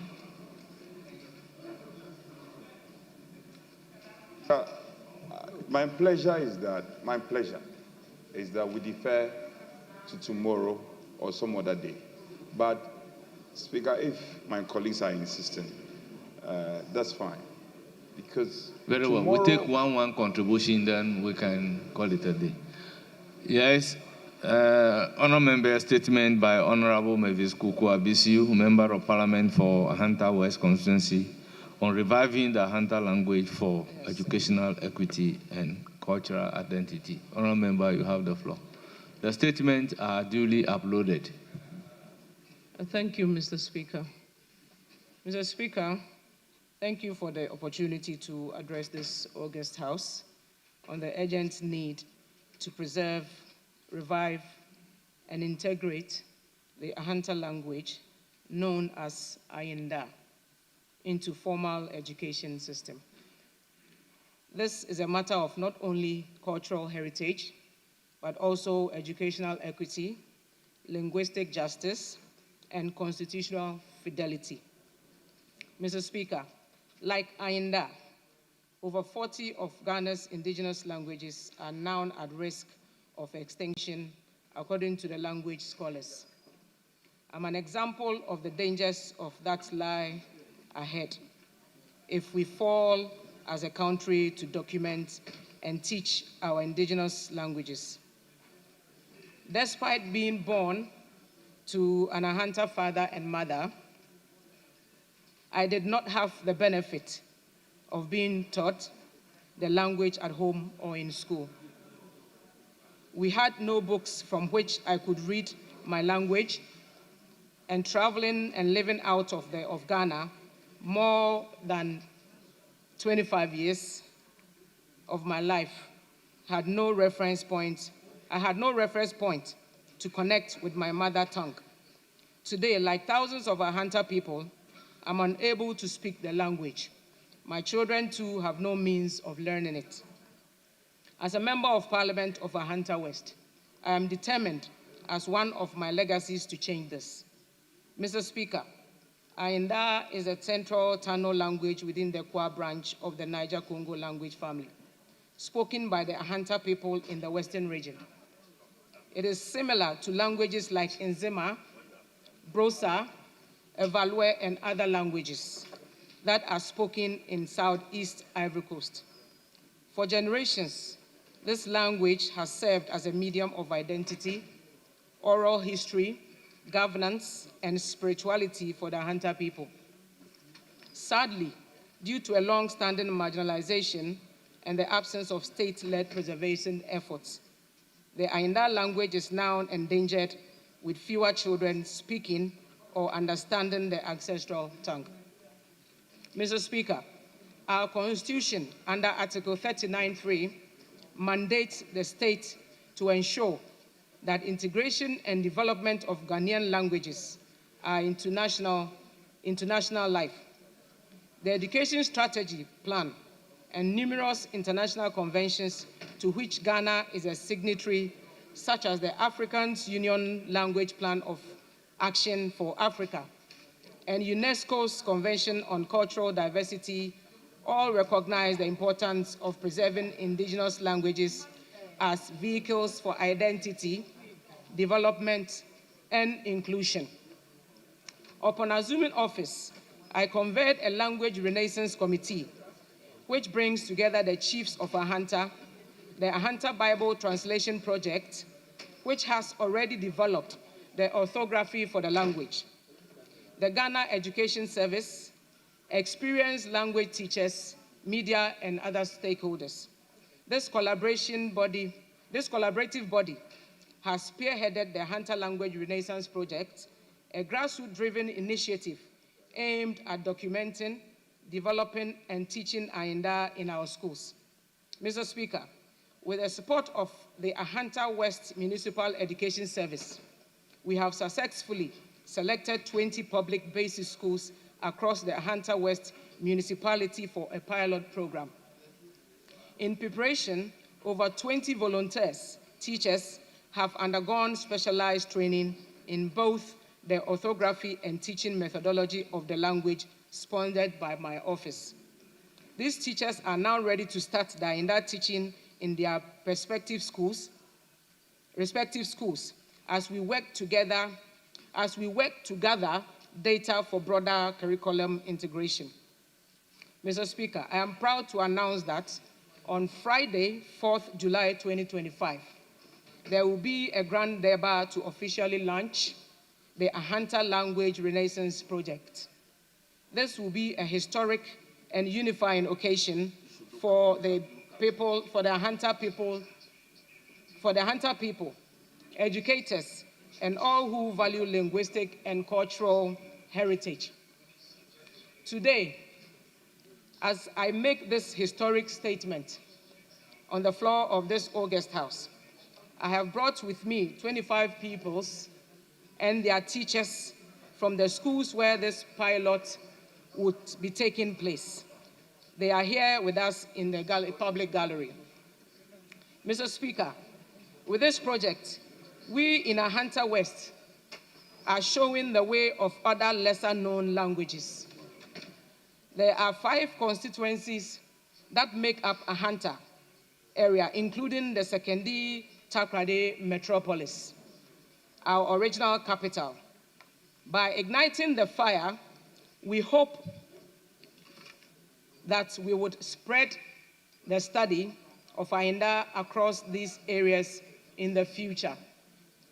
This is not merely a cultural project, it is an educational one. Evidence from global educational research confirms that teaching children in their language significantly enhances literacy, comprehension, and confidence. By enabling children in Ainda speaking areas to learn their native language means closing gaps in access and quality that long disadvantaged rural and linguistically marginalized communities. Moreover, this work directly supports Ghana's progress towards Sustainable Development Goal 4, which calls for inclusive and equitable quality education. It also affirms the cultural rights of minority language groups and demonstrates Ghana's leadership in safeguarding linguistic diversity across Africa. In view of these facts, I respectfully call all the Honorable House to support the following recommendations. The Ministry of Education and Ghana Education Service officially recognize Ainda as a Ghanaian language of study in Ahanta West schools. The funding and technical support to be made available for the expansion and mainstreaming of the ongoing pilot program. That the National Council of Curriculum and Assessment, NACA, collaborate with the Ahanta Bible Project to develop standardized and examinable materials for the Ainda language. Mr. Speaker, our languages are living archives of our history, identity, and dignity. If we allow Ainda to disappear, we lose not only a language, but a vital part of Ghana's national story. The people of Ahanta West, ready to keep their language alive. With the support of this Honorable House, we can make that vision a national reality. Mr. Speaker, I would end by saying, Nyamile Eila Yomuloti, I thank you. God bless you. What is the meaning of what you said? Okay. Honourable member, what's the meaning of what you said? Well, that's what I said at the end. That means God bless all of you. Very well. Very well. Yes. Honourable former Minister for the region. Thank you very much, Mr. Speaker. Mr. Speaker, I'm very happy and delighted to contribute to this statement made by Honourable Bisu. Mr. Speaker, it is proper that the Hunter language is recognized as part of the curriculum, especially for those in that part of Western region that speak Hunter. If you take Takrady, Sekendi, Iskado, part of Shama, Kwesimintim, Ahanta West, you can go on, even up to Cape 3 Point. They are all part of the Hunter-speaking areas of the Western region. Mr. Speaker, if you don't have a language, naturally your culture will be lost. In fact, if you are looking at tribes in Ghana, it's usually the language that is used in characterizing them. Unfortunately, it seems that the speaking of the Hunter language is becoming a major problem in these areas. I mean, if you take a place like Takrady and Sekendi, even in Amanfo, my own area, which is a typical Hunter migrant there, the Hunter language is gone. The Hinda is gone. If you take parts of Kwesimintim, they do well a little bit. If you take part of Ahanta West like Aponwai, Biahon, Aguna Kwanta, Disco, and the rest, they are doing well. But the main cities like Shama, Sekendi, Iskado, Takrady, Kasarodo, and Naje, these areas, we have virtually lost the language being spoken in these areas. And I believe that the launch and the reintroduction of the language back into the system will do a bit of service for our people. Because when culture is the programming undermined, with these symbols of the language, it will be easier for the people to understand their own systems and grow and develop out of ancient or local knowledge and to help grow the economy as well. So I support Honorable MP for Ahanta West for such a great statement in this House. And I believe that members of Parliament should support her so that when it gets into the grounds or gets to the ground, the Ministry of Education will be there to support them with the development of the language. I know that the former Western Regional Secretary of the MPP, Mr. Kwanzaa, started the language book. So I believe that if you can contact the family also in Ahanta, it will help you to start with some of the materials that will help work with them. Thank you very much, Mr. Speaker, for the opportunity. Yes, thank you. Honorable members, we will take one comment because of the indication. So, leaders, I want to be guided. Yes, so I will give you the floor. Thank you very much, Mr. Speaker. Mr. Speaker, I would want to also encourage and say... Please, be brief. Yes, and say to our sister that she has done very, very well. This is a very bold step that my Honorable Mavis Kukwa Bisu has taken. And I want to say that we are so grateful for that step. Mr. Speaker, as was said earlier, if you come to the area where a Ahanta language is spoken, in fact, we have 5 major paramouncies. 5 major paramouncies. We are talking about Sekendi. We are talking about Esikado Keten or Esikado.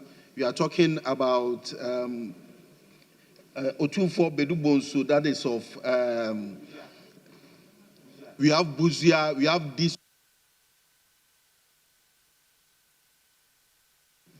Lower and Upper Discove, where all these great paramount chiefs are.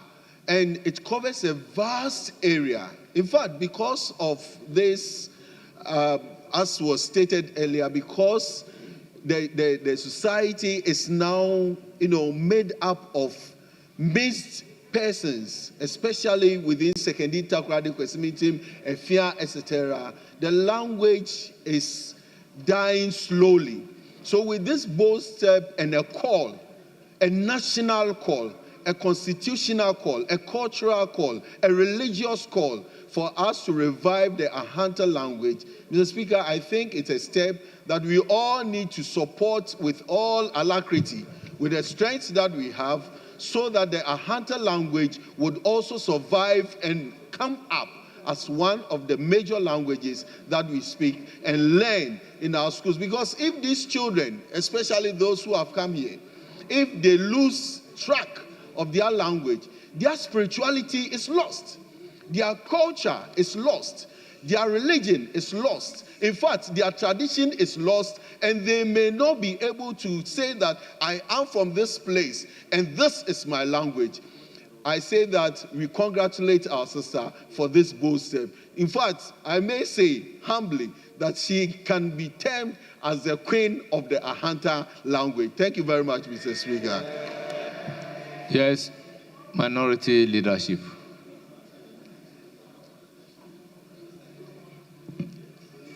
Thank you very much, Mr. Speaker. I'd like to contribute by adding, commending our sister, Honorable Member of Shama, Kukwa Bisu, for making such an important statement. It is important because, Mr. Speaker, it is even being proposed at this point in time in our parliament that we use our local language to communicate so that the people that we represent will be able to understand whatever we are discussing here, whatever laws we are promulgating over here. These things will be allowed.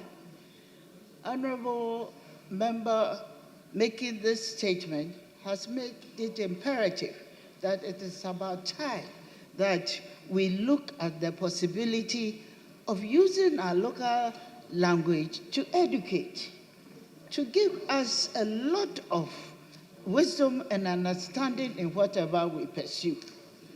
I agree with our sister for the commendations made that should be included in the curriculum.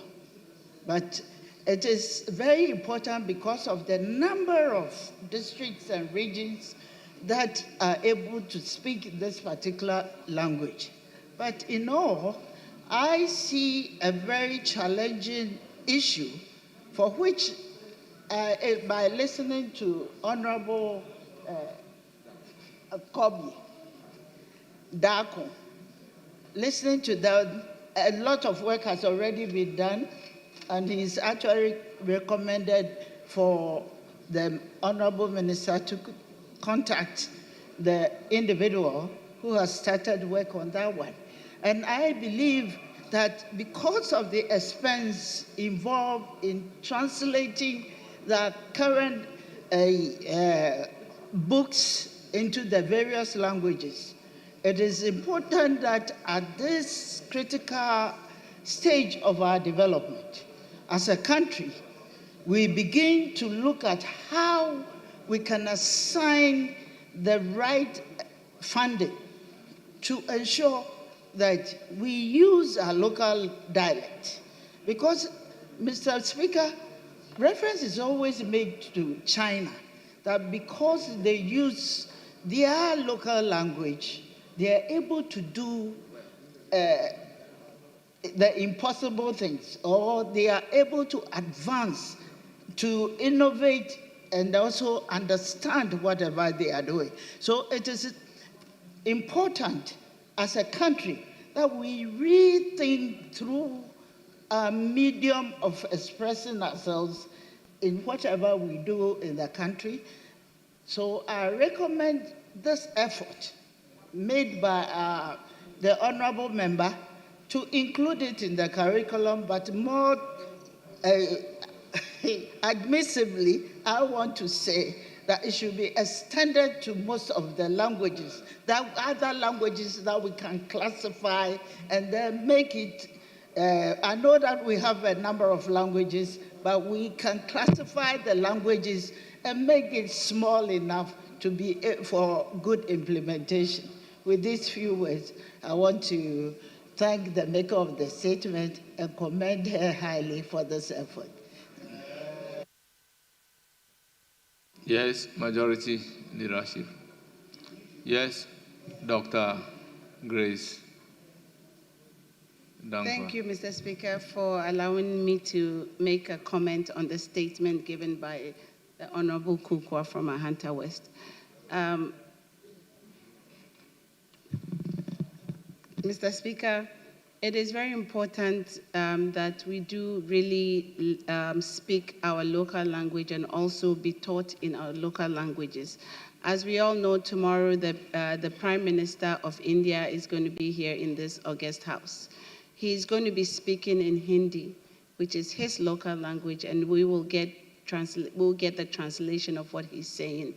I believe that him doing that is not necessarily for the Ghanaian audience, but for the audience in India who will be watching him. He wants them to understand.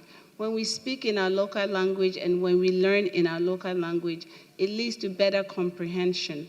And not only does it lead to better comprehension, it also helps with citizenry participation.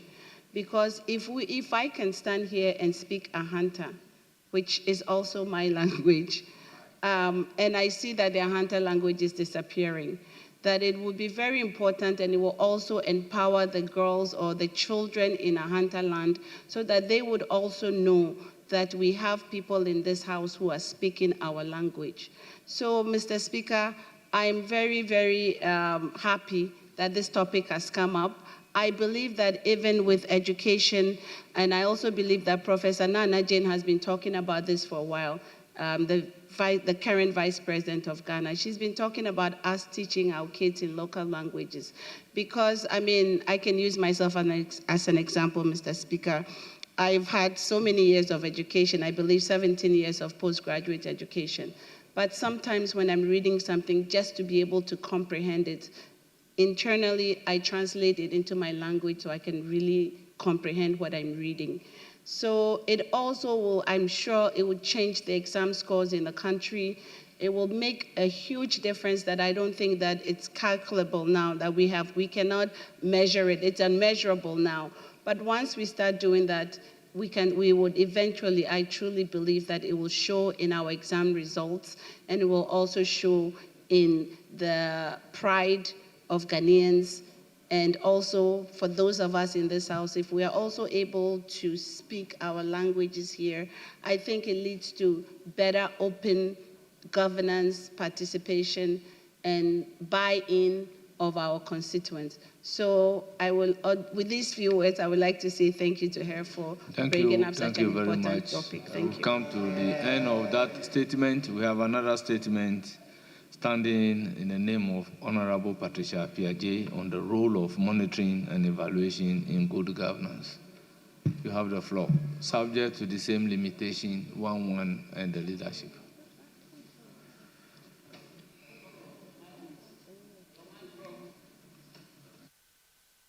Very much. Thank you very much, Mr. Speaker. Mr. Speaker, I rise to speak on a matter central to our shared responsibility of ensuring accountability, transparency, and impactful governance. The urgent need to strengthen monitoring and evaluation M&E systems across Ghana's public sector.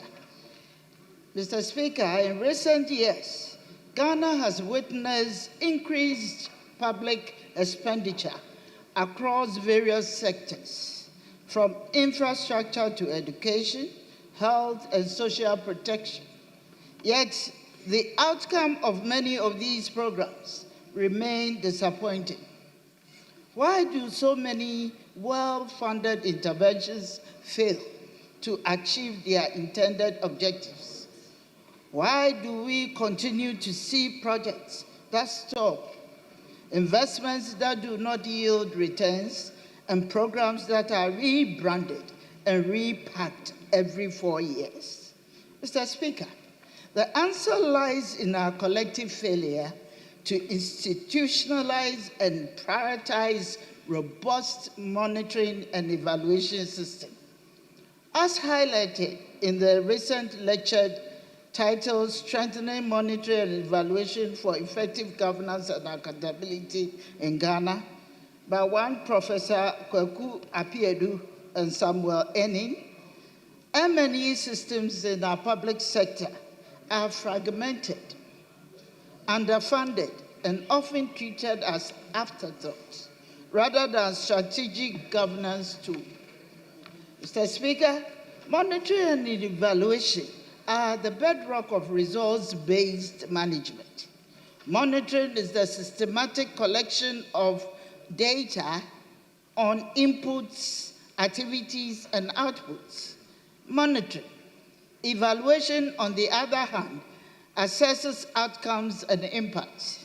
Together, they provide us with the evidence we need to answer critical questions. Are we doing the right things? Are we doing them right? And are we getting value for money? Mr. Speaker, the failure to embed M&E in our governance system results in policies being shaped by political instincts rather than empirical evidence. As noted by the World Bank in their 2020 report, Building Effective Institutions, the role of M&E in governance reform. Countries that embed M&E into the heart of their decision-making process record higher development returns and greater public trust. This is not a matter of theory. Across Latin America, for example, countries such as Mexico and Colombia have demonstrated how institutionalized national evaluation systems can be used to inform policy making and budget allocation. In Mexico, the National Council for the Evaluation of Social Development Policy is empowered by a law to assess all major social programs and ensure that findings are acted upon. Ghana can and must emulate such example. Mr. Speaker, the benefit of effective M&E are undeniable. Robust M&E systems, as seen in effective democracies worldwide, improve decision-making by providing credible data for policy design resource allocation. They enhance accountability by tracking whether public funds are used as intended, thereby fostering public trust. They drive efficiency by detecting bottlenecks early and enable this Parliament to exercise its oversight role with independent and relevant information. However, Mr. Speaker, M&E in Ghana faces several system constraints. Ministries lack the technical capacity to design rigorous evaluation. M&E units, where they exist, are under-resourced, and the findings that do emerge rarely inform budgetary decisions or policy corrections. Worse still, traditional paper-based reports and ad hoc site visits simply cannot deliver them timely. Actionable data required to respond to evolving challenges in real time. There is also minimal linkage between performance data and budgetary decisions. Mr. Speaker, a study by the Center for Learning on Evaluation and Results indicated that only 38% of government ministries in Ghana have functioning M&E frameworks, and even fewer made their findings public. This reality is unacceptable. In a democratic society where citizens expect results, not rhetoric, Mr. Speaker, if we are to safeguard public trust, curb corruption, and ensure value for every cedi spent, the government must prioritize and Parliament must demand an overhaul of our M&E framework. I call for the following action, Mr. Speaker. First, we must enact a national monitoring and evaluation policy that mandates M&E components in all major policies and programs. Amend existing legislation to require every ministry, department, and agency to embed M&E components at the design stage and to publish regular standardized reports on inputs, outputs, outcomes, and impact.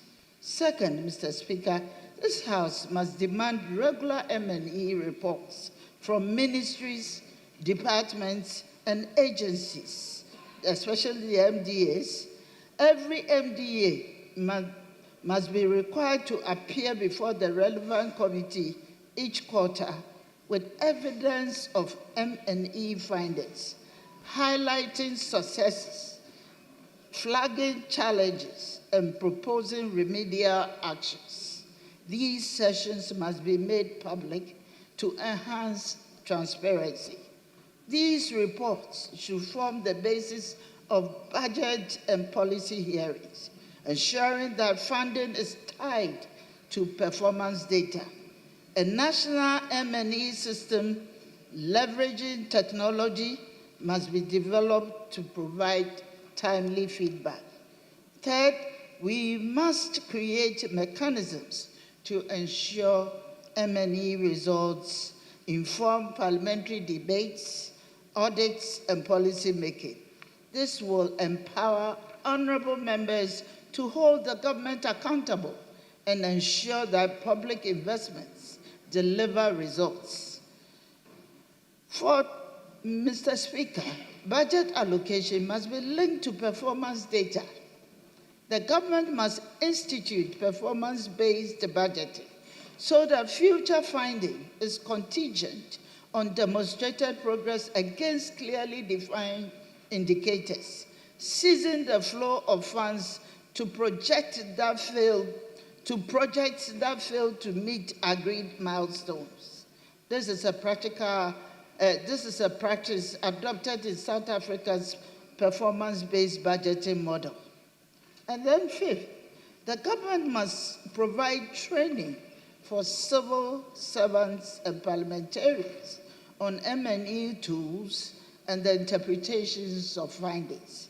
This will equip us to scrutinize government performance effectively.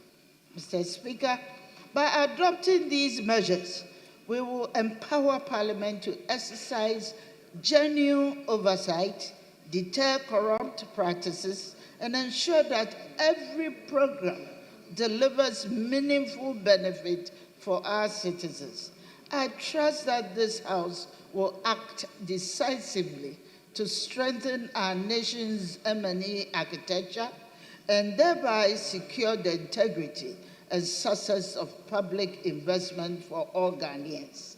Mr. Speaker, this House must be reminded that effective parliamentary oversight cannot be based on anecdotal claims, political allegiance, or glossy project brochures.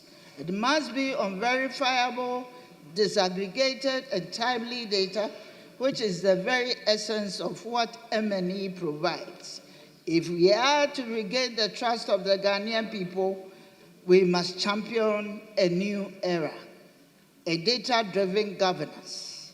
The African Union Agenda 2063 envisions an Africa where development is driven by evidence-based policy making and citizen-centered planning. Ghana, as a model of democracy in the sub-region, must lead by example. Mr. Speaker, let us affirm today that monitoring and evaluation is not a donor-imposed checkbox. It is a sovereign necessity. It is how we make sure that promises made are promises delivered. It is how we move from input and intentions to real, measurable, and lasting impact for our people. Let us act now to institutionalize M&E as a permanent feature of our governance landscape. The stakes are high, but the rewards for our democracy, our development, and our citizens are even higher. Thank you, Mr. Speaker, for this opportunity. Yes, Honorable Richard Achampo. Mr. Speaker, thank you very much for the opportunity. Let me thank the Deputy Leader for a very well-researched statement talking about how to implement M&E. Mr. Speaker, we've talked about monitoring and evaluation for more than a decade. I remember the past administration even created a ministry responsible for monitoring and evaluation. I remember at the committee level, I raised this very issue. If you go to all the ministries and you look at their budget lines, you will see an expenditure in respect of monitoring and evaluation. So I asked, are we not duplicating efforts here? But the answer provided was simple, that they are going to create a dashboard. So at the click of a button, you can identify whatever is happening in all the agencies. So physically, you don't need to travel to the ministries and agencies, like what GIFMACE was put there to do, so that at least you can monitor what everyone is doing. Honorable Akuto said, may his soul rest in perfect peace. Mr. Speaker, by the end of the day, we could not achieve that expected result. But I saw a policy document in respect of that, so we can still improve upon it. Because when you're talking about value for money, if you don't monitor what has been allocated to the agencies, how would you know what they're using that scarce resources for? Mr. Speaker, SOEs, every year, they sign performance contract with the president, and they give us the KPIs, what they want to achieve by the end of the period. By the end of the day, many of them even run at losses. Can you imagine a state institution, Mr. Speaker, run at a loss and at the same time paying bonuses to workers? What informed that decision? Because payment of bonuses is hinged on profitability. How can the company run at a loss and at the same time paying bonuses to workers? Because nobody is monitoring what is happening. We give budget allocation to institutions. We want value for money, but who is doing the monitoring for us? By the end of the day, we come back to square one. So we need to get feedback. We have committees in place. We do the approval of allocation to ministries and agencies. Even sometimes getting information from state institutions becomes a challenge. Former information minister is here. We passed the RTI. Even the processes that you go through to get some information, sometimes you need to pay for some classified information before you can do your work. So if I want to work for the state, I need some information, but I need to pay money to get those information. And I don't have a budget on my own. How can I be effective to do all these things? So it's the right time to revisit this issue. As a house, let's see how we can navigate and get things done properly. Because sometimes when we are having a conversation with somebody and we are complaining about certain things, the question is, why are you not the same people who approve the budget? Why are you not the same people who approve the loans? So how can you tell me you don't know what they use that money for? For example, you hear budget support. You don't even know what they are going to use that money for in the name of budget support. And the minister will not come and give you a detailed account of the utilization of that resources. So these are some of the challenges we have as a house, but we can improve upon it. But we can only do that when we come together, put aside our partisan politics, and make sure that we are demanding accountability from state institutions. I remember we visited Takoradi for this market project. The original location that we gave to them, after doing the value for money audit, they made savings of about $3 million. So they applied that $3 million to expand the scope of work. So if we did not ask them to do the value for money audit, that $3 million will never be accounted for. So a lot is happening, but we have a lot to do as a house. So by the end of the day, resources allocated to state institutions are accounted for. So, Deputy Leader, I thank you very much for bringing this up. We need efficiency. Let state institutions become resource-oriented institutions. So by the end of the day, we can go to sleep that we've given money to people and there will be positive results from those resources allocated to them. Mr. Speaker, I thank you very much for the opportunity. Thank you, Honorable Member. Yes, Honorable Kojo Nkrumah. Mr. Speaker, thank you for the opportunity. And I want to associate myself with the commendations that have come in to the Deputy Minority Leader for this very well-researched statement. The subject of monitoring and evaluation, I think, is one that we haven't taken as seriously as we should as a republic. Monitoring and evaluation, Mr. Speaker, is one of the top 5 things that we should be doing in government. We should be enhancing capacity, we should be planning better, we should be financing better, we should be executing better. But above all, we should be monitoring and evaluating what we are doing. Permit me, Mr. Speaker, to give a small historical account, a short one, of how under the 4th Republican Constitution we have tried it. You'll recall that in the first 2 terms, it was still in the early days of the Constitution, so the systems were not very robust. In the Kufuor administration, that was when we started the program-based budgeting and introduced what they call the results framework. Then the Mills administration even took it further by institutionalizing a system where you now had planning from the national to the regional to the district level through the NDPC. If you read articles, I think 86, 87, 88 of the 86, 87 rather of the Constitution, you will find that there's an elaborate provisioning on how it should be done. Mr. Speaker, the Mahama administration resorted, among other things, to an in-house evaluation system. You would recall Professor Tony-Edu or Dr. Tony-Edu and the work that he assisted the administration to do. You will recall the Akufo-Addo administration, as he rightly mentioned, introduced a ministry and then later downgraded it to a secretariat. It is true that it's been fractured. But, Mr. Speaker, I think the reason is that we are not following what the Constitution says. And now we are having a lot of duplications, whether at the presidency level or across the ministries, departments, and agencies.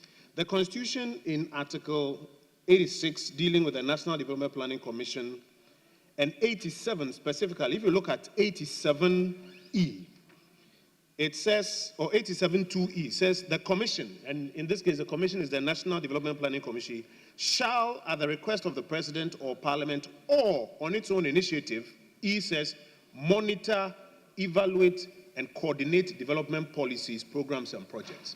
So the constitutional thinking directs us to let the NDPC lead in this exercise. Unfortunately, after the first two presidents that I mentioned, we've tried to do it on an ad hoc basis. And where I add to the submissions made is that we should go back to what the Constitution provides and mainstream monitoring and evaluation under the NDPC. Mr. Speaker, the reasons, as I've mentioned, it's constitutionally provided for. Secondly, they've already started building very strong institutional mechanisms, as I mentioned, during the Mills era, from national to regional to district. Thirdly, Mr. Speaker, they have the tools that are respected across board, whether in country or in other jurisdictions. Global best practices on how to do monitoring and evaluation. Because currently what is happening is that the same person doing the work is doing his monitoring and evaluation. And when you see some of the reports that have come, it's a very person who has done the work who is marking his own script. Mr. Speaker, in executing this, a few suggestions to help what the Deputy Leader has mentioned. First, I think we need to go back to look at Act 280, if I'm correct. 280 will be the Act 480. 480 will be the National Planning Systems Act. And though it borrows from the mandate and spells out how planning should be done, it doesn't spell out the process by which the monitoring and evaluation should be done. My view is that we should tidy it up a bit more by amending 480 to include these M&E structures that are already existent in the constitutional mandate and in the Act of the NDPC, Act 479 itself.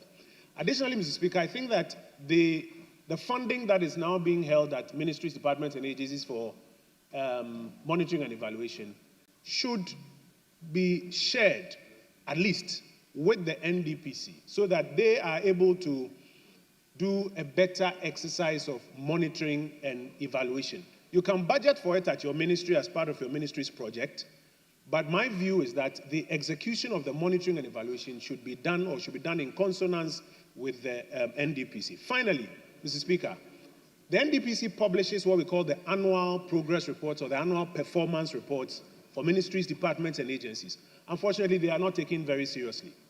I think this statement and the conversations that are going on brings us to a point where we should mainstream these annual performance reports. Yesterday, Leader, we were having a conversation about the types of reports that should go to public accounts and which ones should go to the sector ministries. It's a fine opportunity for us to mainstream these APRs so that they become the terminal report, if I can say so, of the work that has actually been done across ministries, departments, and agencies. Mr. Speaker, I thank you for the opportunity, and I commend the Deputy Leader for this very, very, very deeply researched statement. Yes, Honorable Vundi, 2 minutes. Okay, thank you, Mr. Speaker, for the opportunity. And let me thank Deputy Leader for a very wonderful, well-researched statement. Mr. Speaker, I think that monitoring and evaluation is like, working, setting a goal, and going back to see whether or not what you yourself you said you want to do, whether you've been able to achieve what you want to do or not. And so if we don't take monitoring and evaluation seriously, then it means that whatever it is that we want to do, we won't know whether it is properly done or not. And I'll give you a typical example. Mr. Speaker, the politicization of our developmental agenda is just too much. Remember the Cocoa Road that His Excellency John Dramani Mahama started 2016. If we had done proper monitoring and evaluation and allowed that project to continue, today, most of the roads that were started wouldn't get deteriorated again. Now we need new money to go and solve them. Monitoring and evaluation. Mr. Speaker, it is only when we have a national developmental agenda, like my brother Kojo mentioned, and we work at it practically, but not only mentioning it, that we can get proper monitoring and evaluation. Why would the government start a project and because it's out of power, even though it is the taxpayers' money that was spent to do that particular project, another government come and that project is abandoned? Well, not a project like the cathedral anyway, but I'm saying that projects that are nationalistic, developmental projects that are started by a government, and the fact that the government loses power does not mean that we should leave it to rot. Look at the schools and the tree project that I keep talking about every day, that His Excellency Professor Mel, instituted. And so if we can even, re-look at all these things practically and looking at the law and all that, unless we practicalize the monitoring and evaluation system. Mr. Speaker, even in this house, we do not have committee on monitoring and evaluation, which I think it's very important. So again, how will you know whether what you set to do is being achieved or not? So I want to thank Leader for this very important state. It's one of the things that we all would have to think about and look at and get all politics aside and be able to look at it properly so that the things that we set to do, but I believe strongly, Mr. Speaker, if monitoring and evaluation were properly done, the, Bank of Ghana, that the experts gave account that building it would be about $80-something million, wouldn't end up being $260-something million if monitoring and evaluation was done practically successfully. So, Mr. Speaker, it's very important that monitoring and evaluation is given proper attention in this house. I thank you very much. Conclude. And you see, those who don't want me to talk about the reality and Honorable the truth, member, it conclude. is they themselves. But the point is that monitoring and evaluation must happen at all times in our governance system in order to have proper accountability. And that's what we need. Other than that, we'll be dilly-dallying and be talking about things that are not really relevant, and nobody wants to talk about the truth. But I will. I thank you very much for the opportunity. Honorable and member, God bless you. Thank you. Honorable member, statement time has ended. Yes, Majority Leader.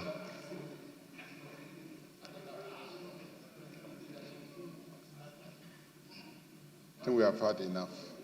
Yes. We've had enough. I think we are in your hands if we can take. Yes. Tomorrow at 9 a.m., we expect everybody in the chamber. We're expecting the Prime Minister at exactly 10 a.m. The whole ceremony should not last more than 30 minutes. So I urge colleagues to try and then be here on time. We'll start proceedings at 9, and then by 10, when the Prime Minister arrives, we should be all seated and ready to listen to him. So on that note, Mr. Speaker, we're in your hands. Thank you very much. The House is accordingly adjourned till Thursday, 3rd July, 2025 at 9 a.m. before noon.